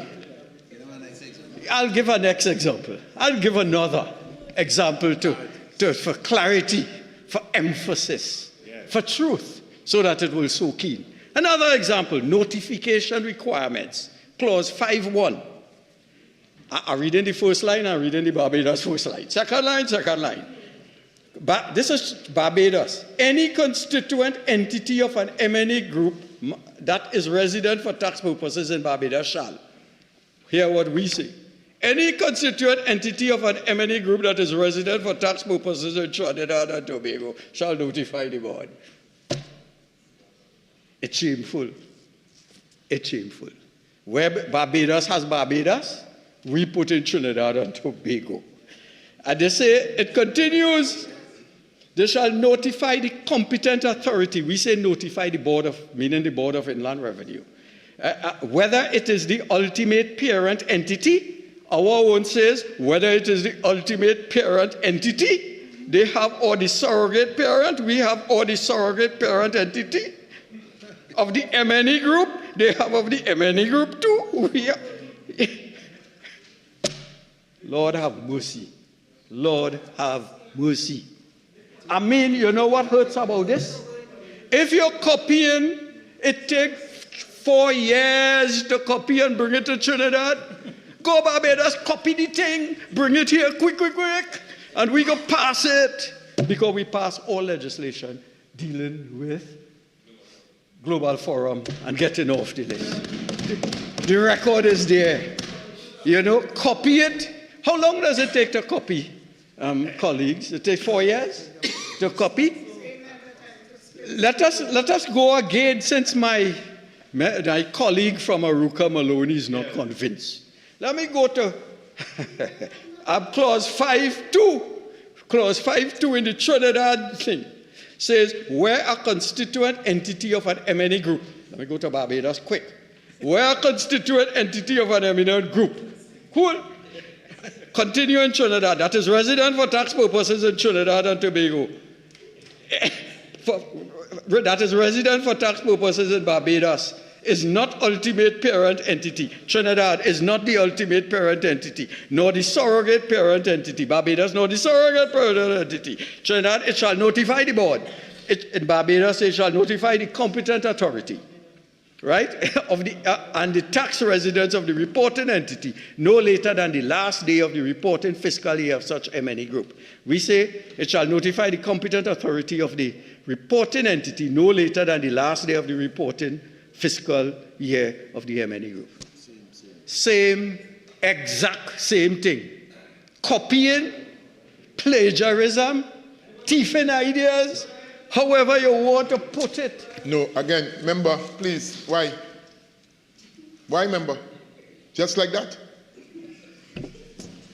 Come on, member for Naprima, you are only recognized. Yes, yes, this thing hurts. I'm losing my paper, man. I better go Barbados and copy something and bring it here. I'm losing. Yeah, time for filing. Clause 7.1.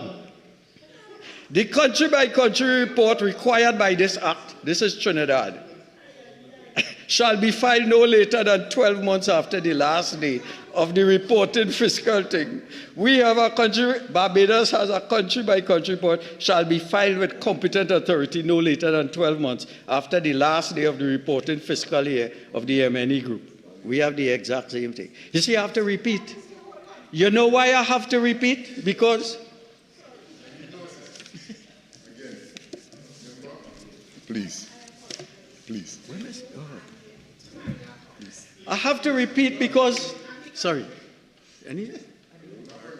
I have to repeat because there is amnesia on that side. So you see, when you repeat, it sticks. James Carvin tells us, if you say something once, nobody hears it. 10 times, one person hears it. 100 times, they begin to believe it. So I want them to believe when I finish today that they are incompetent.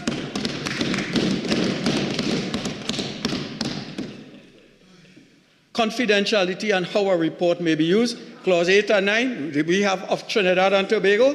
Barbados has it, Clause 11 of Barbados. Clause 10 of TT, they have of Clause 9 in Barbados of Barbados.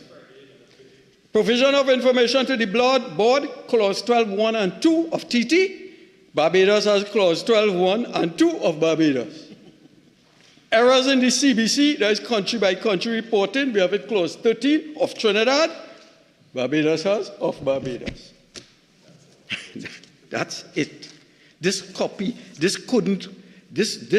couldn't copy this years ago, Mr. Speaker.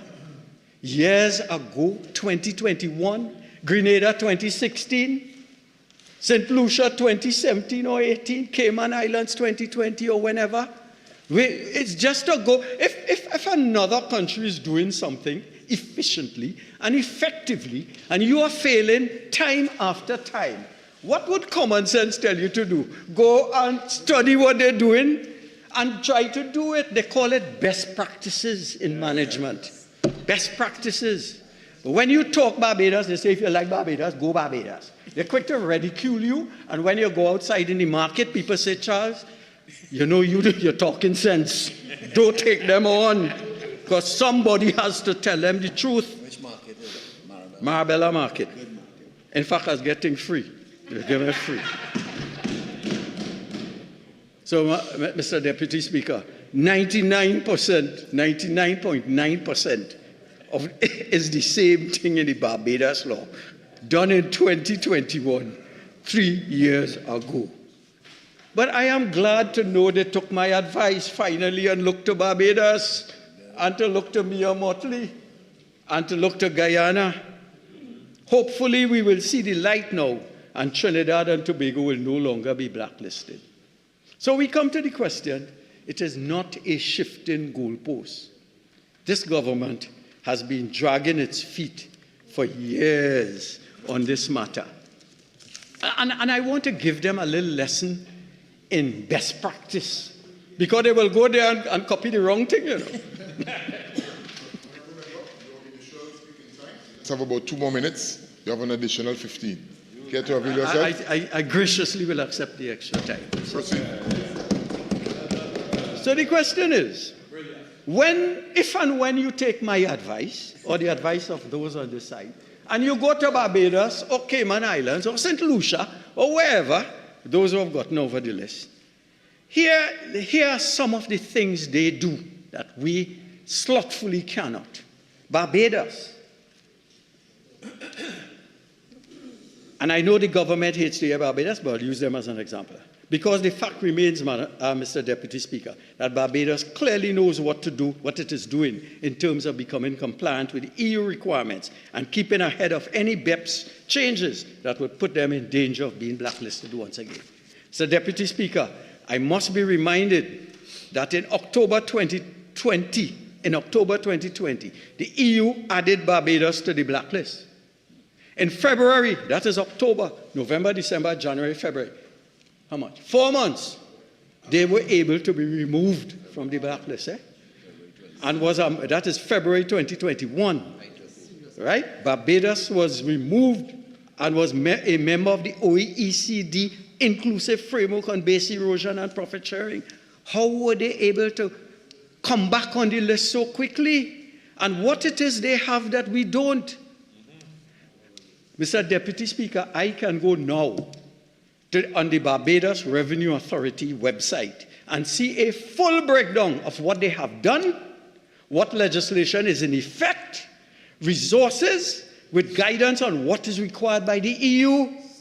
That is the kind of transparency and efficiency we would like to see here. We are more than capable. We bright, you know. We bright in Trinidad. We win in CARICOM scholarships, but somehow those people don't end up on that side of the bench. Cayman Islands came off the EU blacklist in 2020. In July 2019, the OECD's Forum on Harmful Tax Practices assessed Cayman's regime. The same list.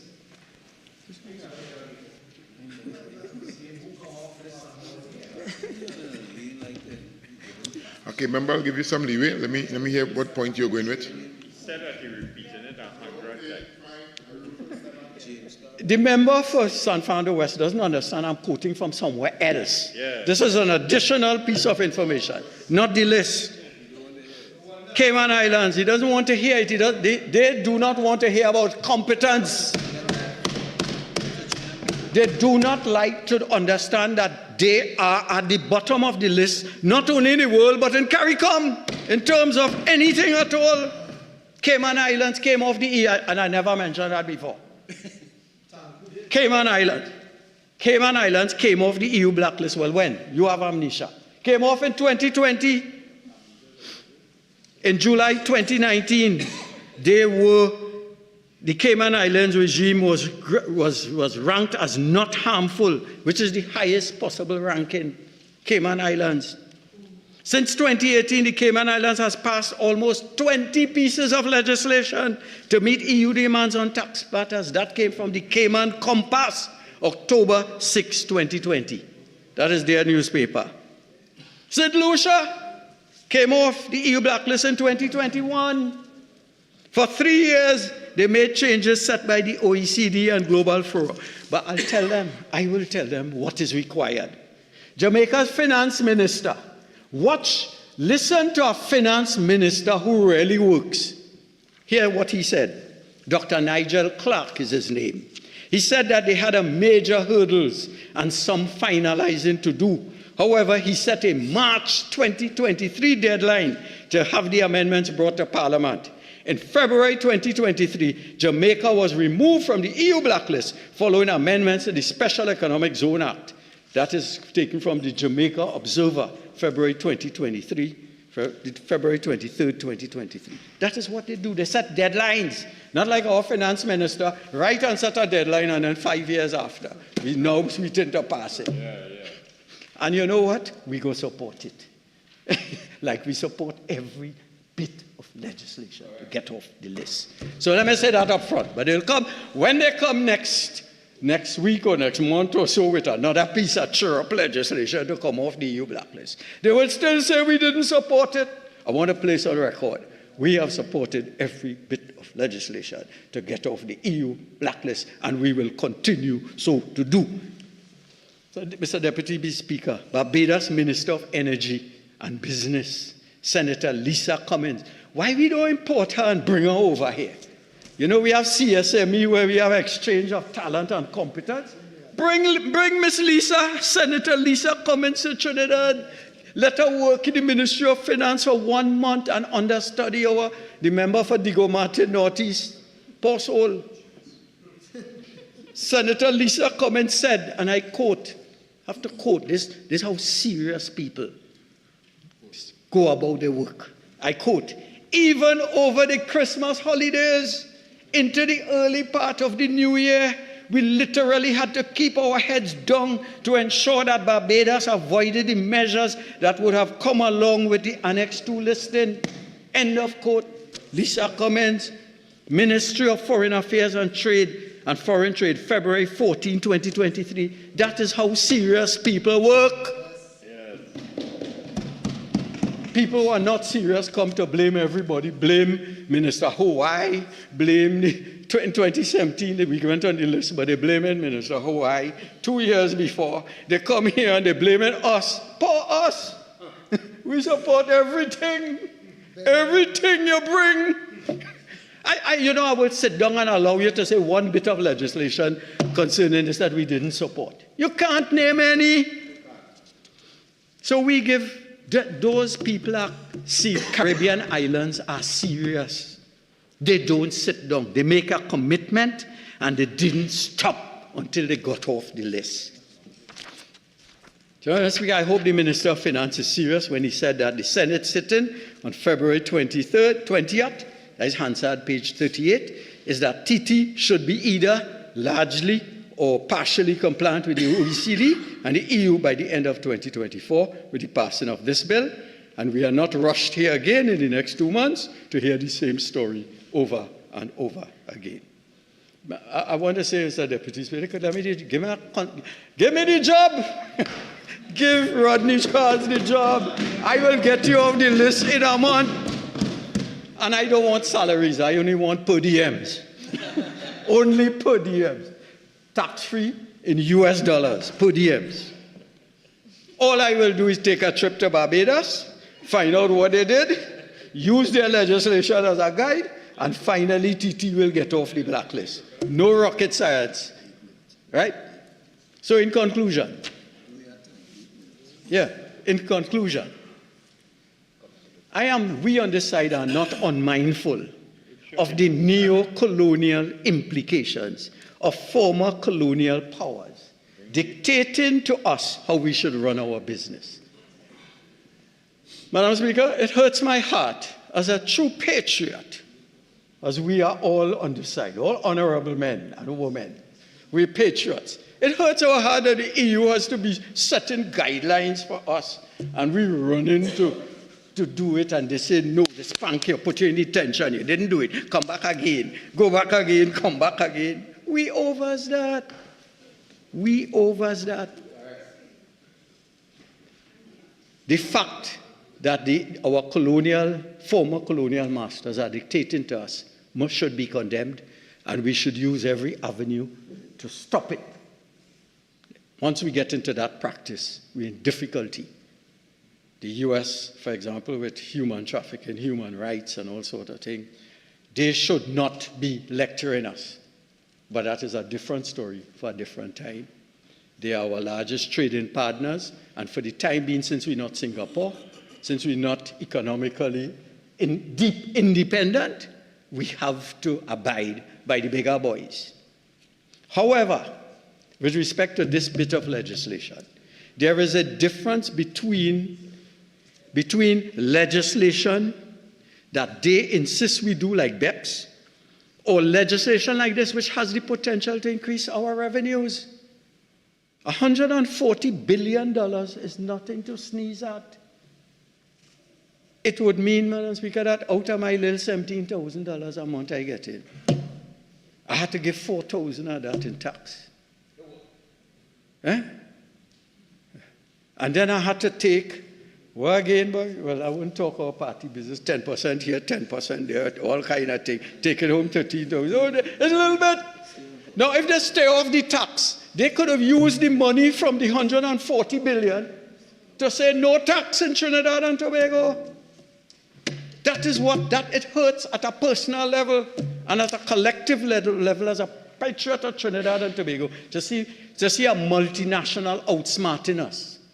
And yet we are told that the person in charge of our energy sector is Gary Sobers. And I want to correct one last thing before I go. Gary Sobers. This false information that the Prime Minister, the Minister of Energy, went to Houston, and because of that we got $14 billion, while you're foregoing $140 billion. After that meeting in Houston, the energy sector collapsed. Petrotrin collapsed. While I understand the wide angles you're taking, please let's narrow in and let's. Yes, Madam Speaker, you were not here, please. But I was responding. Okay, to the, just kind of reel in and. As the member for San Fernando West indicated about the great things they did in Houston, I am constrained to respond. I would also say not every peripheral thing one is allowed to respond to. Okay, less reel in. You've gone all about the place. Whether in response or not, at this time you can't really be responding for how far you're into your contribution. Let's get on with what is before us. So we should be telling the EU about best practices in the management of their business arrangements, not the other way around. Madam Speaker, every time we come to this House, we beg our colleagues on that side to bring all the legislation and let us get off the EU blacklist. It has been too long. And if you find me impatient, it's because of the length of the nonsense that I have to put up with. But the time and time again, to no avail. They bring us here to give us the same excuses, and we still remain on the blacklist. Were we not told that if we didn't come off the blacklist, we would lose correspondent bank things and all sorts of...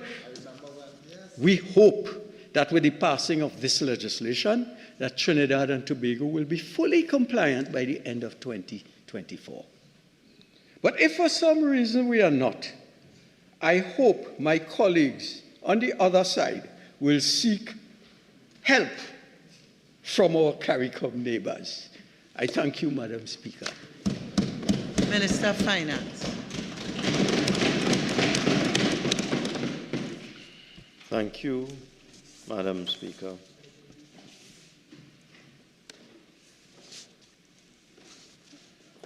Barbados, Grenada, and Jamaica are in IMF programs. We are not. So let me deal now with the matter that is before us.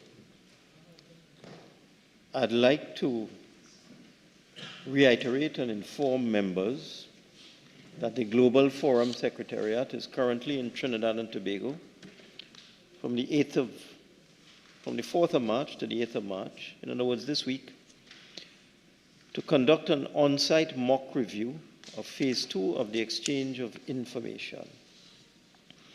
The actual peer review is scheduled to be launched in June 2024. In terms of the peer review and the action plan we have prepared, this is what has happened and will happen. The exchange of information peer questionnaire was sent to the Global Forum Secretariat in February 2024. The on-site mock peer review, as I've just indicated, is in progress here in Trinidad and Tobago.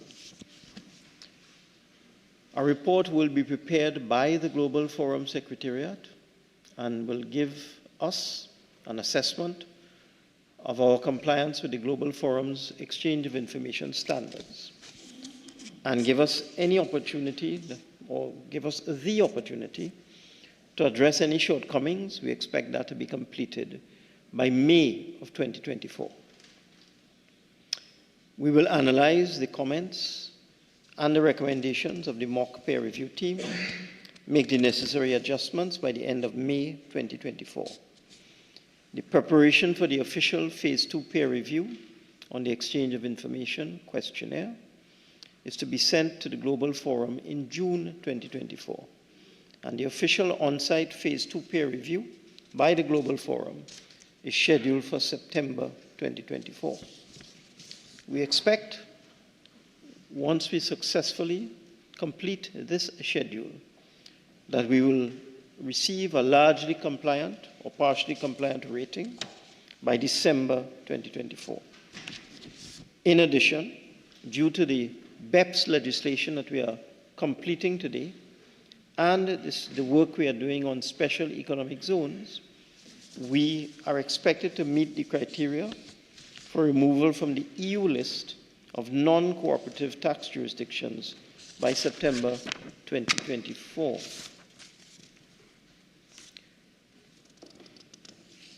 Let me give some further details. The Ministry of Finance is in the process of submitting a confidentiality questionnaire to allow us to join the mutual administrative assistance in tax matters. We expect to complete this by the end of this month. Having done so, we will seek and obtain advice from the Global Forum with regard to how we proceed to signing and ratification of the mutual assistance in tax matters. We will then deposit the instrument of ratification, which we expect to complete by May of 2024. In August of 2024, Trinidad and Tobago is scheduled to sign the Common Reporting Standard and the Multilateral Competent Authority Agreement. This would allow for the activation of the Common Reporting Standard and Multilateral Competent Authority Agreement, and allow for the establishment of a domestic reporting system for financial institutions. We will be doing this through the Inland Revenue Division by the third quarter of 2024, and involves stakeholders such as the Bankers Association, the Central Bank, and so on. In November 2024, the connection to the Common Transmission System will take place. This is the IT system which allows exchange of information. With respect to the 4 minimum standards, particular attention is paid to Action 5, harmful tax practices, and Action 13, country-by-country reporting. To meet these standards, The SEC regulations were adopted in November 2023. The SEC incentive framework is expected to be finalized by the end of this month, and the establishment of the SEC authority, together with the proclamation of the SEC Act, is expected to be completed in April. With respect to Action 13, country-by-country reporting, the enactment of the country-by-country reporting law, which is a law before us, and after that, we deal with matters of confidentiality and data protection. We accede to the multilateral convention. We become a signatory to the country-by-country multilateral competent authority agreement, and we activate the exchange relationships for the exchange of country-by-country reports, which we expect to do by the third quarter of 2024. The other two standards, Action 6, prevention of abuse of tax treaties, and Action 14, mutual agreement procedure. Trinidad and Tobago intends to update its treaty network to reflect these standards by the fourth quarter of 2024. So, Madam Speaker, that is the matrix. The member for Oropouche West started well, ended badly. The member for Naparima was wholly irrelevant. I am quite interested in his statement that if we have to come back to Parliament to do further legislation, he will absent himself. That's okay, it's simple majority. So it doesn't really matter if he absents himself or not. But I think that's just an empty statement. I have gathered in all the old talk and the ranting and the raving on the other side that they support the legislation. I was able to discern that in all the screaming and shouting and histrionics and filibustering and tedious repetition ad nauseum and cacophony, as you correctly say, of noise. I discerned in all of that this was just an exercise in empty talk because they intend to support the legislation. I therefore thank the opposition for the expression of support for this legislation, and I beg to move.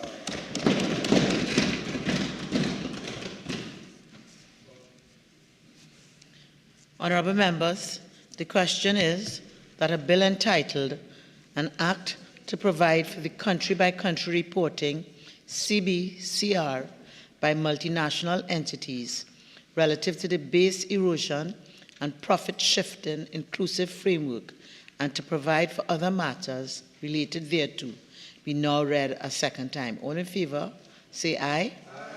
Any against? The ayes have it.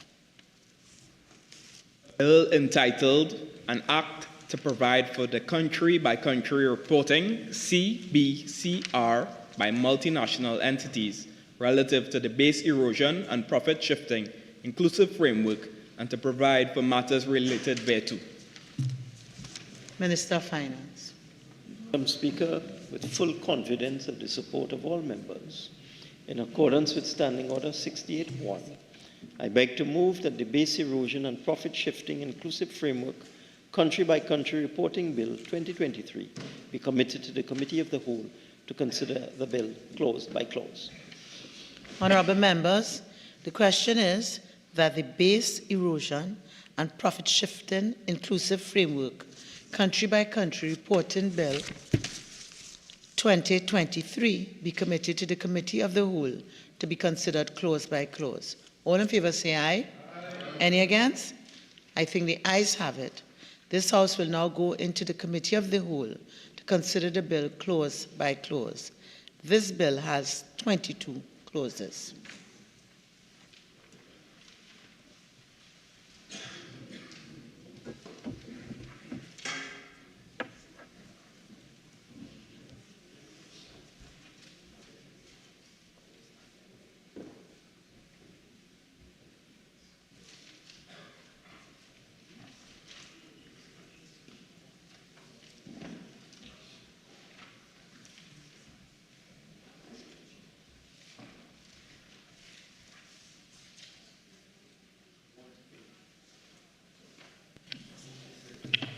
Okay, so I have not received any amendments, written amendments, so I am to ask if there's agreement that we can take all the clauses in their entirety. Yes? Okay, Clerk. Clauses 1 to 22. The question is that clauses 1 to 22 stand part of the bill. The question is that clauses 1 to 22 now stand part of the bill. Those in favor say aye. Aye. Those against say no.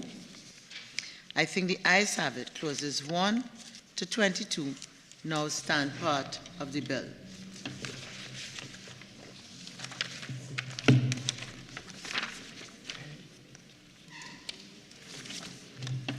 Honourable members, the question is that the bill be now reported to the House. Those in favour say aye. Aye.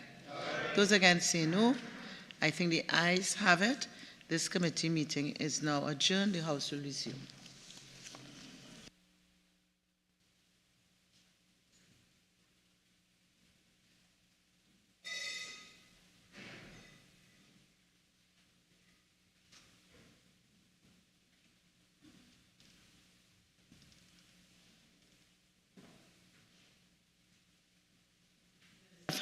The Minister of Finance.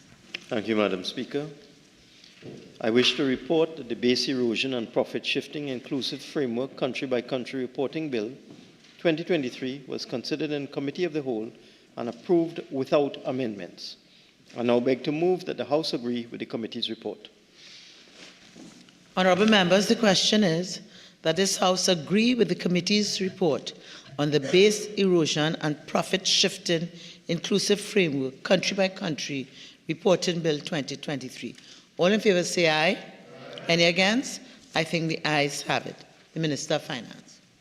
Thank you, Madam Speaker. I beg to move that a bill entitled An Act to Provide for the Country-by-Country Reporting CBCR by multinational entities relative to the Base Erosion and Profit Shifting Inclusive Framework and to provide for matters related thereto be now read a third time and passed. Honourable members, the question is a bill entitled An Act to Provide for the Country-by-Country Reporting CBCR by multinational entities relative to the Base Erosion and Profit Shifting Inclusive Framework and to provide for matters related thereto be now read a third time and passed. All in favour say aye. Aye. Any against? I think the ayes have it. A bill entitled An Act to Provide for the Country-by-Country Reporting CBCR by multinational entities relative to the Base Erosion and Profit Shifting Inclusive Framework and to provide for matters related thereto. The Attorney General.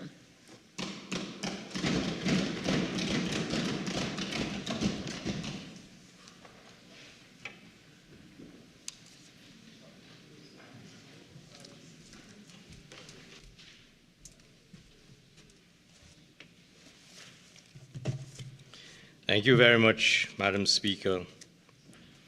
Madam Speaker, I beg to move that a bill entitled An Act to Amend the Registrar General's Act, Chapter 1903, the Companies Act, Chapter 1801, the Registration of Business Names Act, Chapter 82, Number 85, and the Non-Profit Organizations Act, Number 7 of 2019, be now read a second time. I thank you, Madam Speaker, for the opportunity this evening to contribute on this important bill, which, as I think all members would appreciate, is an important bill not only to the extent that it stands in its own right with reference to the compendium of legislation which it seeks to amend, but is also important as part of the suite of legislation which will be read as part of the corpus of laws of Trinidad and Tobago in relation to that which I've had the privilege of just participating in the passage of this House, the BEPS bill. The bill before us today, Madam Speaker, is comprised of 6 clauses. It is entitled by its long title, the Miscellaneous Provisions Registrar General Companies Registration of Business Names and Non-Profit Organizations Bill 2023. And I hope that my colleague in the other place who teases me will forgive me if I refer to it as the Cross Bill. The Cross Bill seeks to make a number of significant amendments to several key pieces of legislation named in the very title to the bill and under which the company's registry operates. Madam Speaker, I wish to inform this Honourable House that this bill was debated in the other place and passed with amendments on December the 12th, 2023, in order to facilitate the full operation of the registry's company registry online system. The Registrar General's Department, RGD, falls under the combined remit of my leadership of the Office of the Attorney General and the Ministry of Legal Affairs to ensure that there is a cohesive approach to its operation. The RGD is responsible for the incorporation of companies under the Companies Act, for the registration of business names under the Registration of Business Names Act, the registration of non-profit organizations under the Act by that name, and the registration of newspapers under the Newspapers Act. Centralized digitization, Madam Speaker, is a high priority of the whole of government mandate, and I am privileged to lead a ministry which works assiduously with the Ministry of Digital Transformation in fulfilling this mandate. Under the assertive leadership of our Honourable Prime Minister, Dr. Keith Rowley, the main thrust for digital transformation is under the guidance of the Ministry of Digital Transformation and includes competent authorities functioning under the remit of the AG, Attorney General, and Ministry of Legal Affairs, such as the Registrar General's Department. I am already on record, and I ask your leave, in expressing my appreciation of the remarkable work and advice of the Ministry of Digital Transformation during last year's cyber attack at the AG's office, and my personal experience of that guidance and the extraordinary competence of that ministry makes me a willing convert to the astute leadership of the Minister and his team on digital transformation. That remark, which I made with your leave, Madam Speaker, is very relevant to what we are about here today. That is to say, the Cross Bill, the company registration online system, because we are continuing as a government to demonstrate a willingness and a commitment in order to ensure Trinidad and Tobago's international compliance with the FATF, International Anti-Money Laundering, Countering the Financing of Terrorism, Countering Proliferation Financing, AML, CFT, CPF standards, and in particular, to have available for scrutiny up-to-date and accurate beneficial ownership information with respect to all entities, including companies and businesses. In balancing the ease of doing business, this government must have regard to our international financial obligations. We live and do business in an interconnected and interdependent world. As we in this Honourable House are all too aware, the failure of countries to meet international financial obligations is invariably punishable by various forms of naming and shaming or ostracism in the international financial system. CROSS is intended to equip and aid our country in meeting those obligations with greater expedition and efficiency. Our approach enhances the country's standing in the international arena and reinforces this government's role as a responsible and accountable global actor. This commitment is evident in the very reason we are here today in this Honourable House. The Registrar General's Department, under the leadership of Registrar General Mrs. Karen Bridgewater, is ensuring that all companies sign on to a new registry system at the company's registry. This system was created to improve the aim of doing business and to help Trinidad and Tobago maintain its international obligations to combat corruption. On December the 12th, 2023, the Cross Bill was unanimously passed in the other place, which will serve to fully operationalize this new system, that is to say, Companies Online Registration System, CROSS. That bill introduces a threshold of beneficial ownership to include the natural person who ultimately owns or controls 10% or more of the shares or membership interests of the company through direct ownership, indirect ownership, or control through other means. The bill will require a company to maintain and to keep updated a register of all beneficial owners. The register maintained at the Registrar General's Department, Companies Registry, will contain the name, nationality, or the latest known address or telephone, email, and other contact details, and the date on which any person ceases to be a beneficial owner. The amendments to the Companies Act for beneficial ownership in this bill are mirrored within parallel amendments to the 11 other pieces of legislation which are being debated here today, and that suite of legislation which we continue to improve. Importantly, from a holistic perspective, these amendments all complement each other.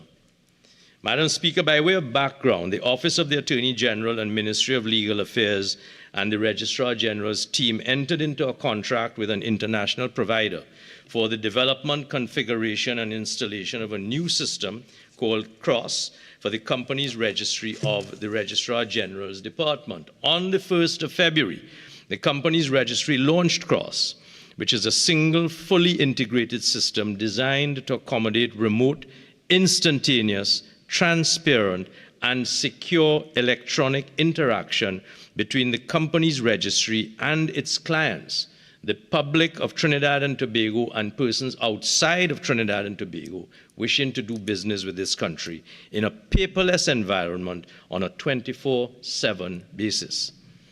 This system facilitates electronic and transaction of business with the registry and is intended to reduce physical visits to the office for only the most extreme and rare circumstances, and to allow for A, the certification of compliance with registration and incorporation requirements, B, maintaining files and registers, C, making documents on file available for examination, D, furnishing copies of documents, E, collecting fees and penalties, F, instituting proceedings in instances of non-compliance with applicable laws, G, striking off companies from the register, and H, reducing timeframes for registration and incorporation of business names and companies. CROSS requires users of the system to register to do so. After, users may transact businesses from their homes and/or offices, transmitting their documents electronically. Documents can be submitted with electronic signatures affixed thereto. All transactions are securely recorded. All persons on record in business names registrations and company incorporations are electronically alerted as to any change of their status. CROSS is intended to both contribute to the improvement and enhancement of the ease of doing business credentials of the country, as well as supporting law enforcement authorities and other relevant entities in the course of investigations being carried out as they all execute their respective mandates. Moreover, the system is versatile and is capable of, for instance, generating bespoke information, all often solicited by other specialist clients and even university students. Madam Speaker, on an ongoing incremental basis, the CROSS system is intended to reduce the need for in-person visits by our clients, members of the public, to the physical offices of the Registrar General's Department, except in the more rare and exceptional cases. One shall generally be able to transact most business with the company's registry, for example, from abroad, from the comfort of one's home or office, as well as allowing registrants to comply with document filing deadlines, removing the requirement to go in physically to the offices. The government is fully aware of the way the impact of the COVID-19 pandemic forced persons to work remotely and to ensure continuity of business operations, particularly for small and business-sized medium enterprises. Out of crisis come opportunities, Madam Speaker, and without fear of contradiction, we can acknowledge that the COVID pandemic has highlighted and opened to the world the value of being able to work remotely, efficiently, and with expedition. This is part of the system that CROSS intends to take advantage of in order to build out the quality and reliability of the service that will be made available to its general clientele.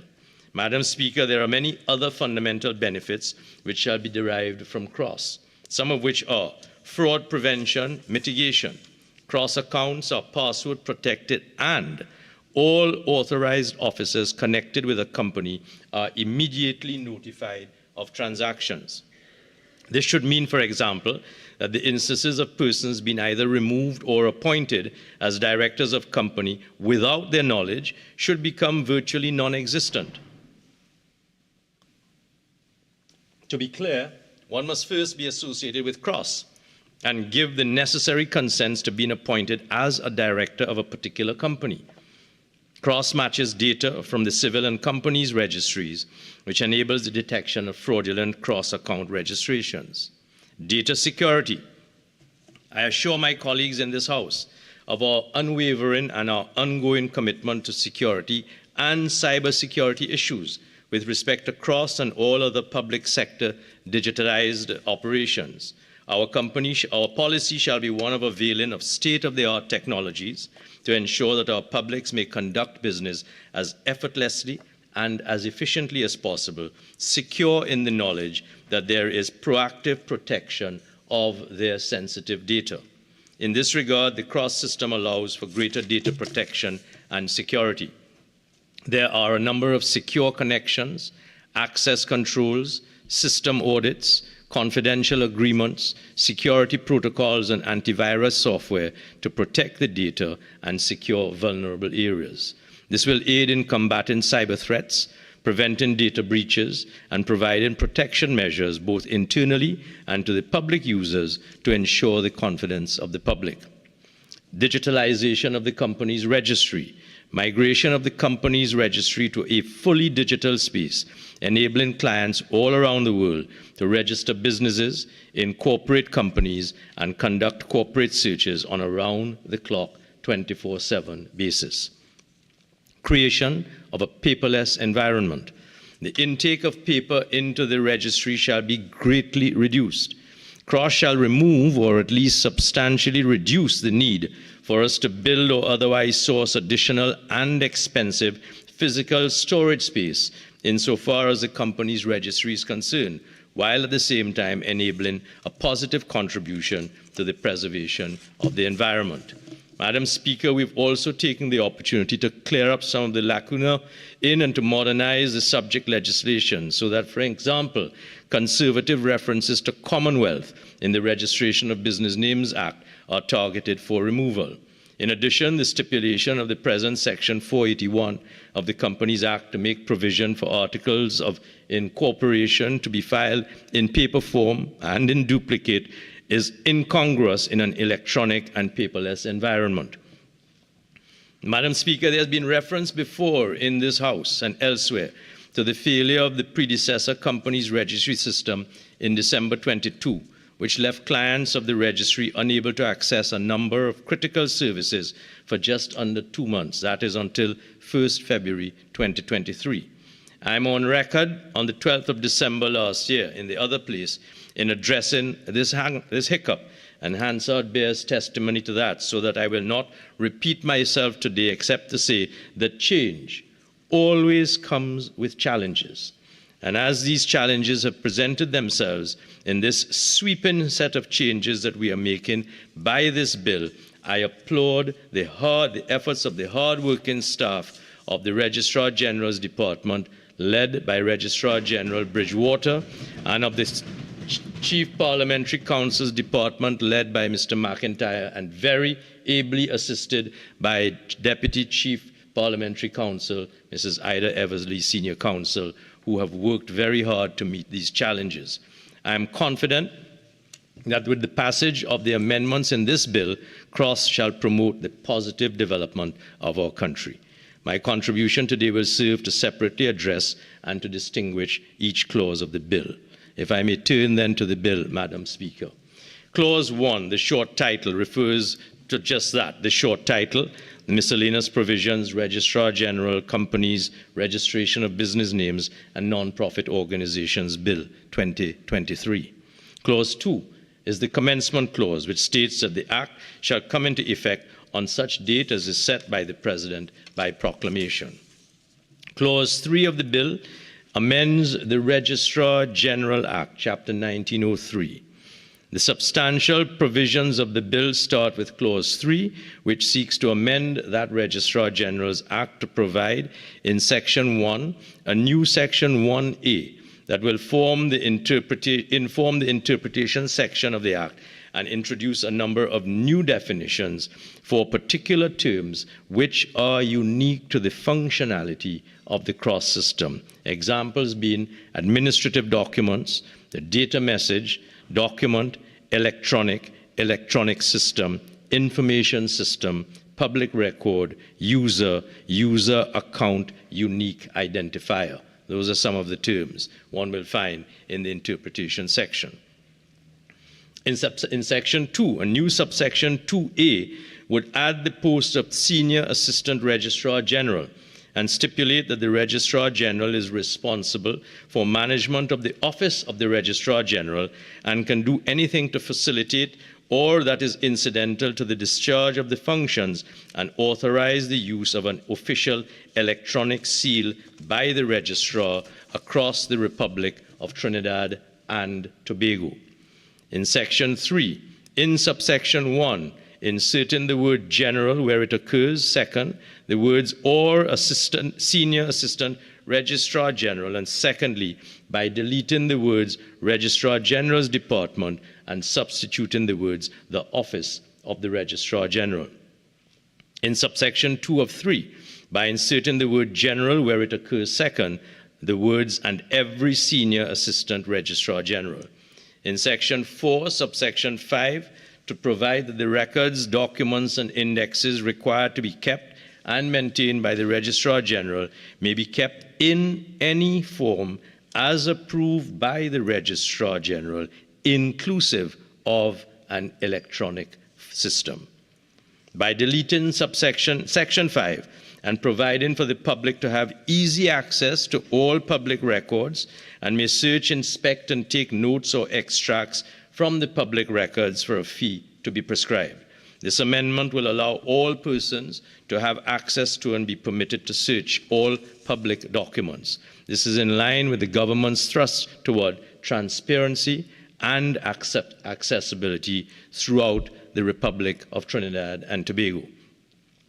By inserting after section 5 new subsections 5A to 5L, which, and I don't list them seriatim, I give a scan of it, provides for the use of an electronic system to carry out the functions identified under Section 53 of the Electronic Transactions Act in relation to all pieces of legislation under which the Registrar General has or will have a role. The section would also provide that where the Registrar General is required to issue a certificate, receive, file, or register a document, provide a copy of or extract from any document required to be received, filed, or registered, or carry out any other function, that document may be provided, received, or carried out in electronic form. The amendments, sections 5A to L, empower the Registrar General to have the discretion as to whether the submission of documents should be done electronically or not. The amendments make provision for electronically generated documents to be used as conclusive proof and can be used in court proceedings as admissible evidence. Those amendments ensure that no firm, legal person, or entity can utilize the electronic system without having a user account unique identifier. The amendments also provide in this subsection for transmission via the electronic system that shall be taken as evidence that it was made by the registered user of the account that was used for the transmission, and the registrar is not required to conduct investigations into any matter regarding a transmission. They empower the registrar to suspend or cancel account, provide for circumstances where there's unauthorized use of the electronic system, and create an offense for such unauthorized use. and provide for a penalty of unauthorized modification of the electronic system. There are also provisions for penalties for unauthorized obstruction of the electronic system, provision for penalty for knowingly and without authority causing the electronic system to cease to function, and provides for declarations of confidentiality for persons employed in the office of the Registrar General, and penalties for breach of confidentiality of persons employed in the office of the Registrar General. Madam Speaker, continuing in Section 6, that section introduces new subsections to provide for the issuance of certified copies in any form. Section 7 introduces a new subsection to allow the Minister to amend the schedules by order. Section 9 to provide for the Registrar General to alter the length of period for the transaction of businesses which are conducted through the electronic system. A new Section 9A to provide for immunity from suit for the office of the Registrar General or staff member or a person who is authorized to perform or to exercise the functions or powers of or on behalf of the Registrar General for or in relation to an act done or omitted to be done in good faith in performance or purported performance of any function or in exercise or proposed exercise of any power conferred or expressed to be conferred by or under the Act. In Section 10, to provide for rules for the establishment and maintenance of the electronic system, inserting a new Section 11, empowering the Minister to make regulations for the administration of the Act, which would be subject to negative resolution of Parliament, and deleting the existing schedule and inserting a new schedule to provide for amendment of fees.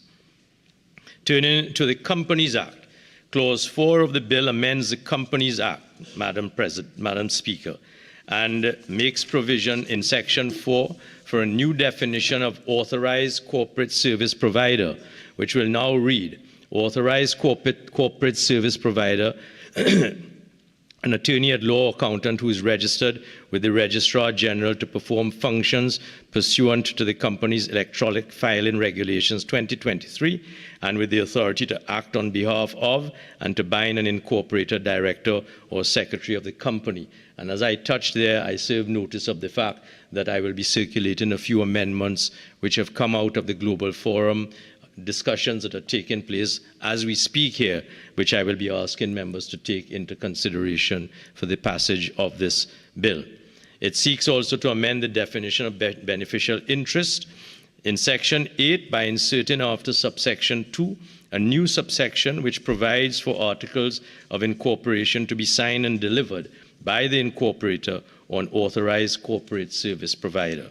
Section 33, subsection 1, to provide for membership interest to be issued in addition to shares as are already provided for.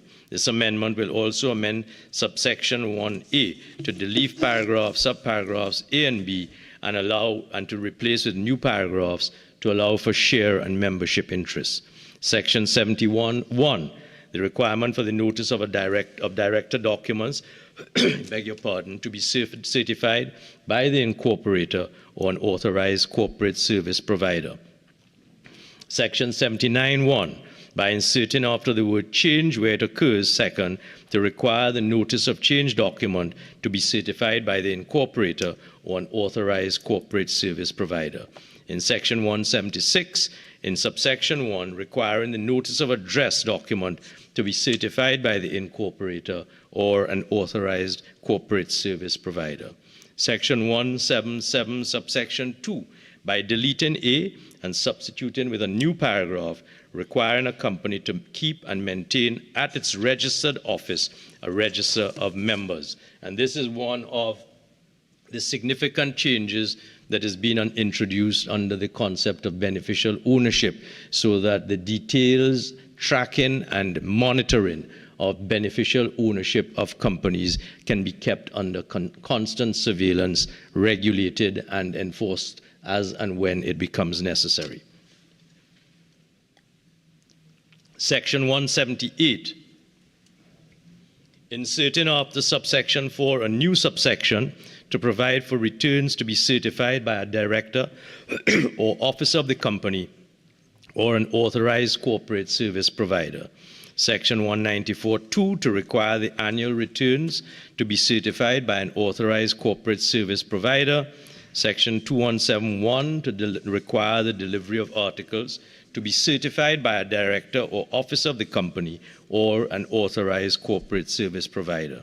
Section 2192 to require restated articles to be certified by the director or officer of the company or an authorized corporate service provider. Section 2251 to require the article of amalgamation to be certified by the director or officer of the company or an authorized corporate service provider. Section 318, subsection 2, to require registration documents to be certified by the director or officer of the company or an authorized corporate service provider or an attorney at law.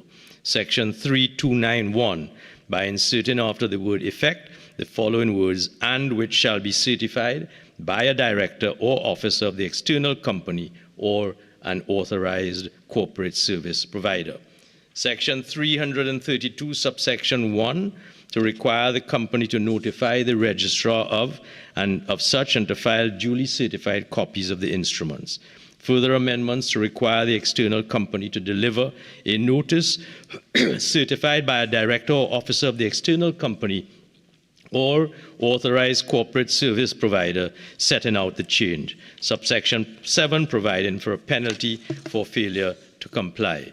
Subsection 8, providing for an exemption to companies publicly traded on the stock exchange. Section 333, subsection 2, to insert after the word external company the words or an authorized corporate service provider in order to require returns to be certified by such a provider. And a draft and amendment to renumber section 337 as 337.1 and introduce after 337.1 a new section to require contents of a return made under 337 capital C to be certified by a director or officer of the company or an authorized corporate service provider. Madam Speaker, amendments to introduce beneficial ownership information, very importantly, are brought in section 337A, subsection 2C, to amend the interpretation of certain words and phrases in Part VA of the Act. The definition of beneficial owner will now apply to both companies registered under the Companies Act and also to external companies.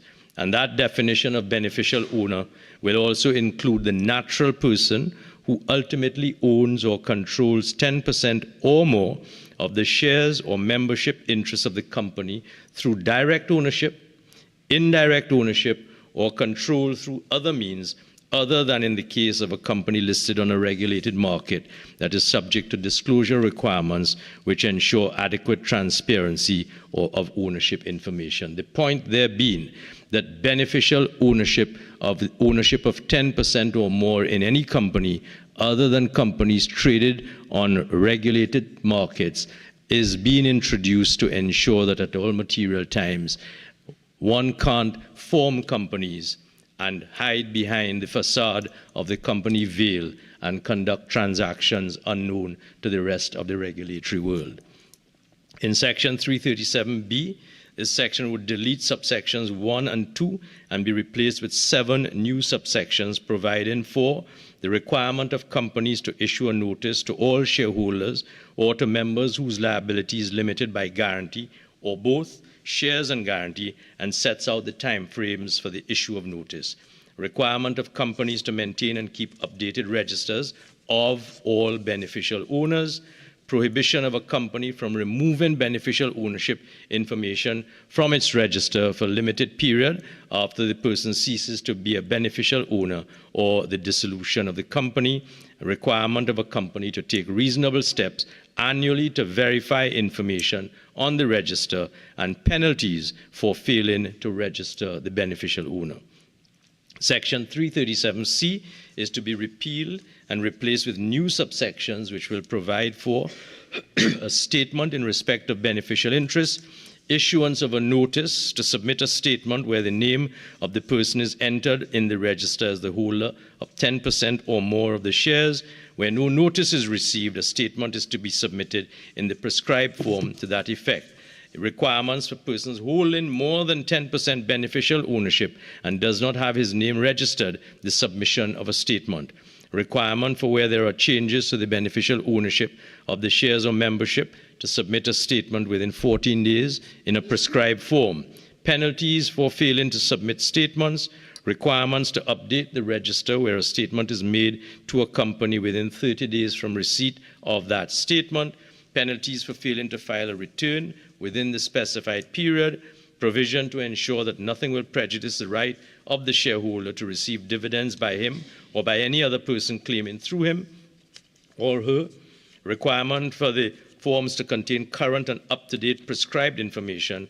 Provisions to exclude external companies. Section 337D is to be repealed and 2 new sections to be inserted, providing for a requirement for the Registrar General to keep a register of all beneficial owners and upon receipt of a return to update the register. There will be some editorial changes such as to Section 337E and continued amendments to the cross system in the Companies Act. Section 342(2) in respect of articles of continuance. Section 461 to delete subsections 1, 2, and 3 and replace with new subsections making provision for the Registrar General where there is reasonable cause to believe that the company is not carrying on business or in operation, to inquire whether the company is carrying on business or continues in operation. Section 473 in subsection 1, the deletion of the words during normal business hours. 474 to delete the words or by prepaid post or cable and replacing with the words by prepaid post or cable or by electronic means of transmission.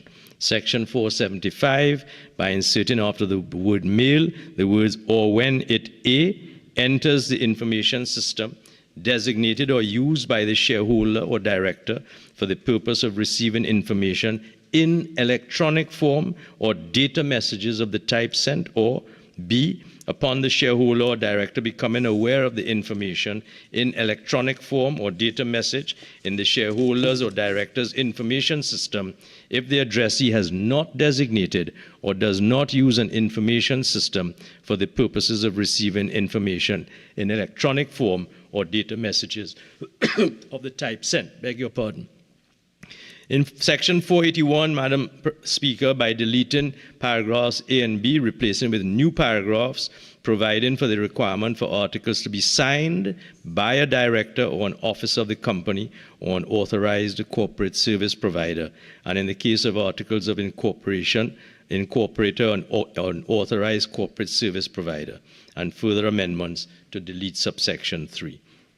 Section 482, to provide for the registrar to not only alter a notice or a document, but to be the representative of that person in certain circumstances. 484(3), by deleting the word authorized person and substituting with the words authorized service provider. Section 488, replacing it with deleting Section 488, replacing it with a new subsection that provides for documents to be submitted to the registrar, not only in typed or printed form, but also in electronic form via an electronic system established or maintained by the Registrar General. Section 489, subsection 5, to be deleted, substituted with new sections 5 to 9 to provide for a procedure where a company or body corporate is struck off the register. New section 490A, to allow for signatures or certificates to be printed or to be put on the certificate electronically. A new section 490B, delivery of certificates inclusive of electronic form, and inserting in section 5071 a new paragraph G, by prescribing rules with respect to signatories permitted by this act in respect of notices, returns, and documents filed with the registrar. I turn, Madam Speaker, to Clause 5 of the Bill to amend the Registration of Business Names Act. Clause 5 of that bill seeks to make corresponding amendments to the Registration of Business Names Act, Chapter 82, Number 85, to introduce definitions of the term authorized corporate service provider. Section 2A, the power of the registrar to determine that any document may be submitted by electronic system established or maintained by the Registrar General for that purpose. Section 3, by deleting subsections 2 and 3 and placing all the requirements for a business name elsewhere in the Act, and the insertion of a new Section 3A to introduce the electronic system of the Office of the Registrar and empower the Registrar General to determine what documents may be submitted, delivered, received, filed, or registered by electronic system established by the Registrar General, and that the document endorsed as required with the word registered may also be provided in electronic form to the firm or person registering it. A new Section 3A11 states that the registrar may recover the cost of giving notice in a daily newspaper under subsection 10 from the firm or individual in respect of which the notice is given. Other amendments, Section 5.1, by deleting the words in writing, and in paragraph D, by inserting after the word name the words jurisdiction of incorporation or formation statement, and Section 5.1 is spelled out in detail with emphasis on the jurisdiction of incorporation, formation, or status being provided for. Section 6, inserting the words or an authorized corporate service provider in 3 instances to allow that authorized corporate service provider to sign the form for the purpose of registration, and the spelling of that particular new section is set out in detail. Section 8, deleting the word in writing. There are other amendments to sections 13, 15, 18, and 20, all of which are incorporated to coordinate with that which I have already spelled out in relation to the other suite of legislation. In the business names rules, the fees are to be increased. Rule 9, increasing the fee for inspecting under the provisions of Section 18 of the Act, the documents filed by the registrar from $20 to $100. Rule 9E, increasing the fee for certification of registration, respectively, and the fee for a certified copy of an extract from $20 to $100. Rule 9G, by inserting after the name the words and reservation of a name, and other amendments, Rule 9's EH, 9J, 9K, dealing with fees and to cover the cost of the issue of certificates of registration. And then, Madam Speaker, the Non-Profit Organization Act, Clause 6 of the bill amends that act to make provision for that which I've already spoken of in relation to the Companies Act and the Registration of Business Names Act, so as to, for instance, provide new definitions of authorized corporate service provider, constituent document, including any statute, letters patent, memorandum of association, articles of association, and other similar documents which are set out in the clause in that new definition section. And then to insert a new section after Section 3 to introduce the electronic system of the Registrar General's Department in relation to non-profit organizations.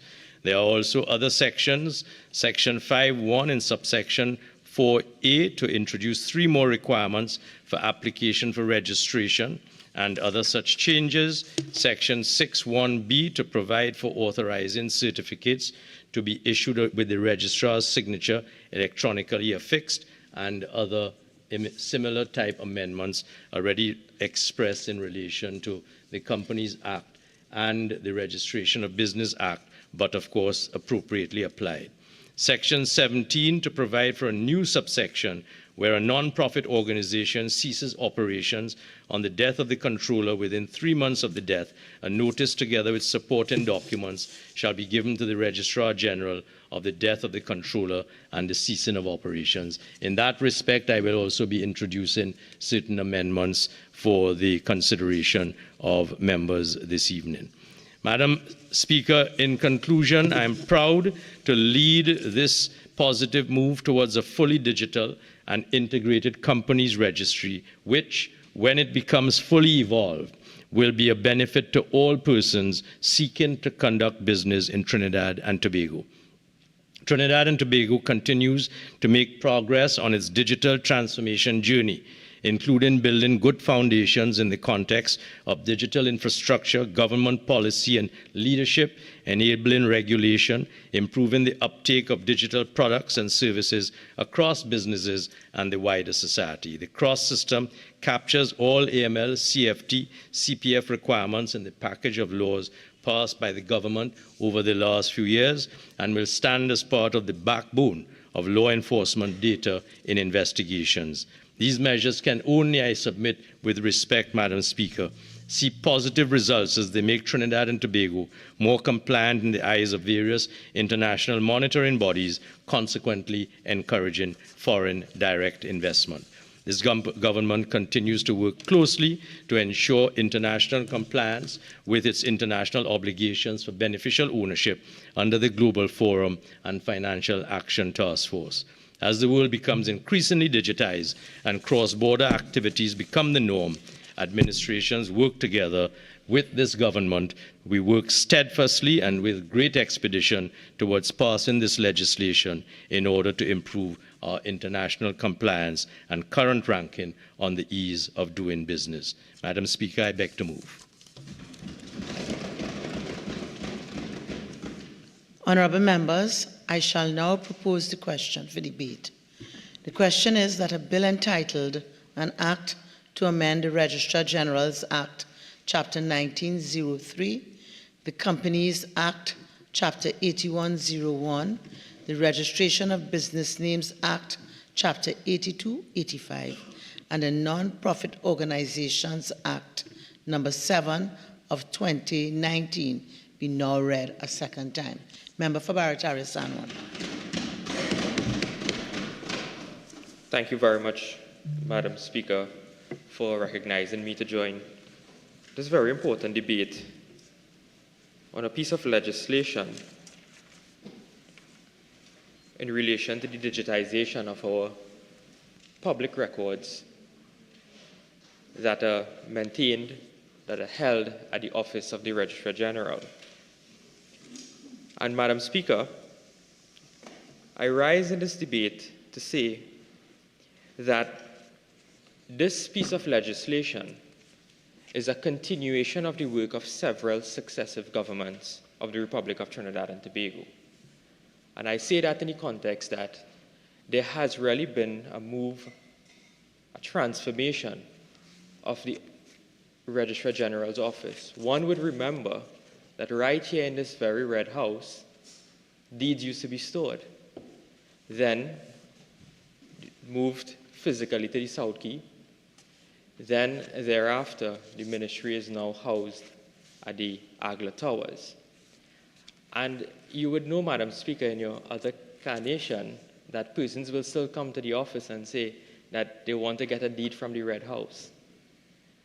And that shows where we are right now. We have moved from the Red House to South Key, to Agla Towers, now to the keyboards and the screens of people's offices and their homes. And I say that this transformation started a long while ago. You would remember in the year 2011 to 2012, there was a push towards digitization. There was a passage of the Data Protection Act. There was a passage of the Electronic Transactions Act of 2011. And that is where it started. There was the old land registry that went online for the first time. And then there was the old companies registry that went online for the first time also. And I know when I sit down after I finish contribute, and if my friend from San Fernando West stands up, he will remind us about the daisy wheel computers that were being used to maintain the company's registry, which eventually collapsed. And I would say, Madam Speaker, that as technology advances, so too must the hardware, the software, and all of the advances of technology go with the day. Because we can see how quickly technology advances. Every year, a new phone comes out. Every year, a new operating system comes out. And therefore, these records that will be stored electronically, these records that will be maintained electronically, these records that will be filed electronically must also keep up with the technology of the day. It must be kept up to date. So, Madam Speaker, the digitization started some years ago, and currently, if you log on to the Ministry's website, that's the Ministry of Legal Affairs Attorney General's website, there's something called the PBRS, which is the Property Business Registration System. And as the Attorney General pointed out in piloting this particular bill, the Companies Registry online services. So these both websites are currently live. One can access those websites, go onto it, and they can access public records of deeds. They can access public records of other registered instruments under the land registry. You can also access documents from the Companies Registry for the payment of a particular fee. So this particular piece of legislation, as I see it, is really giving the statutory backbone for what already exists. The only complaint I have, Madam Speaker, is that this bill should have come some time ago. It shouldn't be that because we have to comply with certain obligations under the Global Forum that we are now prompted to be here in this Parliament. We should be thinking more advanced. I understand that this bill is part of our international compliance, but at the end of the day, there's domestic benefit for the people of Trinidad and Tobago in terms of putting your registry and accessing services online. One understands the horror it can be to sit in hours of traffic to come to Port of Spain to go in the Attorney General's office, the Agla Towers, to get a copy of a deed. We all remember the nightmare when you had to make an appointment to get deeds registered at the office of at the Legal Affairs Office, to get an appointment to go to the Companies Registry, and that took place during the time of the pandemic. Now that we have these systems online, it's simple as creating an account, going online, registering the various documents, and or inspecting other documents. And I say this, Madam Speaker, in the context because as attorneys at law, especially in the context of conveyors, this particular piece of legislation or this system that we have before us in terms of the registration of deeds will bear some benefit in terms of the ease of doing business also and the ease of conducting legal transactions. And I say this because I should probably give some context into that particular argument. When someone wants a deed prepared, you enter into a sale agreement. We have a piece of law that was passed in this Parliament, it's not yet proclaimed, that will require the registration of agreements for sale. That is not yet proclaimed. And that in effect would assist with preventing fraudulent transactions, and I'll move on to that a little later in my contribution. But just getting back to where we are in terms of the context, because people need to understand what we're doing here. When a deed has to be registered, before that is done, one would expect a title search to be done. If we're doing common law conveyancing, there are the various systems of land. The bill does cover those. It covers land under the Conveyancing and Law of Property Act, and it also covers land that are registered under the Real Property Act. So I'm dealing with the common law conveyances. The attorney at law would be expected to conduct a title search. So therefore, he would retain a clerk. That clerk has to go to the registry. He has to pull all the documents because we have to prove two things. We have to prove, one, that there's a good root of title. The second thing, we have to prove that there's a chain of title to the present owner. And that also is impactful in this bill because now you can have persons accessing these services online. Before, clerks used to have to go to the office, go to the registry, go to the vault and get the various copies of these documents. Thereafter, the deed is prepared. When that deed is prepared, Madam Speaker, you have to now send that deed towards the Stamp Duty Division to pay the appropriate stamp duty and get stamped. Therefore, you pay a clerk to go do that. They have to go another day, pick it up, then go another day at the office of the Ministry of Legal Affairs to get that deed registered, stand in a long line. Madam Speaker, what we are saying in this particular bill, based on what we're seeing, is that we are hopeful that these deeds are now able to be registered online. And I'm just dealing with one aspect of the transaction. And when you have these particular deeds being registered online, we can see that it's being done quickly. I would recommend to the Attorney General also, maybe we need to streamline the other part of it in terms of the payments of stamp duty. Maybe we have to digitalize that part of the transaction also in terms of paying those things online also. So therefore, you can have a deed registered in a couple hours or days instead of having to wait a week or two. And I know my friend from Lupino Bonner West may have had similar experiences with respect to the registration of these legal documents. And Madam Speaker, quicker we can register these documents means we can limit fraud in terms of land transaction, because I can see that this particular bill is impactful in terms of trying to prevent fraudulent land transactions. The reason I say that, Madam Speaker, is because it's no secret in Trinidad and Tobago, the Law Association had to, in fact, issue a media release with respect to land fraud, and they spoke of land fraud in terms of the level of sophistication employed by these fraudsters. And these particular matters, Madam Speaker, will really be impactful here, and I tell you why I say that. Because while we are talking about digitalizing all of these records, we must also have security for these records. We must have firewalls, we must have the appropriate protection for these records. This particular government has faced several cyber attacks from last year to this year. In fact, we saw what happened with TSTT in terms of the cyber attack.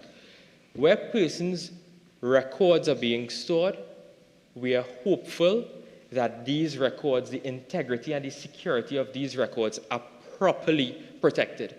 There are offenses built in the bill that I have seen that will prescribe fines, criminal penalties for those who wish to interfere some way with the integrity of the records and or the registry.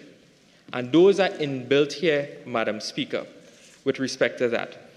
And I have seen one particular clause in the bill that deals with the immunity from suit.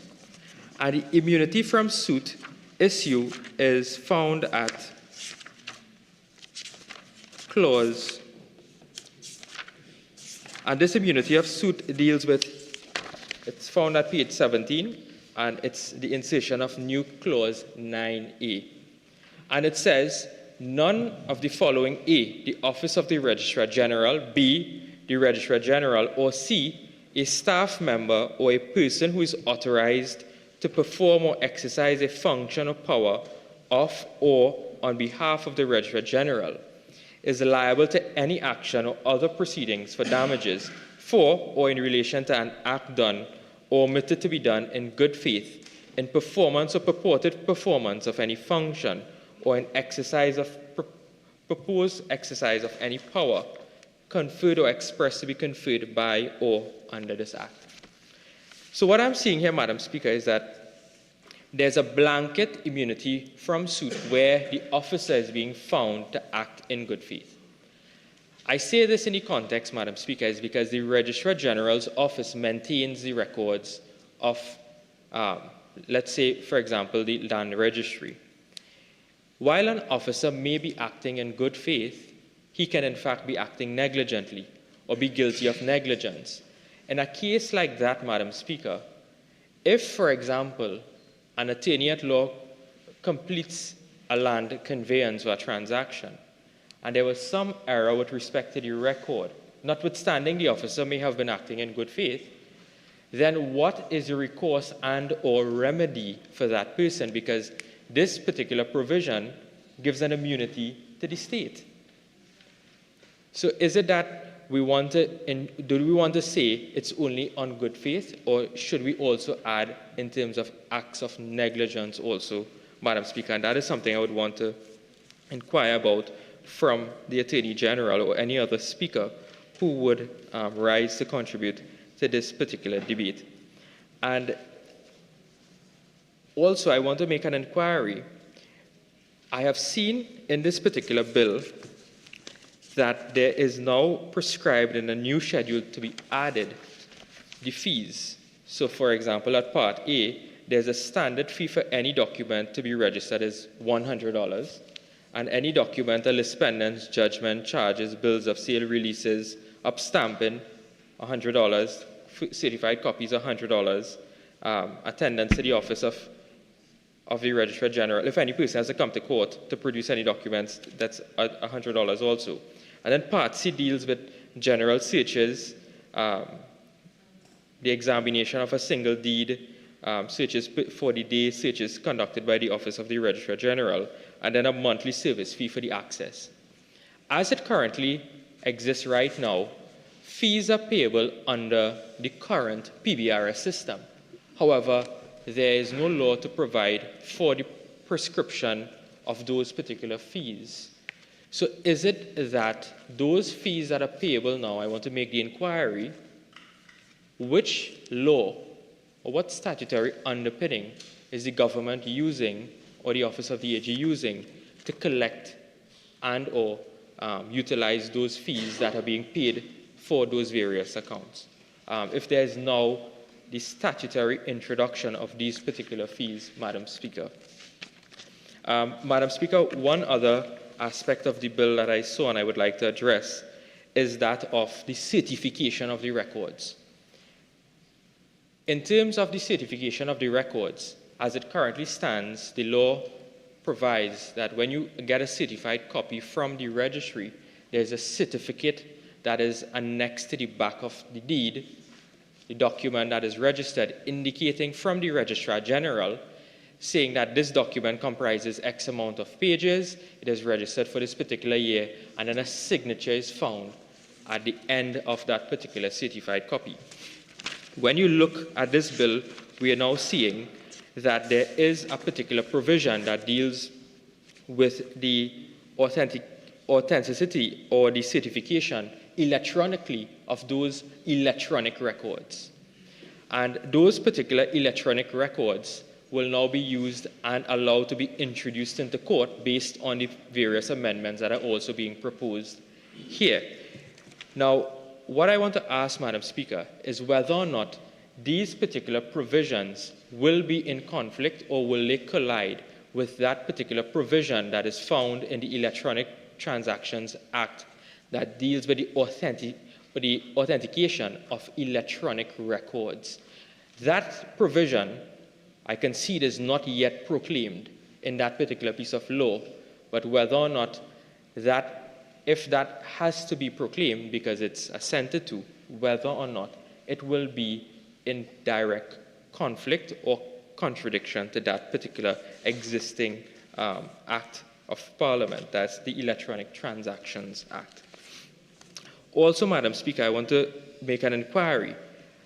Currently, as it stands, there is the electronic system up and running. When we introduce these systems for the registration of various documents electronically, as it happens now, I can give an analogy. When you're filing probate proceedings, you file them electronically. When it's approved, an appointment is given to you, and then you have to carry in the physical original documents to the registry. Is it that this bill is going to propose a mirror of that in terms of if the documents are registered electronically, is it that thereafter the onus is on the person to carry in the original paper documents to be also stored within a physical registry?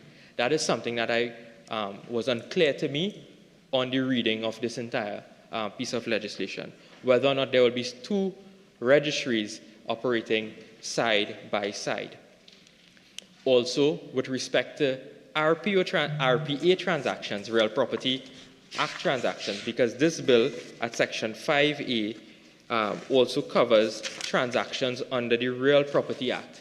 Now, that system of law is a bit peculiar, simply because for a particular piece of land that is registered under the Real Property Act, there are only two certificates of title.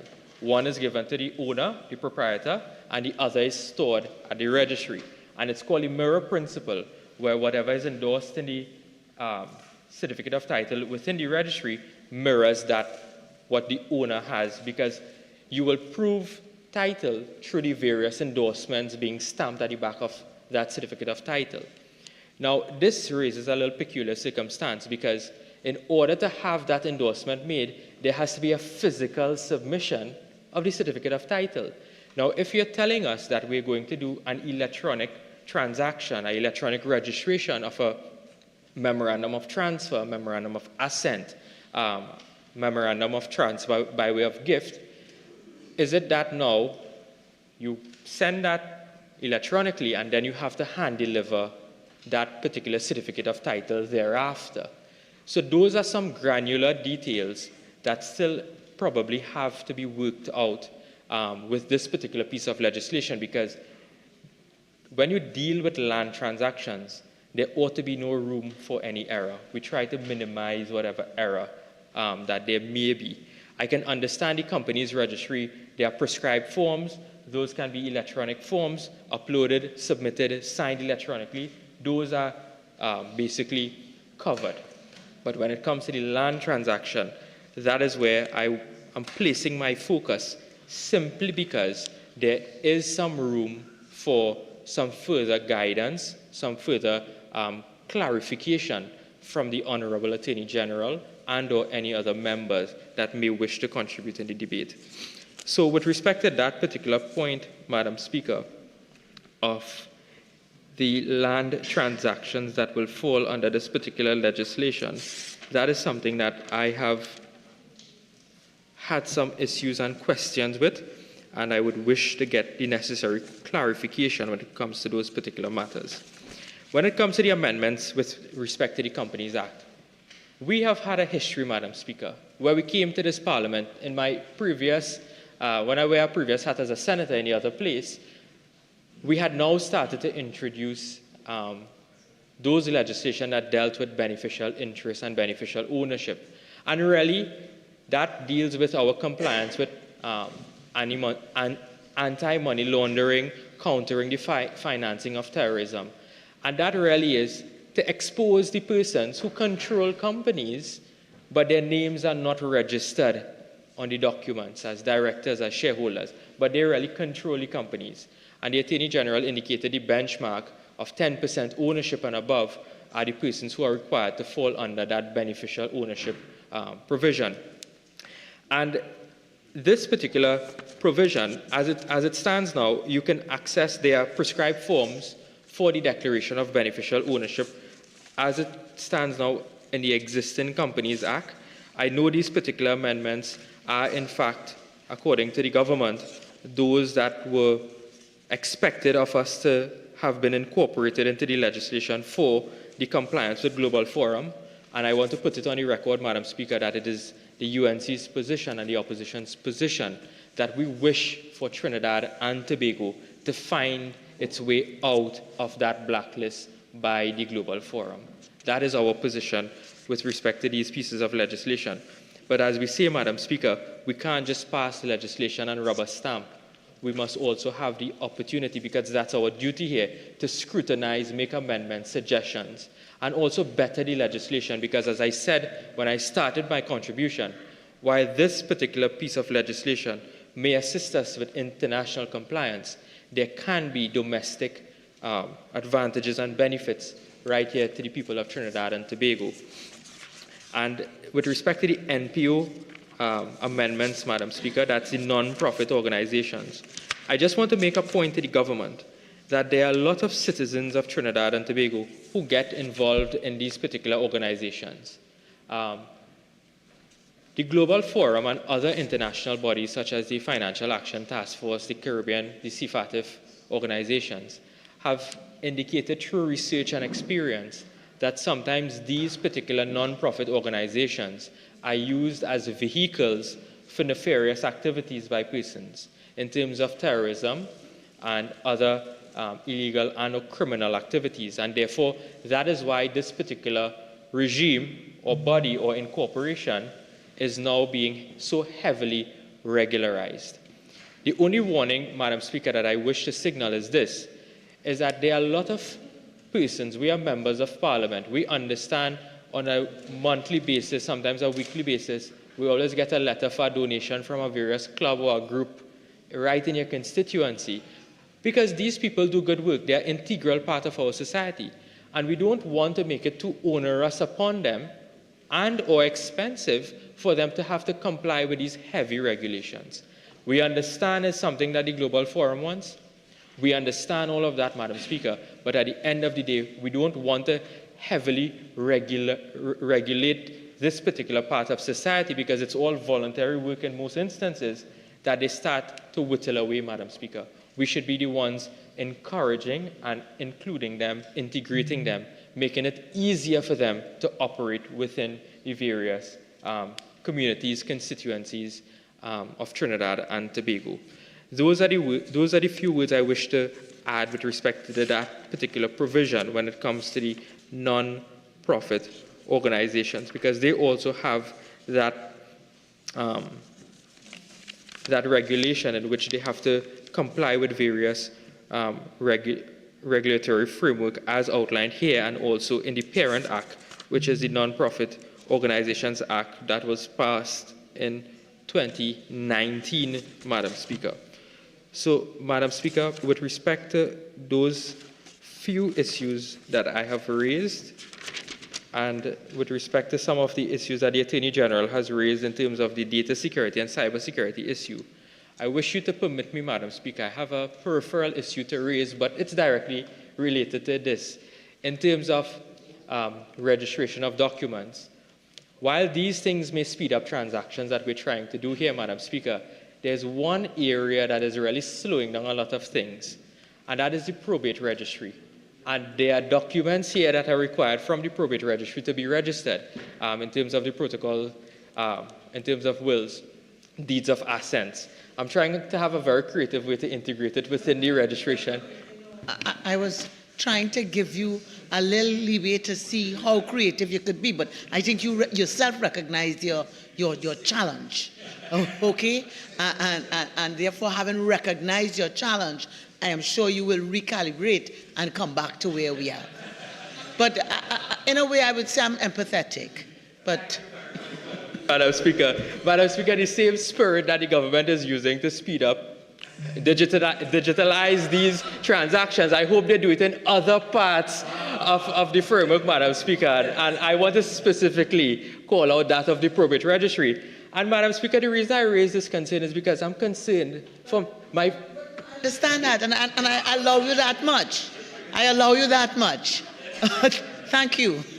And Madam Speaker, the reason I raise that concern, because I'm winding up my debate now, is that after the next generally... Then is, I think you've gone as far as you should. Yes? So I'm sure there are other creative mechanisms that you can invoke in the future. Thank you very much, Madam Speaker. I'm guided. Madam Speaker, I wish to wind up my contribution because I've exhausted the points that I've identified, the issues that I've identified. And the reason why I raise these points is because, Madam Speaker, after the next general election, some of my friends next door may in fact have to benefit from this in private practice, and I thank you very much, Madam Speaker. Acting Leader of the House. Madam Speaker, in accordance with Standing Order 15.5, I beg to move that the House continue to sit until the completion of this debate. Thank you. Honourable members, the question is that the House continue to sit until the completion of this debate. Those in favour say aye. Aye. Those against say no. I think the ayes have it. Member for Lupino, Bonaire West. Thank you very much, Madam Speaker.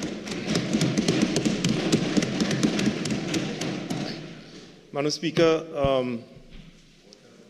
I feel a sense of pride and gratitude to enter this debate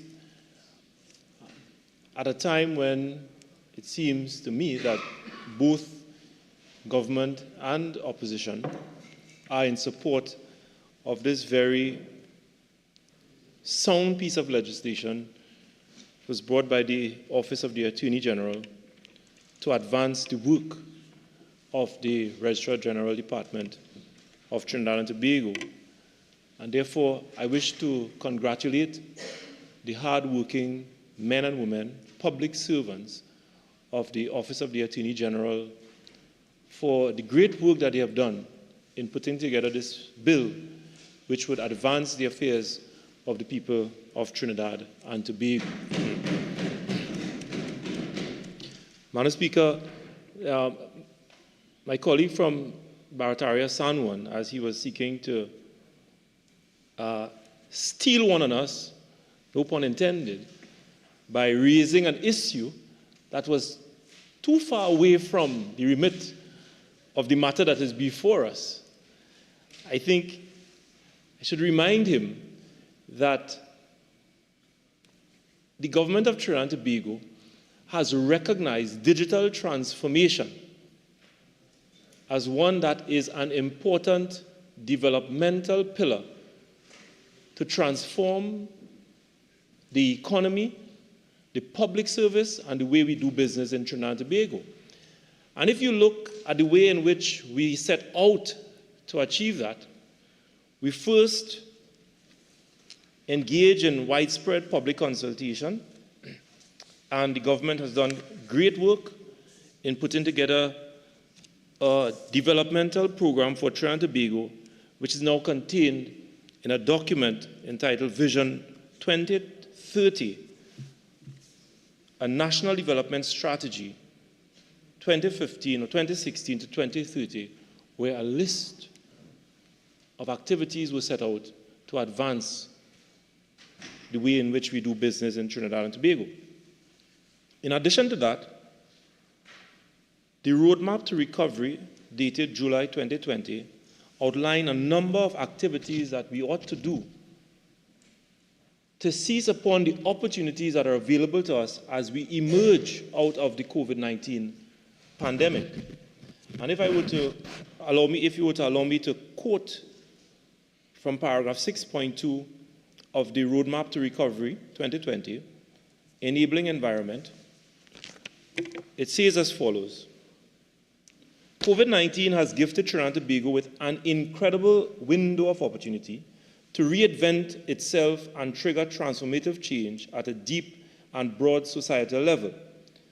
The committee is advocating for a series of cogent, practical, and compelling actions in the areas of ease of doing business, building institutional capacity, critical supporting infrastructure, and national value system. These actions will support and even guarantee the success of this roadmap as they cut across all sectors and will enhance the adaptability of the society to the dynamic force of COVID-19 and globalization. And coming out of that, Madam Speaker, the government took the very important decision to establish a Ministry of Digital Transformation to guide this process. Very important decision. But before the advance, or rather the coming into effect of that ministry, between the periods 2015 to 2020, the government engaged in a number of activities that would have overseen the digital transformation of Trinidad and Tobago. And if I were to refer to one ministry where a lot of work has been done, thanks to my colleague from San Fernando West, when he was the Attorney General, led a plethora of amendments to the Motor Vehicle and Road Traffic Act that saw an incremental transformation of the Motor Vehicle and Road Traffic Act and the Licensing Division. I'm not stealing one, but I am just...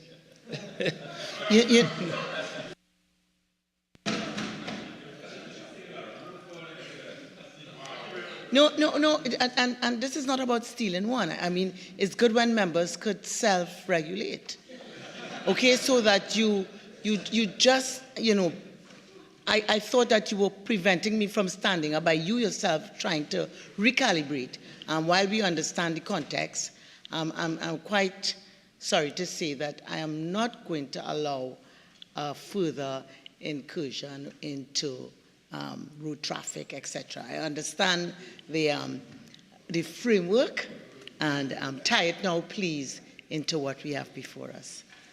Thank you very much, Madam Speaker. And we'll not have any stealing by honorable members in this House.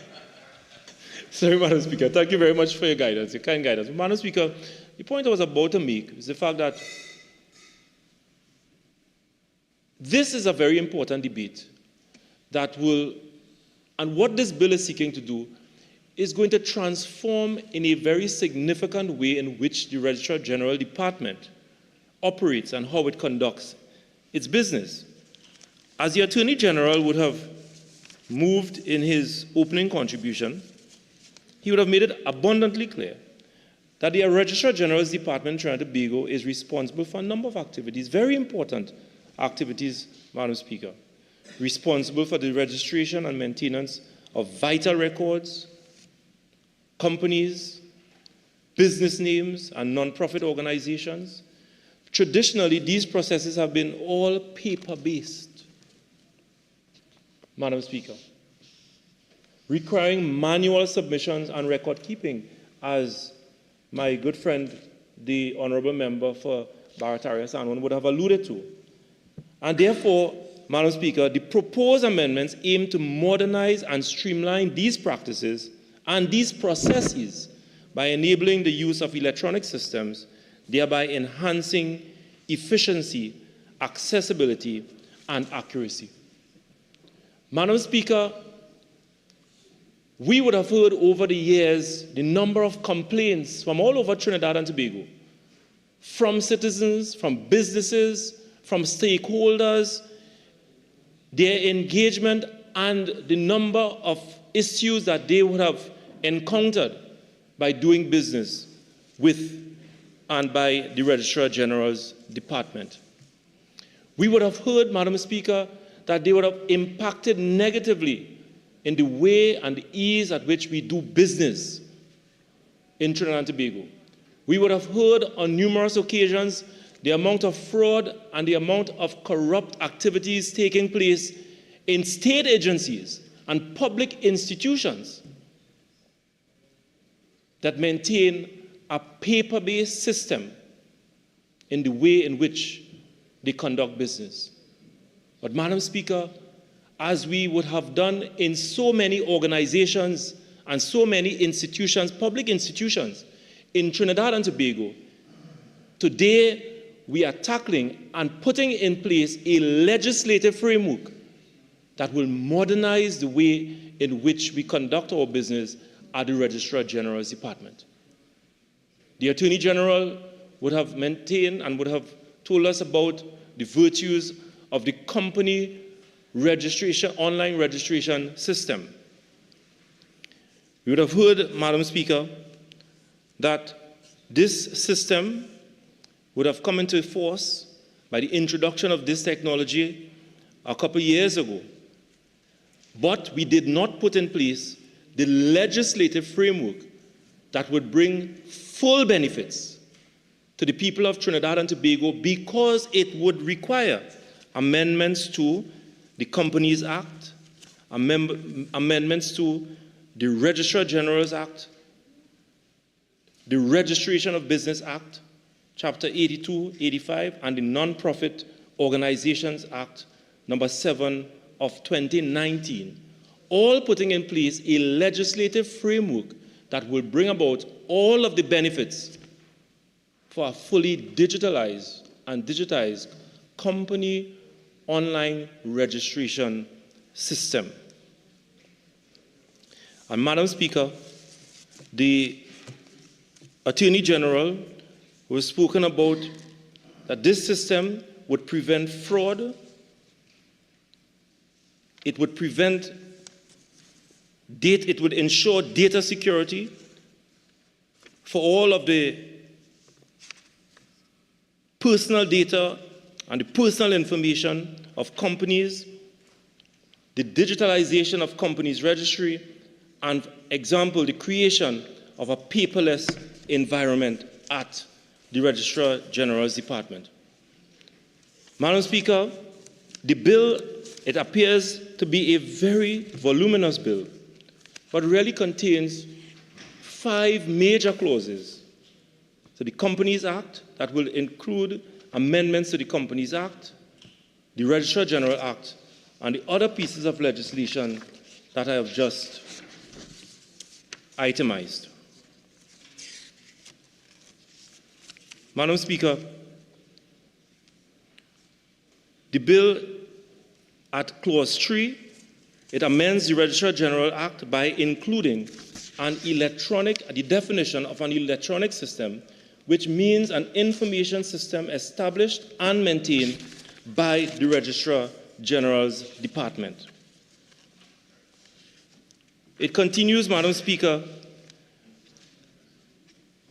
on page 6 by including a new subsection 3 to the Companies Act, to the Registrar General's Act, by inserting after section 5 that the Registrar General's Act shall include a new proposed section where the Registrar General carries out in electronic form any of the functions identified as section 53 of the Electronic Transaction Act, that is, the registration of deeds, the registration of Title II to Land Act, the Conveyancing and the Law of Property Act, the Real Property Act, the Registration of Business Act, the Non-Profit Organization Act, and any written law administered by the Registrar General's Department. A new Clause 5B, Madam Speaker, which inserts and provides that the Registrar General may determine that any document required to be submitted or delivered to or received by or filled by a registered body shall do so in electronic form, thereby giving persons the opportunity to transact business in the comfort of their homes, in the comfort of their offices, 24/7, be it in Trinidad and Tobago, in the Caribbean, or anywhere around the world, to conduct transactions at the Registrar General's office, Madam Speaker. And very importantly, the law provides the framework and the platform that will allow these documents to be recognized by a court of law, contrary to what would have been done before, where the courts would only recognize documents that are physically signed and physically certified by competent persons at the Registrar General's Department. At 5C, a new 5C, Madam Speaker, it provides that, and I quote, an electronically generated form of any certificate of document shall be conclusive proof in the case of a certificate of the matter stated therein, in the case of a document filed or registered by the Registrar General of the filing or registration of that document, and in B, in all proceedings received or admissible in evidence. Madam Speaker, when this legislation comes into effect, persons who seek to interface and to conduct transactions with the Registrar General Department will be required to establish a user account unique identifier. And in so doing, the law provides a new 5D, and it stipulates that no person shall access the electronic system established by the Registrar General unless he has been issued with this user account unique identifier or other credentials issued by the Registrar General's Department. It continues, an individual, firm, or a legal person or such other entity who or which states or wishes to use an electronic system administered by the Registrar General shall apply to the Registrar General in the prescribed form for the issue of a user account unique identifier or other credentials in order to conduct business at the Registrar General's Department. Madam Speaker, we would have heard in this debate that as companies and as the public service seeks to embrace digital transformation and to offer its online services for its customers and for the citizens of Trinidad and Tobago, we have a serious problem with respect to data breach and cyber attack. Not only in Trinidad and Tobago, but all over the world, Madam Speaker. But we would have heard the Attorney General identifying a number of the characteristics of this cross-system that would ensure data encryption and other technological advancement that will protect data. But, Madam Speaker, not all of these things can be fully insulated from persons who seek to undermine and engage in criminal activity to interfere with the judicial records of our public service. And therefore, Madam Speaker, as we create this enabling environment for a digital society, more and more agencies, departments, and in this case, the Registrar General Department, will continue to and will have the responsibility to ensure that it collaborates with all of the various stakeholders in the public service and the private sector to protect the data of its customers. And therefore, Madam Speaker, the Act provides a number of criminal offenses. It prescribes a number of criminal offenses for persons who may seek to illegally interfere with our online registry system that may breach the data of our customers.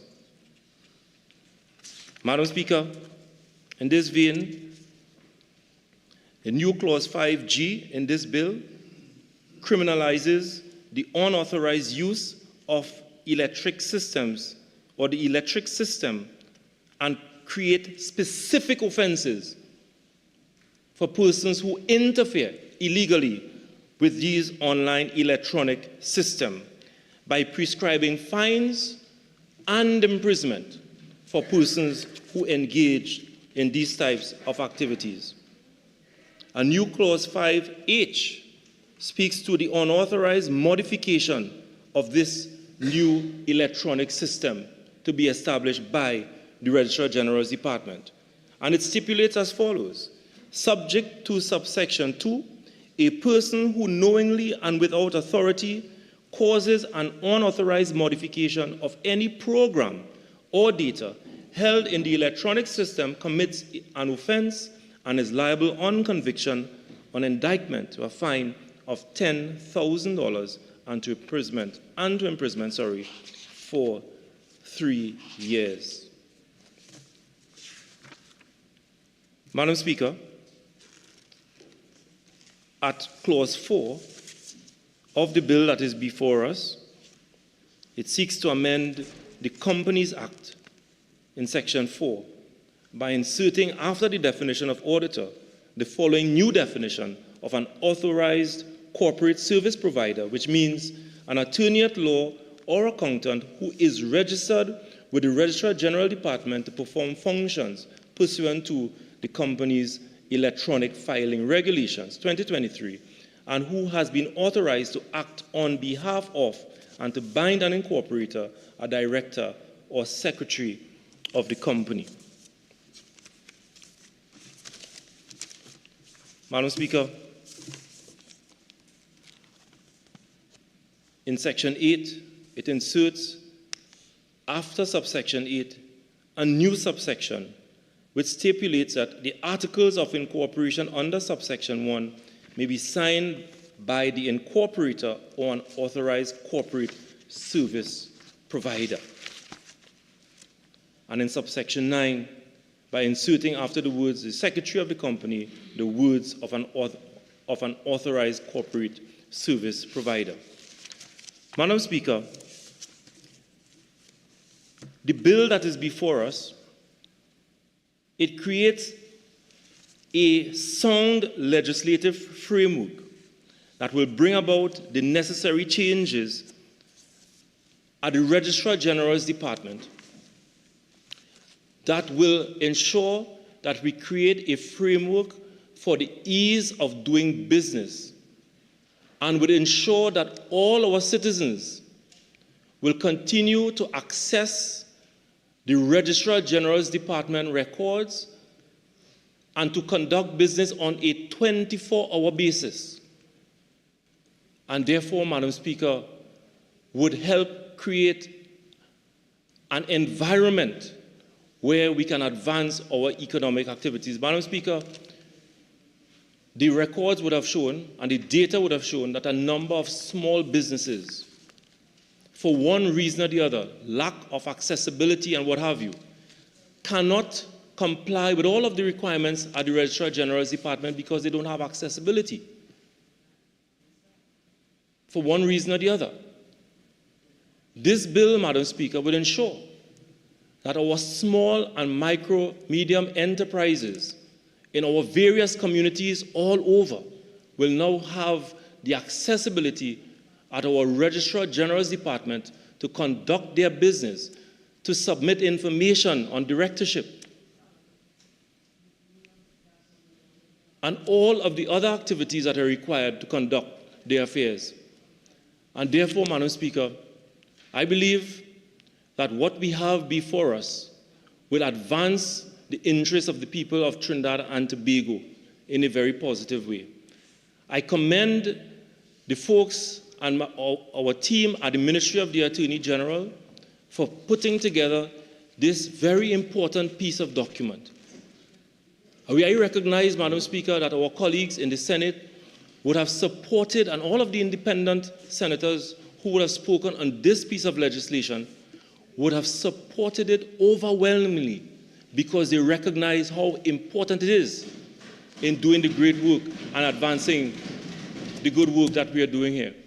And therefore, I want to join with my colleagues on the other side who obviously are in support of this piece of legislation. And I look forward to this bill being passed in this House. And that when we leave here, we will all be comfortable in acknowledging that we would have spent our time wisely in this Parliament to advance the great work of the people of Trinidad and Tobago. I thank my colleague from Barataria San Juan for his observations, the Attorney General who would have already indicated that certain amendments will be moved at the other stage to crystallize some of the provisions of this bill.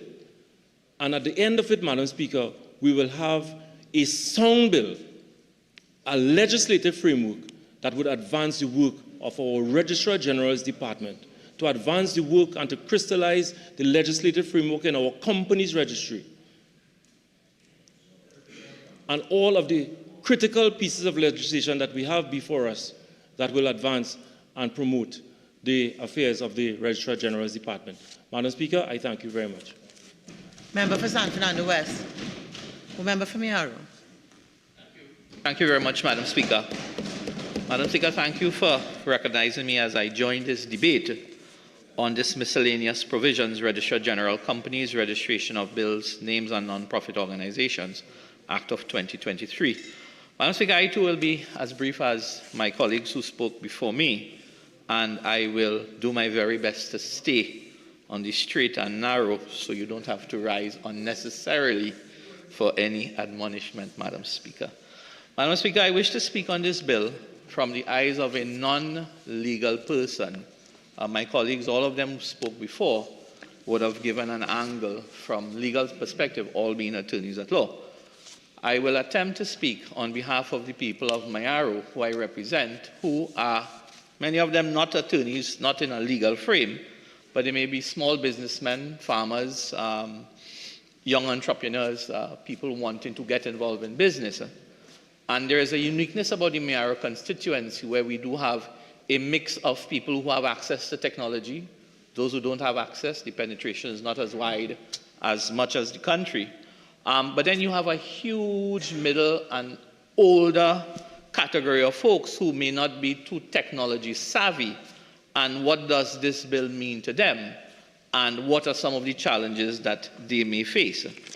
So, Madam Speaker, I must say that this bill coming through the Senate, having attempted to read a lot of the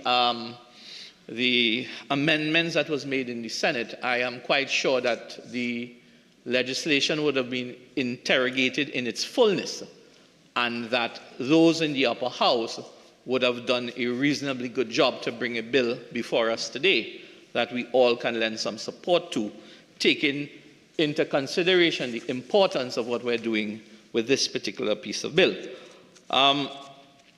Definitely this measure here before us, it really reaches way beyond the issue of just implementation of a paperless system in the Registrar General's office, but it will result in a transformation in the manner in which all official business documents are constructed within the government system. Now, this is inevitable, and I would say it's quite welcoming in this modern digital age. Now, two things that I must also put on the record. I have been using the cross system for a bit of time as well, and I must say it has worked very good. It's pretty efficient compared to the old system from a business perspective. I have seen some of the interaction, the electronic interaction, which was also very welcome. And I do hope in the back end of the system that there can be red flagging to ensure that we set key performance indices to make sure that we reach out to queries and concerns when these arise when queries are made, because I think that is the stumbling block in government service, when you don't get feedback when you make queries. So I'm trusting that, like all modern day help desk type systems, that there are key triggers to make sure that responses are done in a timely fashion. So I also acknowledge the fact that this is a good step in terms of the ease of doing business as well. I do know for the last 8 years, as someone who has been championing matters on small business and trade and so on, this has been a huge challenge for the country in terms of how do we make doing business a lot easier in Trinidad and Tobago. And this one particular item, there are many others that still need to be attended to by the government, but this one particular item today in terms of cross and the Registrar General's office, I think we can, give kudos where it is due in terms of the work that has been done with this particular application. And today, I also realize that this piece of legislation is critical to our compliance recommendation for the international compliance for EU and FATF and so on. So I think the bill today that has come before us deserves the type of support, because I say it is important for the Republic in terms of building our country and allowing us to operate more efficiently and competitively on the international market. But, Madam Speaker, adopting electronic systems really signifies the adoption of this modern technology, and it impacts small organizations with limited budgets as well, because they have to do some pre-work in the background. Those who can't do it themselves, they may have to bring on experts, persons who you have to buy services from them as well. It brings another layer of cost for small businesses, but I think that is something that, we will have to work on in terms of how do we get our small businesses up to standard, training and so on, but we'll talk about that very, very quickly. One of the things that I think is going to be important for us to accept is the concerns regarding the security and the integrity of the electronic systems. Particularly those will be managed by the Registrar General. We have had in the recent years, mentioned by the member for Sawa Barataria and my honourable colleague from Lopino Bones, the issue of the cyber breaches and so on. We in the IT industry, I understand, I must say, how these things happen. I think I am a strong proponent for public awareness in terms of how do we train people to act and behave digitally as part of the process to ensure that we can reduce the issues of cyber attacks and so on. But that is going to be a key concern for the non-technical people, because when you tell them, look, you're giving yourself and your trust to this electronic system, then that becomes, we're not a very trusting society in Trinidad and Tobago. And when we hand over this to an electronic system, it brings some queries, in the back of their minds. I think, and I trust in the Attorney General's wrap-up, he will give us the assurance that, the protection of sensitive data, giving this reassurance to the public regarding data privacy. I know we do have some data privacy laws and so on, and it's a matter of instilling the confidence in the constituents, in the public, that this is a good thing that we're on here. There is also need, I believe, and I spoke about this, about tailoring some type of specific support for those small businesses and NGOs and NPOs and so on that really lacks in the computer literacy part of it, I do know we have several programs in place. We must try and get them encouraged to get on board, get digital savvy, because this is the way of the world. We don't want anybody left behind. On the issue of guidance on beneficial ownership and accountability, I think that is very, very important in terms of being able to have this assurance of trust in the system for compliance.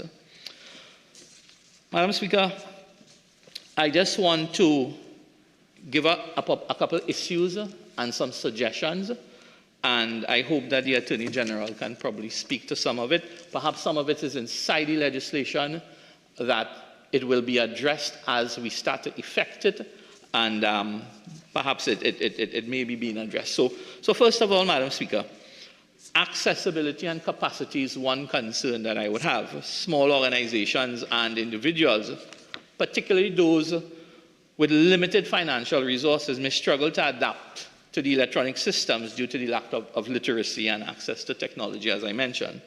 So I would like to suggest that we implement some sort of tailored support programs aimed at assisting these small businesses, NGOs, and micro entities in navigating around these electronic systems. Madam Speaker, this could involve providing some training workshops, access to technical assistance, and resources to address the digital literacy gaps that we may find more so in the rural communities in Trinidad and Tobago. Additionally, consider establishing some outreach initiatives. I know, the government at times, they carry these mobile buses all over the country. Perhaps that may be a good way to really promote what the Registrar General Office is doing for small businesses in rural communities. I would probably ask the Attorney General to look at that at some point in time during the year, because we have to catch a bunch of people who are not very tech savvy and who may not have access to the internet services in the communities that they operate. Madam Speaker, on the point of data security and privacy, again, concerns would arise regarding the vulnerability of the electronic records, cyber threats and breaches, potentially compromising confidentiality and the integrity of sensitive information. So my suggestion, Madam Speaker, enforce stringent security protocols such as encryption measures, which are at the highest level, and regular security audits to safeguard electronic records from unauthorized access and cyber attacks. Now, without going too heavily into what technology is outside there, but there are blockchain type systems. I don't know what is the back end that the government would have put into the Registrar General Office. But if that is something that is in place, I feel more confident about the safety and the security of the data that is being housed at the Registrar General's Office. We must also, via the legislation, I think I heard the Honourable Member for Sawa Barataria speak about, the requirements of the people who work inside the Registrar General's Office to be able to make commitments of security and privacy, or they may face penalties at the end of the day. So we must insist that the Registrar General Office remain accountable for implementing these data measures, establish clear protocols, and they must respond to every security incident whenever it happens. Additionally, prioritize data privacy by ensuring compliance with the relevant data protection legislation, and obviously the transparency regarding the handling of the data. And I think that is very, very important. The handling of the data would create some space for malfeasance or some sort of challenge that you would have in terms of holding the integrity of the data that is being there. Madam Speaker, I just want to talk quickly on the issue of beneficial ownership and accountability, which was raised. Questions regarding the Registrar General's Department capacity to effectively verify beneficial ownership. Because I am submitting data. I know there is some issues around that an attorney who is doing this for you, he's held to a higher standard and he can't knowingly submit wrong or bogus information because he has, I guess, a responsibility for honesty at the end of the day. But we know sometimes that doesn't work all too well. So, Madam Speaker, I'm suggesting that the Attorney General look at perhaps allocating resources that can enhance the Registrar General's investigative capabilities to verify beneficial ownership and to detect these fraudulent activities. We know it happens. We know it happens in the best of systems, taking into consideration how important beneficial ownership is in terms of cracking down on fraud, transnational organized crime, money laundering. I think perhaps the Attorney General may ought to look and see what type of resources, in the limited resources that we have, how we can bolster that at the end of the day. I see the Attorney General also, he can look at, Honourable Member can look at implementing mechanisms for auditing and monitoring this compliance with regards to beneficial ownership regulations. And perhaps if it is not in place, establish clear guidelines for holding those accountable to be found to be in violation of the reporting requirements, Madam Speaker. Additionally, the Attorney General can consider providing incentives. Just another curious slant to this, providing some incentives for voluntary disclosure of beneficial ownership information to encourage compliance and transparency, because we want the best system possible to take us into the future. Madam Speaker, training and support. Adequate training and support for staff is essential to ensure the effective implementation and utilization of these electronic systems within the Registrar General's Department.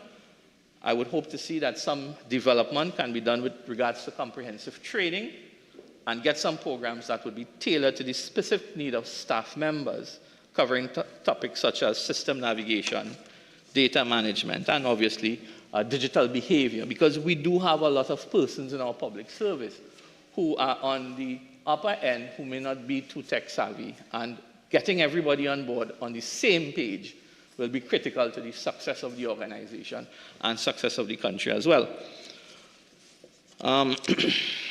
Madam Speaker, as we go quickly, public education and assistance. I am a proponent for public education in every aspect of our digital transformation in this country, more so in terms of our digital behavior in your home, in the workspace and so on, because all of these will help combat the frequency of cyber attacks and so on, and you being able to get caught inside there with your passwords being open and so on. So that public education assistance, I do believe that extensive public education campaign will be needed to raise awareness and promote the work of this new Registrar General's office in this digital framework. Let's go outside and let's tell our small business, our business community, that this is being done, this is how you access it now, and this is how you get access to ease of getting whatever you want at the end of the day. So we can develop targeted educational materials and resources to inform all the stakeholders, which will be all our small businesses and so on, about the benefits of using this system, of getting access and understanding exactly how it should work. How do we do this, Madam Speaker? Utilize all the communication channels, including things like workshops, webinars, printed material, and try our best to reach as much diverse audience as we possibly can. And obviously during this transition period, now my experience with Cross has been good because I have a good IT background, I understand the system, so it has been very, very smooth and welcoming.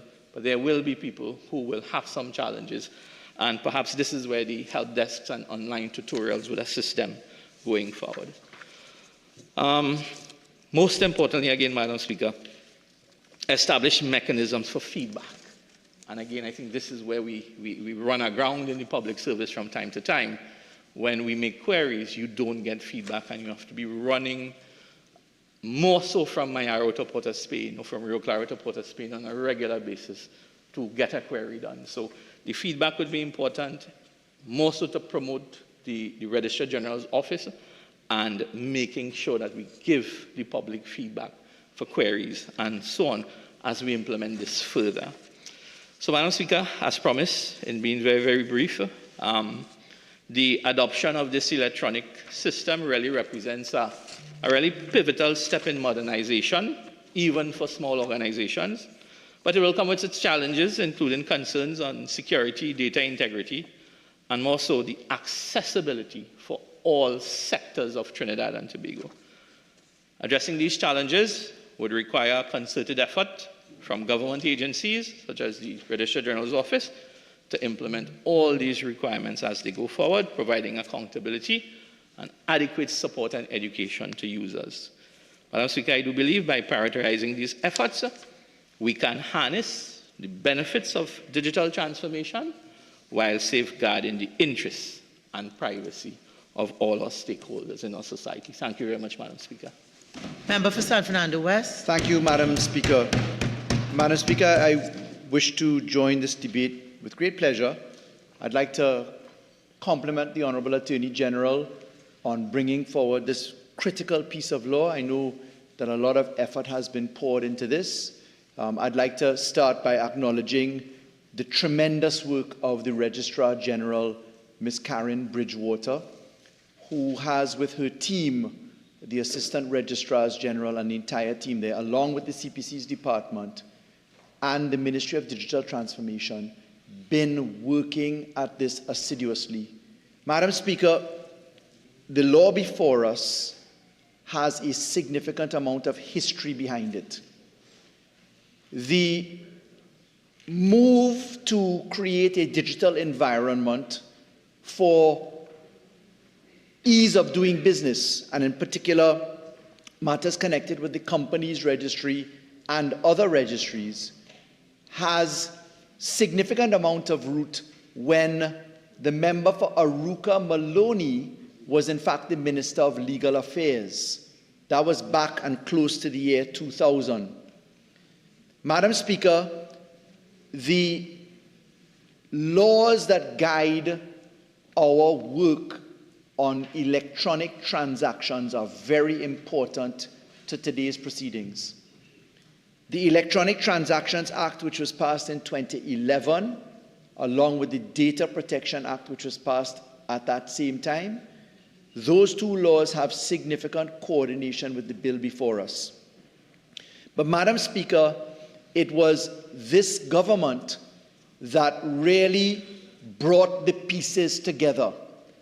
And permit me to say, Madam Speaker, that it's perhaps fitting that the tagline for the Ministry of the Attorney General and Legal Affairs is in fact bringing the pieces together.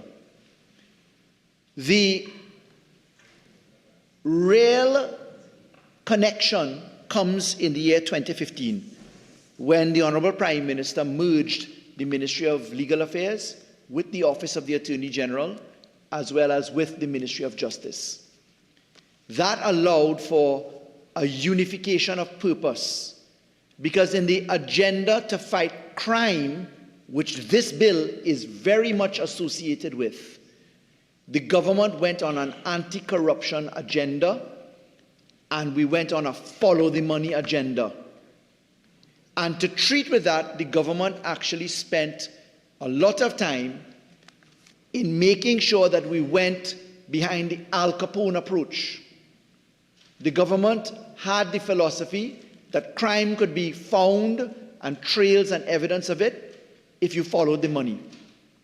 And therefore, we entered into serious amendments to our Income Tax Act, our Proceeds of Crime Act, our Mutual Assistance in Criminal Matters Act. We amended the package of laws to treat with land, as this bill reflects in Clause 3.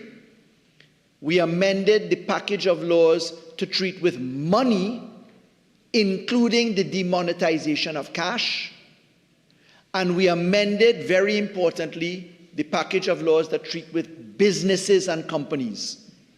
So the government, in its anti-crime agenda, which this bill treats with, went behind in the period 2015 to 2020 in particular. It went behind cash, businesses, all forms, companies included, and also land.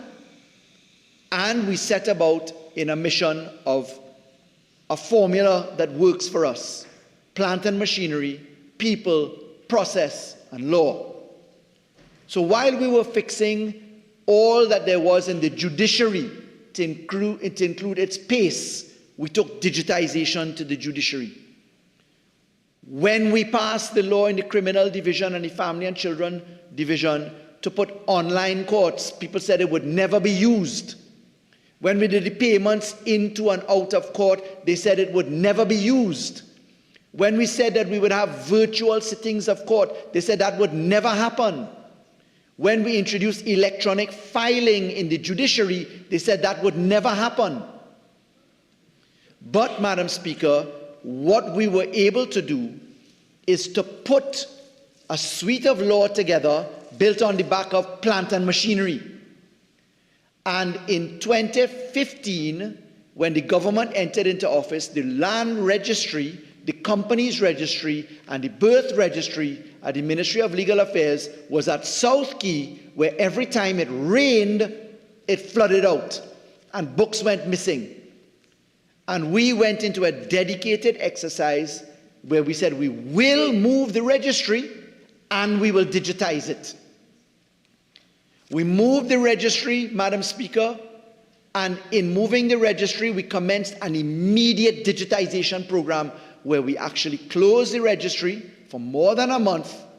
We moved millions of records to the AGLA Tower, and then we began the process of digitizing our records.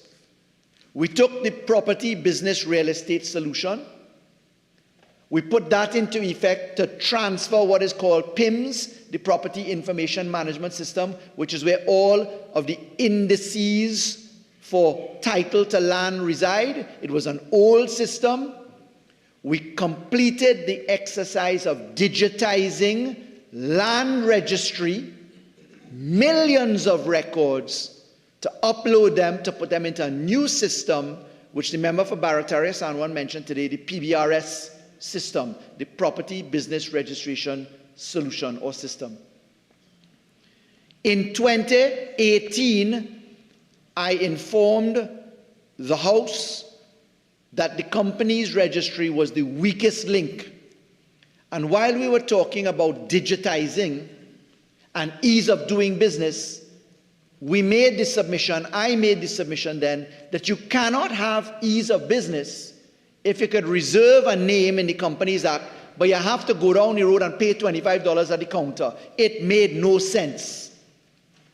So what we did as a government, and what the Office of the Attorney General and Ministry of Legal Affairs did, was it became the first ministry in the Caribbean to allow for electronic payments.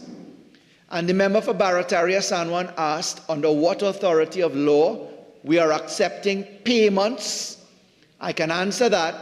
That is under the Exchequer and Audit Act and under the financial instructions coming from the Treasury, which is the Minister of Finance. And then as Attorney General, I had the pleasure of drafting the financial instructions together with the Treasury Solicitor. And that's how electronic payments came to be made, and that's how this came forward. But in 2017, as Barataria San Juan anticipated, we informed the country that the company's registry was running on Windows XP. It was 12 computers that were daisy-chained to each other, and that if that system fell, the entire record of companies online would collapse.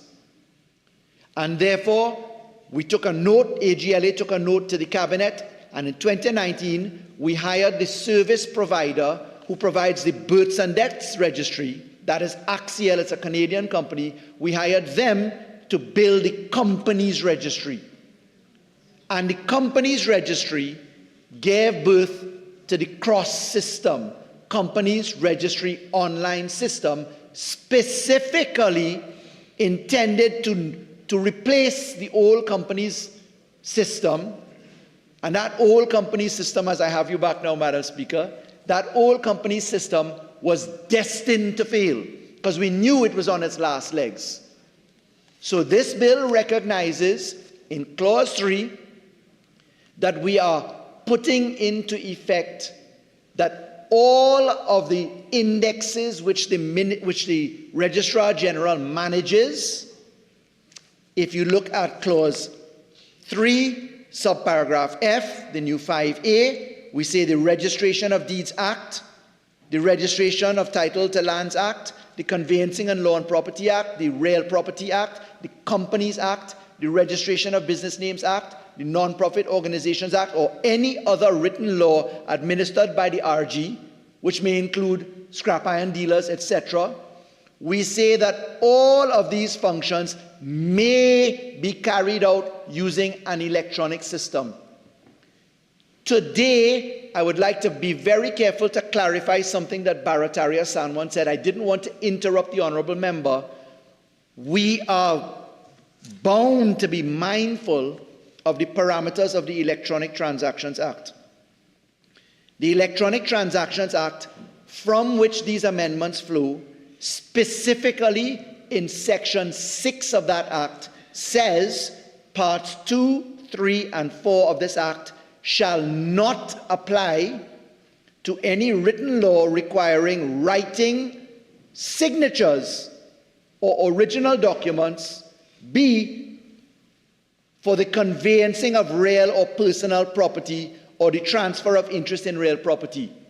So we are not, by these amendments, allowing electronic signatures for deeds to convey land just yet. That's very important to clarify, because that will be a feature coming forward only when the PBRS system, the Property Business Real Estate System, is in fact perfected, which is under excellent supervision by the Honourable Attorney General. So, Madam Speaker, to be clear in relation to the submissions coming from Paria Sanwan, we are allowing for, by the use of may in the new Section 5A in Clause 3, Paragraph F, what we are saying is that you can lodge the document electronically for land, but we will have to do further amendments when we get to replacing what we call wet signatures, meaning you sign with a pen and the signature is wet. When we get to wet signatures, we have another set of contemplations in law to engage in. What we are doing today, Madam Speaker, in bringing the pieces together, we are ensuring that a very large part of our country's financial system,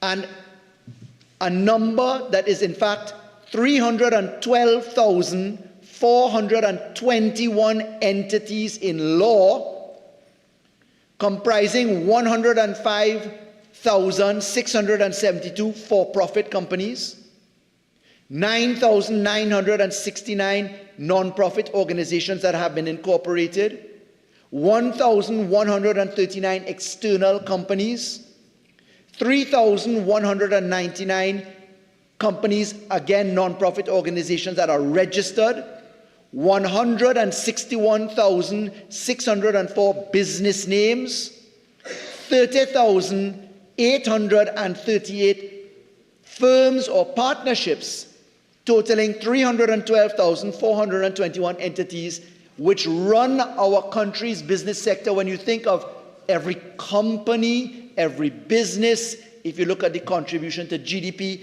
this 312,000 entity grouping is what we are treating with today to allow them the ease of doing business in a regulated way via the introduction of a very specific and narrow but useful category of persons, to allow them to register documents. And that, Madam Speaker, is where we introduce the concept of the authorized service provider. The authorized service provider is an attorney at law with a practicing certificate who is FIU registered, or an accountant who has a practicing certificate and who is also FIU registered, that those two categories of persons, that could be a firm of lawyers, a firm of accountants, they are authorized service providers. They can supplement normal people, individuals, by being authorized service providers to carry out the registration, the change, the notifications for companies, for partnerships, for firms, for non-profit organizations, Madam Speaker. That is what we are doing. We've set the groundwork for when we get to filing electronic copies of deeds, etc., like we file proceedings in court right now, but we are not at the signature yet for deeds, but we are at the signature for companies, partnerships, firms, non-profit organizations. But, Madam Speaker, what we are doing, we are specifically making sure that we bring to life the Electronic Transactions Act conditions. And permit me to put on the record that this law seeks to set out in the clauses in it, in the bill, the requirements that we are bound to meet under Section 31 of the Electronic Transactions Act, and in particular, Section 53 of the Electronic Transactions Act. Now, Section 31 and Section 53 set up certain requirements. You must have an authentication process to use a digital signature. So how are we improving the average Trinidadian and Tobagonian and foreigner's life? Because our AG is working on harmonizing the laws for companies with CARICOM, for example, pursuant to the mandate of the CARICOM heads. How are we making ease of doing business better, people's lives better, entrepreneurs better? To answer my arrow, our Registrar General is busy at work conducting series after series of consultations and training. But what the Registrar General does, very critically, Madam Speaker, is two things.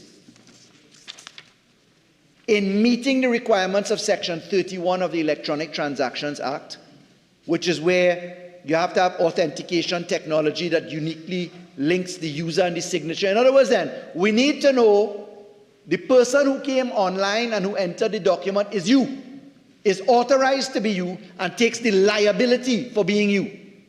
Why? You remember when we had juice tins, which imported nearly $1 billion worth of cocaine in this country a couple years ago? Customs, where you have guns coming into the country, which is why I said this is anti-crime legislation in front of us. Most people haven't recognized that. Let me paint it for you now. This is anti-crime because when you make a customs declaration, we now know it's you. It's a unique identifier. You signed the documents. The person who signed for you was authorized by you, because this law says if you're going to change a director, change a secretary, change a shareholder, consent has to happen.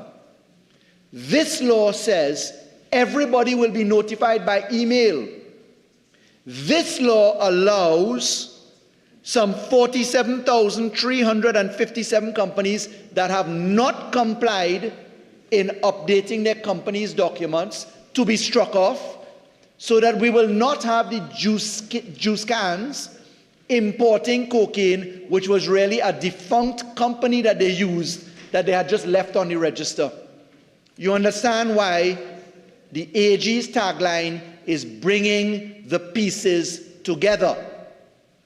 This is actually a massive crime-fighting tool if you follow the money by following the ownership, Madam Speaker. This therefore links to the Civil Asset Forfeiture Explain Your Wealth legislation. This links to the Firearms Act. This links to the Customs Act. This links to the Board of Inland Revenue, VAT, etc., Madam Speaker. This links to the Proceeds of Crime Act for money laundering, where predicate offenses of the type I have just mentioned can be viewed to be money laundering. This is incredible law, Madam Speaker, which was always our intention since 2015 when we decided that we would follow the money. Madam Speaker, let me repeat the formula: plant and machinery, people, process, and law. This now gives us the plant and machinery, the computer system. The process is now being put in law. But Madam Speaker, the Honorable Attorney General in 2023 passed 3 critical pieces of law that most people did not spot, and which today we are anchoring into this law. Let me tell you what they are. The Companies Electronic Filing Regulations 2023, the Non-Profit Organization Electronic Filing Regulations 2023, and the Registration of Business Names Electronic Filing Rules 2023. I could tell you our government had a vision that somebody should be able to do their transactional business at midnight in a nightgown or in their pajamas. Ease of doing business meant that we had to pay online. Law enforcement needed to have access to registers. Madam Speaker, I'm sure you remember, we amended the law to allow for private registers and public registers. Look at the Non-Profit Organization 2019 law, which we're amending in Clause 6 here. You will note that the financial information which a non-profit organization must lodge is part of a private register. This law today says public registers may be inspected online. Access may happen online. But Madam Speaker, when we were introducing these amendments, the data which we used to underwrite it was that we used to see 15,000 people every couple of days in the Ministry of Legal Affairs, and we said those people can stay home and apply online. Now birth certificates are paid for and delivered online, death certificates, companies' documents. With these cross amendments, as the Honorable Attorney General has used the acronym, and which I join him in using, we are revolutionizing the ease of doing business in this country, whilst at the same time ensuring that we capture information which will prevent against fraud, which will prevent against identity theft, which will protect against criminality. As we know, there's a crime scourge. People say so. The Honorable Prime Minister said we are at full blast. Well, here is where the AG's office comes to join the fight on crime by carrying forward the work we started in 2015. But that would never have happened if we didn't do the plant and machinery, hire Axiel, put the servers, if the Minister of Finance did not approve as Treasury the electronic payments and the financial instructions. This is where all of us work together. This is where, in this system where we capture registration of motor vehicles, is a mortgage bill of sale. So Section 5A of Clause 3 in F, I could have helped the member for Barataria to be relevant. I can say it now. That could have happened. That is relevant to this bill because every vehicle is registered if it's under a mortgage bill of sale, Madam Speaker. As you know, it's registered at the Registrar General's office under that index. But we are the ones that introduced the entire system of integrating data. We are the ones where we register judgments and lispendants now under this law electronically. Will know when you get stopped by a car, by a policeman with a handheld device, your registry information is on the policeman's device, which is at the ticket, getting the demerit point, understanding the car is stolen. Bringing the pieces together. Anti-crime agenda. This is what this law represents, Madam Speaker.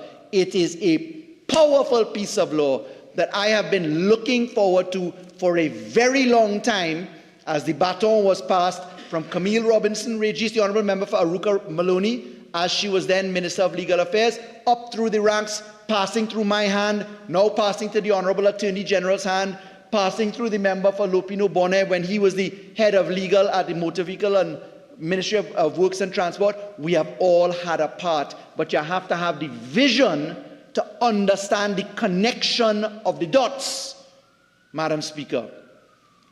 The second aspect of meeting in the Electronic Transactions Act, very critically, this law has inside of it, in clauses 3, 4, 5, and 6, not only the unique identification number, but here is where we meet the electronic seal.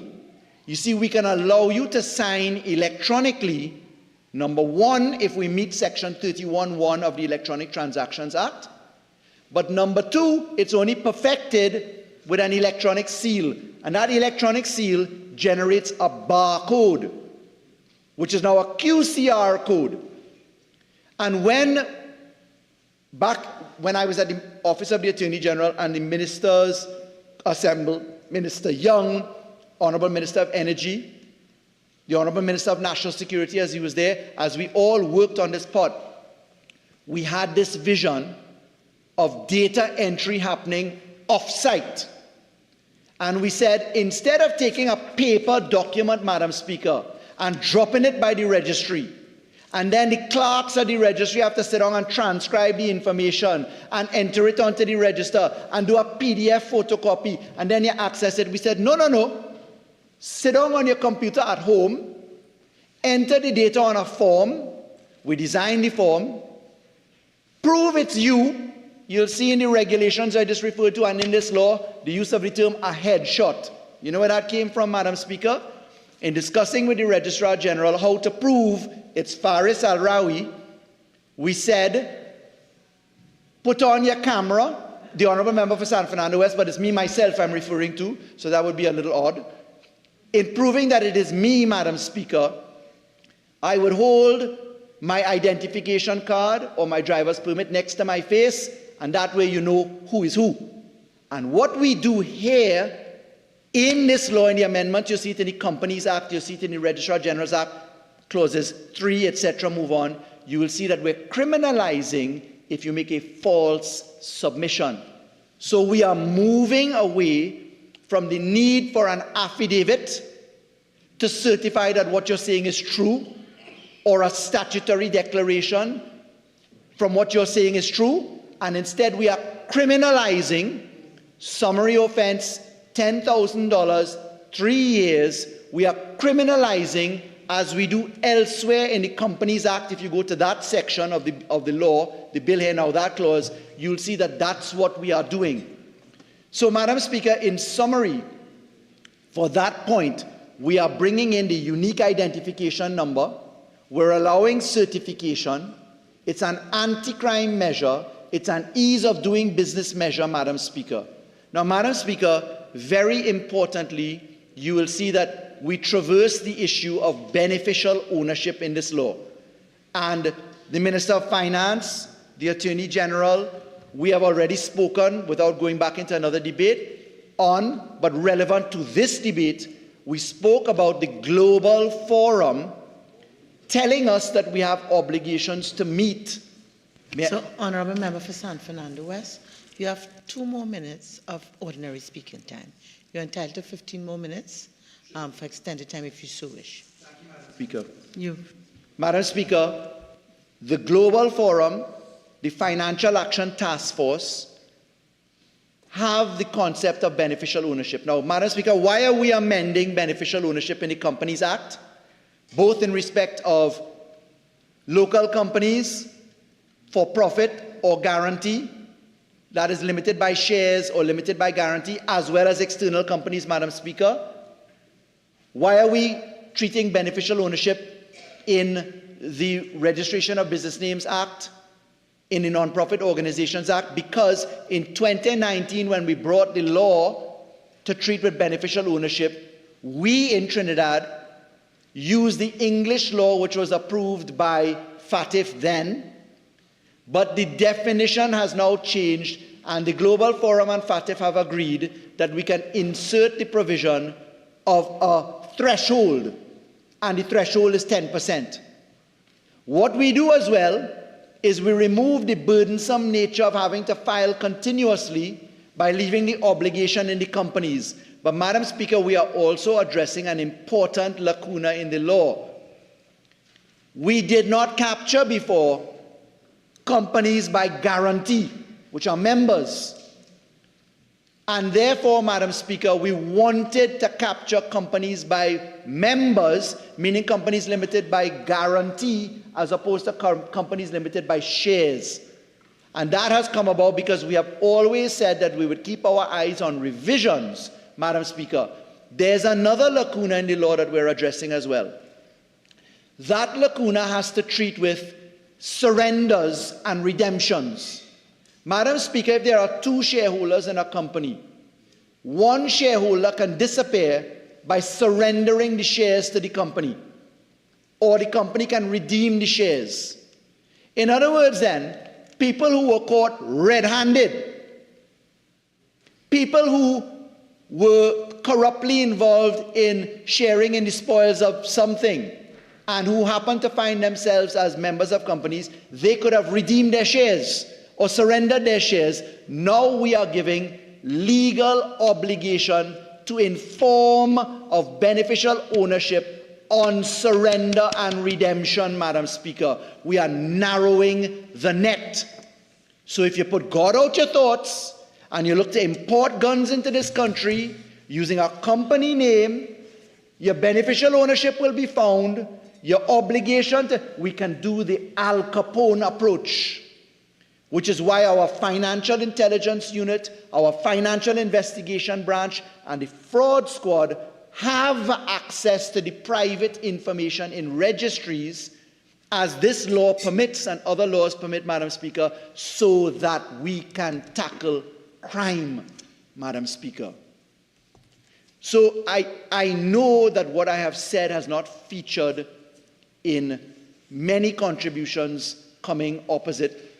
I listened to the debate in the Senate, and, Madam Speaker, I wanted to take an entirely different slant to the debate, because I know that some people may have not spotted what the AG brought forward today and what the government has continued to bring forward today, which is the anti-crime agenda, which is pellucid. As you paint these objectives out, you begin to understand the connection, Madam Speaker.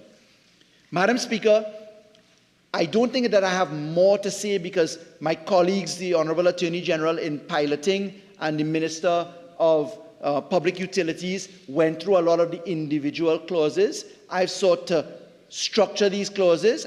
I will just go to one final point, which is on the use of certifications and protections in cybercrime and security, Madam Speaker. You will note that the law identifies misuse, fraud, obstruction, any form of interference. A lot of these things have comparison in the Computer Misuse Act or in other places, but I just want to commend the drafters for including these provisions. And I want to say that with the Ministry of Digital Transformation at work, particularly employing the TT-CERT program from the Ministry of National Security, they've been doing an excellent job, Madam Speaker. As I know, and I'll end here, that the Minister of Digital Transformation is aggressively pursuing the construction of a Tier 4 data center for Trinidad, which is going to revolutionize our work. We at the Ministry of Rural Development and Local Government are very anxious.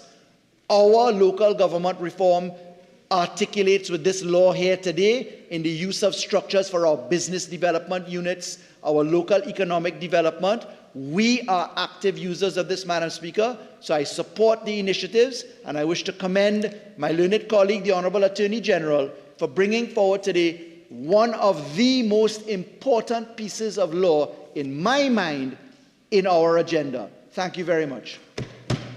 The Attorney General. Thank you very much, Madam Speaker. The members on both sides who have spoken before me have made my winding up comparatively easy, and it will be relatively short. May I go on record to thank Member for Lupine Bonaire West and Member for San Fernando West, who has most recently spoken and has given us the benefit of indeed their prior involvement and experience in a process which I have the privilege to bring home for the government in my short period in the office.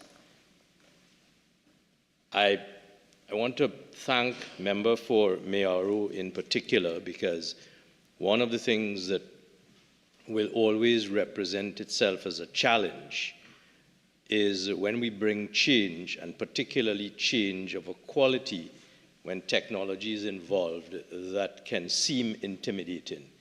And I think that the member for Mayaro made that point in a number of different respects, and I pay tribute to that because I can give him, and through you, Madam Speaker, the public of Trinidad and Tobago, the reassurance that a lot of thought has gone into many of the concerns that the member for Mayaro has articulated here today in terms of asking for assurances from me as Attorney General.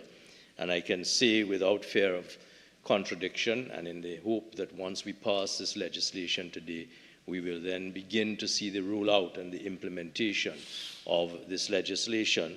The secure connections that he has asked for assurances on, and I said that in my pilot, we have had a very good working relationship, whole of government approach, and it is being built out as this legislation is coming to fruition. We intend to roll out a continued, aggressive, and even greater collaboration between the Registrar General's Department of the Ministry of the Attorney General, Office of Attorney General, the Ministry of Legal Affairs, and the Ministry of Digital Transformation, because there is an active partnership that is being rolled out. Increasingly, there are meetings that are scheduled as early as next week. I asked for one of those meetings to be scheduled so that we can begin the conversation, continue the conversation that has already been taking place between the Honorable Minister, Senator Bacchus, Minister of Digital Transformation, and the Registrar General with a view to ensuring secure connections, cyber security, all of the other aspects of security which Member for Mayaro has put on the table and asked for reassurances of. I can say also, I've already spoken in review of the provisions of the Act. I've already spoken to the fact that there are confidentiality clauses in the Act, and the members of staff of the Registrar General's Department are already a very responsible, and I pay tribute to them, very responsible, hard-working group of persons, and the Act is designed to give the public the reassurance that their information will be kept secure. In the cybersecurity area, that too is being worked on and developed robustly. And may I also say, with respect to one of the more important points in my view that the member for Mayaro raised, the help desk capacity of the Registrar General's Department actually began to play itself out a year and a half, 2 years ago, when we had that initial 1st of February 2022 crash of the PBRS system and other aspects of CROSS. One of the things that Registrar General Bridgewater has been developing in a robust way are tutorials, online tutorials, assistance, help desks, an ongoing basis on which persons can get in touch with the Registrar General and get the support that they will need. And the point was already made, the authorized service providers are part of the legislation that is designed to enable persons who may not be all that computer literate to get the assistance of persons accredited by the Registrar General's Department who are authorized service providers, be they attorneys at law or accountants, who will be able to give the assistance to lay people who may need that help. And I certainly will give the assurance to the public as well that we are going to ensure as best as we can, the government, and I have to say this with an appropriate bow in the direction of the Minister of Finance, at the least possible cost, to persons who are to persons who are in need of assistance, because we recognize, and certainly speaking for myself, I remember, if you'd allow me to be personal for a moment, Madam Speaker, I remember more than 20 years ago when I needed help with one of my attempts at computer functions. My 8-year-old daughter said, "Dad, let me take it over." Turned to me, clicked the keyboard twice and said, "I've got it, Dad, here you go." So I recognize, the challenge that persons have who are not born of the age that our children are born of today, when you ask them to introduce themselves to a way of life that has to do with computer ease of business, computer literacy, and the Registrar General's department is going to make every effort to support and give assistance to persons of that quality who are in need of assistance. Madam Speaker, I made the point that there are a couple of amendments that I have circulated, and I will just touch on them briefly. Two sections, really, clauses 4 and 5 of the bill that is before us. The amendments from clause 4 are really to tweak language which has been suggested by the Global Forum technicians who are in Trinidad and Tobago at the moment, to ensure that we have a tighter timeline, 30 days as opposed to 45 days, and to introduce circumstances of beneficial ownership where people cease to be beneficial ownerships, but we can engage that more actively in the committee stage. And to pay tribute, and I want to do this, to pay tribute to my colleague and Member of Parliament in the other place, Senator Thompson Ahi. She had raised a concern in the other place, which I had undertaken to look at. So there is an amendment that is now being proposed to the Non-Profit Organizations Act, which will allow for a circumstance in which a non-profit person, a controller, passes away of a non-profit organization, and an interested party will be able to provide information to the Registrar General to ensure that there is a degree of continuity in relation to that non-profit organization.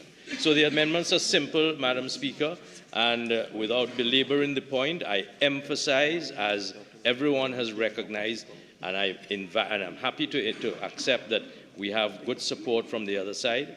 This is a very important piece of legislation. Member for San Fernando West has given us the history that has built out from the period when my colleague, the leader of the House, was in the seat as Minister of Legal Affairs, through the Minister of Lopiner Bonaire West and the former Attorney General. And I'm very happy to bring to this House a piece of legislation that is going to make a sea change, not only in our security, but in our ease of doing business. And without any further ado, Madam Speaker, I beg to move. Thank you. Honourable members, the question is that a bill entitled An Act to Amend the Registrar General's Act, Chapter 1903, the Companies Act, Chapter 8101, the Registration of Business Names Act, Chapter 8285, and the Non-Profit Organizations Act, Number 7 of 2019, be now read a second time. All in favour say aye. Aye. Any against? The ayes have it.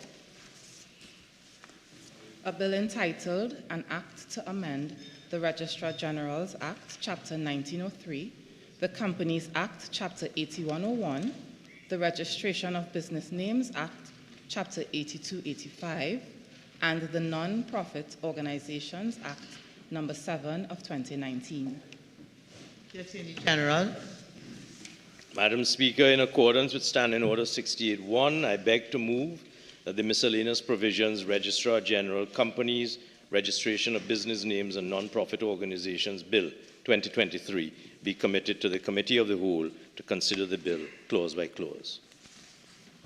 Honourable members, the question is that the miscellaneous provisions, Registrar General, Companies, Registration of Business Names and Non-Profit Organizations Bill 2023 be committed to the Committee of the Whole to be considered clause by clause. All in favour say aye. Aye. Any against? I think the ayes have it. This also now going to the Committee of the Whole to consider the bill clause by clause. This bill has 6 clauses.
So we can do 1 to 3 as a block. Okay, yes.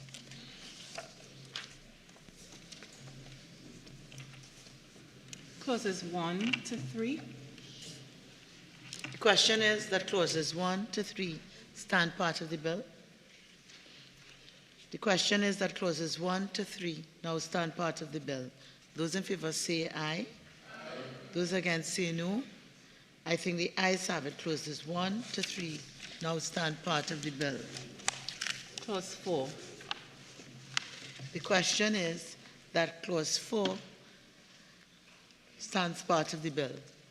Attorney General. Thank you very much, Madam Speaker. I have circulated a list of amendments that I propose to move to clause 4 in 5 respects. They are fairly straightforward, Madam Speaker. The first amendment is with respect to section 33(1)(c) of the company's registration, company's bill. At page 21 of this bill, it is to substitute in place of the 45 days for the company when purchasing or redeeming its shares or membership, instead of 45 days for 30 days from the date of purchase. So that's the first amendment. The second amendment is to be found in the bill again still in clause 4, a proposed amendment at page 25 of the bill before us, clause 337A(2)(c). So some of the words in 2C are being deleted, whereas the bill that was at the House this morning, if no person is identified under paragraphs A or B, or if there's any doubt that the person identified is the beneficial owner, the natural person who holds the position or senior managing official, we are asking that the words, or if there is any doubt that the person identified as the beneficial owner, be deleted. The third amendment, again, still in respect of clause 4, has to do with section 337B(2)(b), where we introduce the words in place of cease to be beneficial owner. So if I read the entire clause, a company shall maintain and keep updated a register of all the beneficial owners containing the name, nationality, the latest known address, telephone number, email, and other contact details, and the date on which any person, and in place of cease to be beneficial owner, we ask to introduce on which any person became and the date on which he ceased to be the beneficial owner, as well as the basis on which he was considered a beneficial owner, which is really to widen the circumstances in which proper transparency can be accomplished. The fourth amendment, still in clause B, in clause 4, section 337C(3), we ask to substitute, to add in C3 at the end of that subparagraph, after the words to that effect, to add together with any supporting documentation. So that clause would read, where a notice is not received under section 337B and A shareholder is not the beneficial owner, and B, the name of the beneficial owner is not entered on the register, the shareholder and the beneficial owner shall submit a statement in the prescribed form to the company to that effect, together with any supporting documentation. And the further amendment, clause 337(3), subsection 7, to introduce the words, where a statement is made to a company under this section, the company shall verify the identity of the beneficial owner by conducting adequate due diligence procedures so as to update the register established by it for such purpose. So those are the, and one last on page 30 of the bill, an amendment to section 337DA. For the purposes of this part, the registrar shall take reasonable steps to monitor the filings by companies of beneficial ownership information. And then the last one, thank you to my leader of the House, page 33 of the bill, clause 489, subclause 7 of the company's bill is to be amended in place of the words at subsection 7, in place of the words or by other means to add instead and by other means approved by the registrar. So those are the proposed amendments to clause 4 of the bill, which effect amendments to the company's bill. Thank you. The question is that clause 4 be amended as circulated. Those in favor say aye. Those against say no. I think the ayes have it. The question is that clause 4 as amended now stand part of the bill. Those in favor say aye. Those against say no. I think the ayes have it. Clause 5. The question is that clause 5 stand part of the bill. Attorney General. Thank you, Madam Speaker, Madam Chair. The amendments which are proposed to clause 5 are 3 in number. We wish to, at page 35 of the bill, clause 5, an amendment to the Registration of Business Names Act, so that we ask at A on page 35 to insert after the words means act the following definition, and then follows the authorized service provider definition continues. That's the first amendment that we propose in clause 5. Secondly, we ask with respect to clause at page, and this takes us now to page 40, section 15 of the Registrar of Business Names Act, we ask to introduce 3 new subsections. 1, in subsection 1, by deleting the words or if he is dead, his personal representative. 2, in subsection 3, by inserting after the word post the words or by electronic means, and subsection 3 by inserting a new subsection 4 which will read, where a firm or individual registered under this act ceases operations and all partners in the firm, or in the case of an individual, the individual dies, an interested person shall, within 3 months of the death, make a declaration accompanied by supporting documents to the Registrar General notifying of the death of the partners or individual and the ceasing of operations. Those are the recommended amendments to the registration of business names in clause 5 of the bill. Whip. Okay. All right. The question is that clause 5 be amended as circulated. Those in favor say aye. Aye. Those against say no. I think the ayes have it. The question is that clause 5 as amended now stand part of the bill. Those in favor say aye. Aye. Those against say no. I think the ayes have it. Clause 6. The question is that clause 6 stand part of the bill. Attorney General. Thank you, Madam Chair. This is a proposed amendment to the registration of non-profit organizations, and it is an amendment at page 45 of the bill, subsection 7. We ask, this is a circumstance on the death of the controller of the non-profit organization. We ask to introduce the amendment that will therefore read, to elaborate in clear terms, where a non-profit organization ceases operation on the death of the controller, and this is the amendment, an interested party shall, within 3 months of the death, make a declaration accompanied by supporting documents to the Registrar General notifying of the death of the controller and the ceasing of operations. And I may say, Madam Chair, that it is our intention when the regulations are promulgated and the pro forma documents are promulgated under this legislation, once it becomes law, to have a pro forma form of declaration which will properly advise the registrar of the fact of the death of the controller with supporting documents. Yes, Member for Paria. Just a question based on some clarification. The death of the controller, and then we're putting the onus on the interested party to notify the Registrar General of the death of the controller. We're going to have an ambit or a scope of who can be this interested party? Is it a member of the NPO or an executive or ordinary person? Thank you for that question, member. And this is precisely the point that I signaled.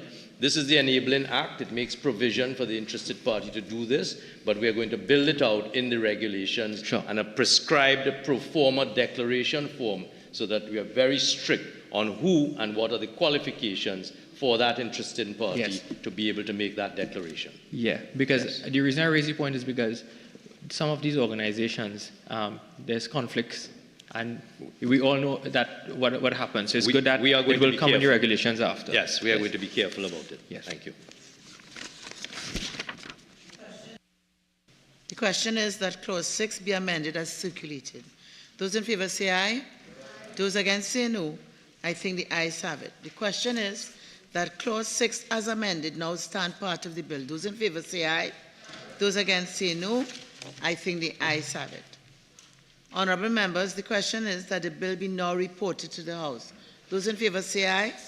Those against say no. I think the ayes have it. This committee is now adjourned. The House will resume.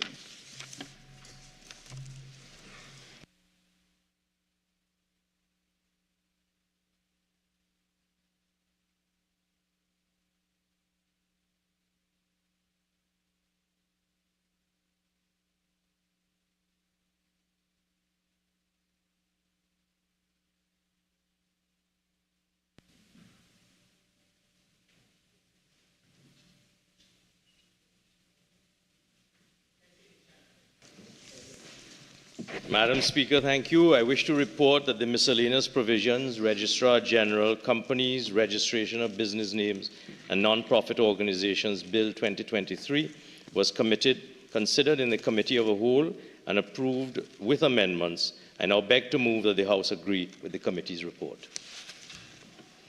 Honourable members, the question is that this House agree with the committee's report on the miscellaneous provisions, Registrar General, Companies, Registration of Business Names, and Non-Profit Organizations Bill 2023.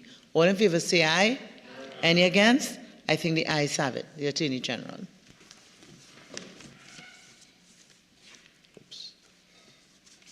Thank you, Madam Speaker.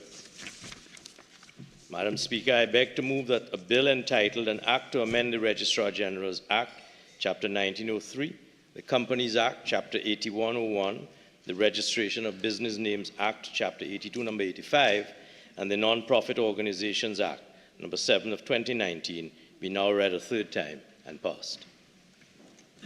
Honourable members, the question is a bill entitled An Act to Amend the Registrar General's Act, Chapter 1903, the Companies Act, Chapter 8101, the Registration of Business Names Act, Chapter 8285, and the Non-Profit Organizations Act, Number 7 of 2019, be now read a third time and passed. All in favour say aye. Any against? I think the ayes have it. Bill entitled An Act to Amend the Registrar General's Act, Chapter 1903, the Companies Act, Chapter 8101, the Registration of Business Names Act, Chapter 8285, and the Non-Profit Organizations Act, Number 7 of 2019. Leader of the House. Thank you very kindly, Madam Speaker. Madam Speaker, I beg to move that this House do now adjourn to Friday, the 15th day of March 2024, at 1:30 p.m. Madam Speaker, could I just indicate that on that day we will resume debate on Bill number 3 on today's order paper.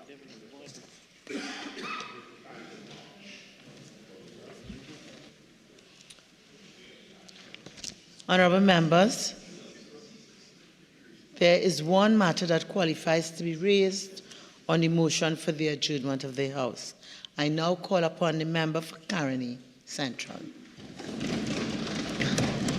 Thank you, Madam Speaker, and thank you for the opportunity to raise this matter on the adjournment this afternoon. Madam Speaker, this matter that I raised on the adjournment is something that I'm personally invested in, and not conflicted though, but personally invested in because of my love for the sport of football. We all remember that fateful day on November 19, 1989, many of us are old enough, when we failed to qualify for the 1990 World Cup in Italy. And ever since, Madam Speaker, that November 19th, I always hated that date for some reason because of my passion for football. And when we were playing Bahrain on November 16th, 2005, I was skeptical because I'm a bit superstitious. But we all here now remember when Chris Burchell took a penalty and a headed goal by Dennis Lawrence put us in the 2006 World Cup in Germany. The euphoria, the excitement, the ecstasy, Madam Speaker, the jubilation and the delight of our nation is second to none. It's something I've never experienced. Some may compare it to the Hasely Crawford gold medal of 1976, but I am too young and was not privy to that. But I can tell you about the jubilation of the 2006 World Cup qualification. And this matinee adjournment is really for us to widen the pool of persons who are available and are eligible to qualify for a nationality to play and represent Trinidad and Tobago at the World Cup, or at qualifiers, sorry. So there's a distinction here, Madam Speaker, between holding nationality and being able or eligible to obtain nationality. So what we are dealing here with, Madam Speaker, what we are dealing with here, Madam Speaker, is two sections, which is basically section 17(1) of the Constitution, which speaks about how one obtains nationality, which is subject, and it reads as follows: subject to subsection 2, every person born in Trinidad and Tobago after the commencement of this Constitution shall become a citizen of Trinidad and Tobago at the date of birth. So that is how you hold nationality. In addition to that, Madam Speaker, there is the Citizens of the Republic of Trinidad and Tobago Act, Chapter 150. And it reads, Madam Speaker, 5.1, the minister shall cause a child born outside of Trinidad and Tobago of a citizen of Trinidad and Tobago by descent to be granted a certificate of citizenship of Trinidad and Tobago upon receipt of a prescribed application made. The application must be made by a responsible parent or guardian of such child before the child attains full age, or by the child within 1 year of his attaining his majority according to the law of the country of which he is a citizen, or in his attaining full age. So that is what we are dealing with here, Madam Speaker. Those are the relevant statutes under our books.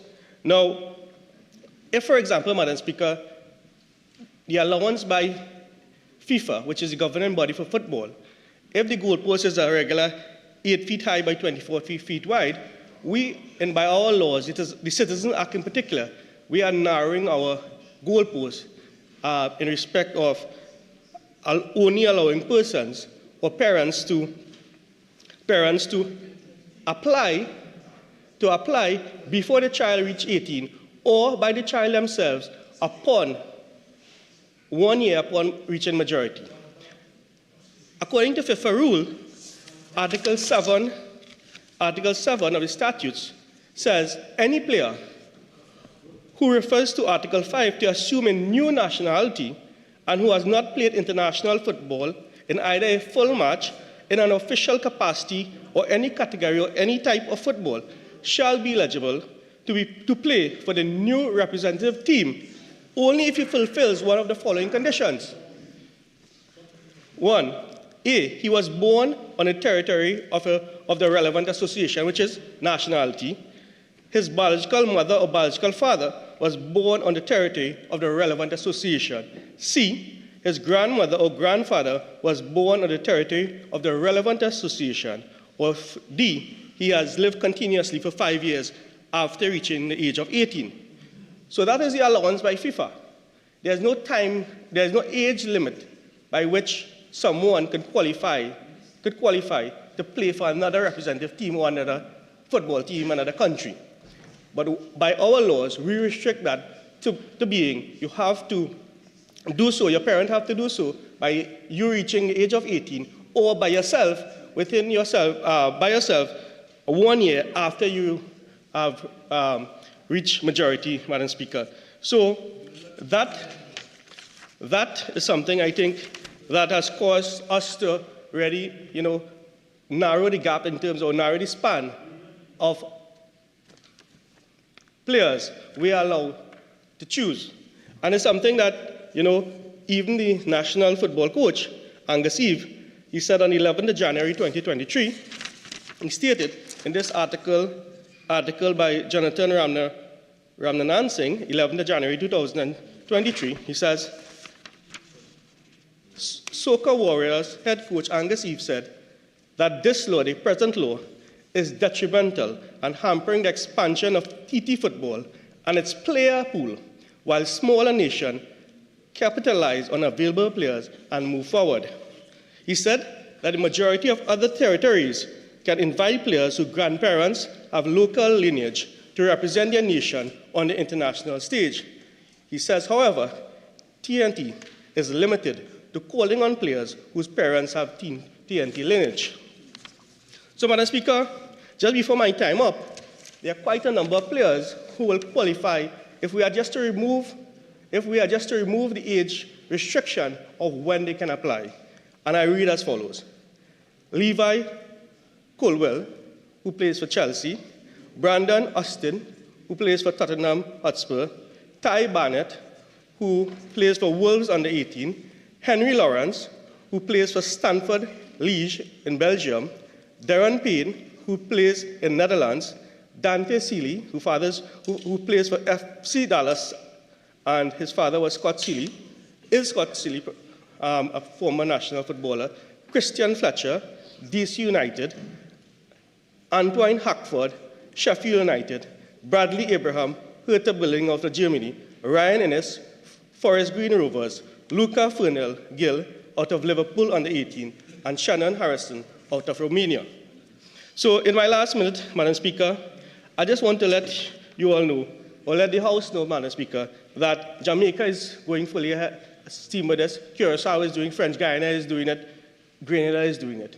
In fact, Jamaica is on the verge of signing or having Mason Greenwood, who is a Manchester United superstar, or now former, join their ranks. And this is what we would like, Madam Speaker, to have in our national laws to allow a widening of the pool of players from which we can choose. Madam Speaker, competition improves performance, competition improves the breed, and competition improves discipline amongst all players. So on that basis, Madam Speaker, I move this motion in adjournment for consideration by the government. Thank you. The Attorney General.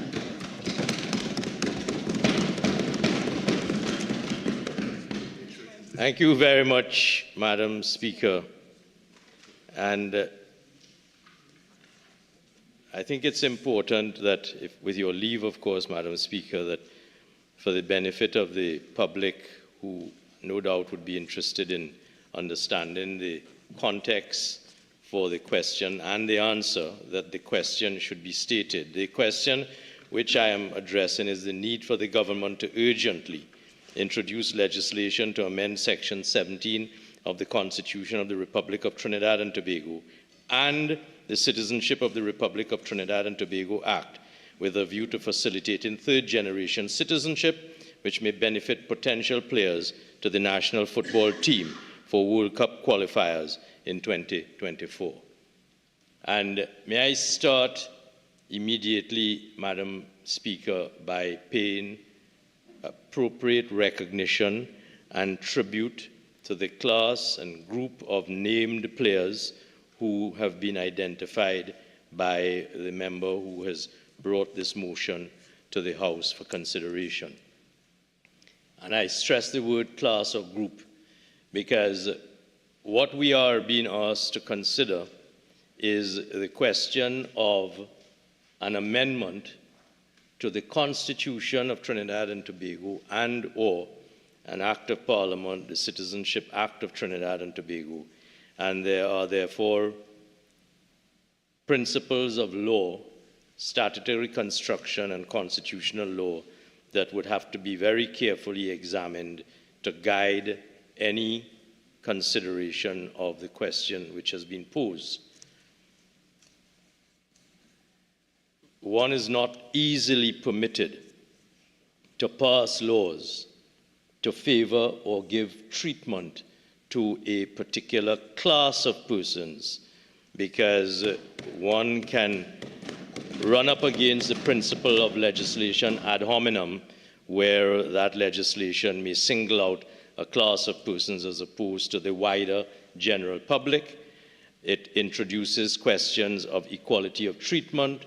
It may even introduce considerations of infringement of the fundamental rights of the Constitution and all other applicable principles of construction. I pay tribute to those who helped me with some research on the subject, and I just share that research with the House, with you, Madam Speaker.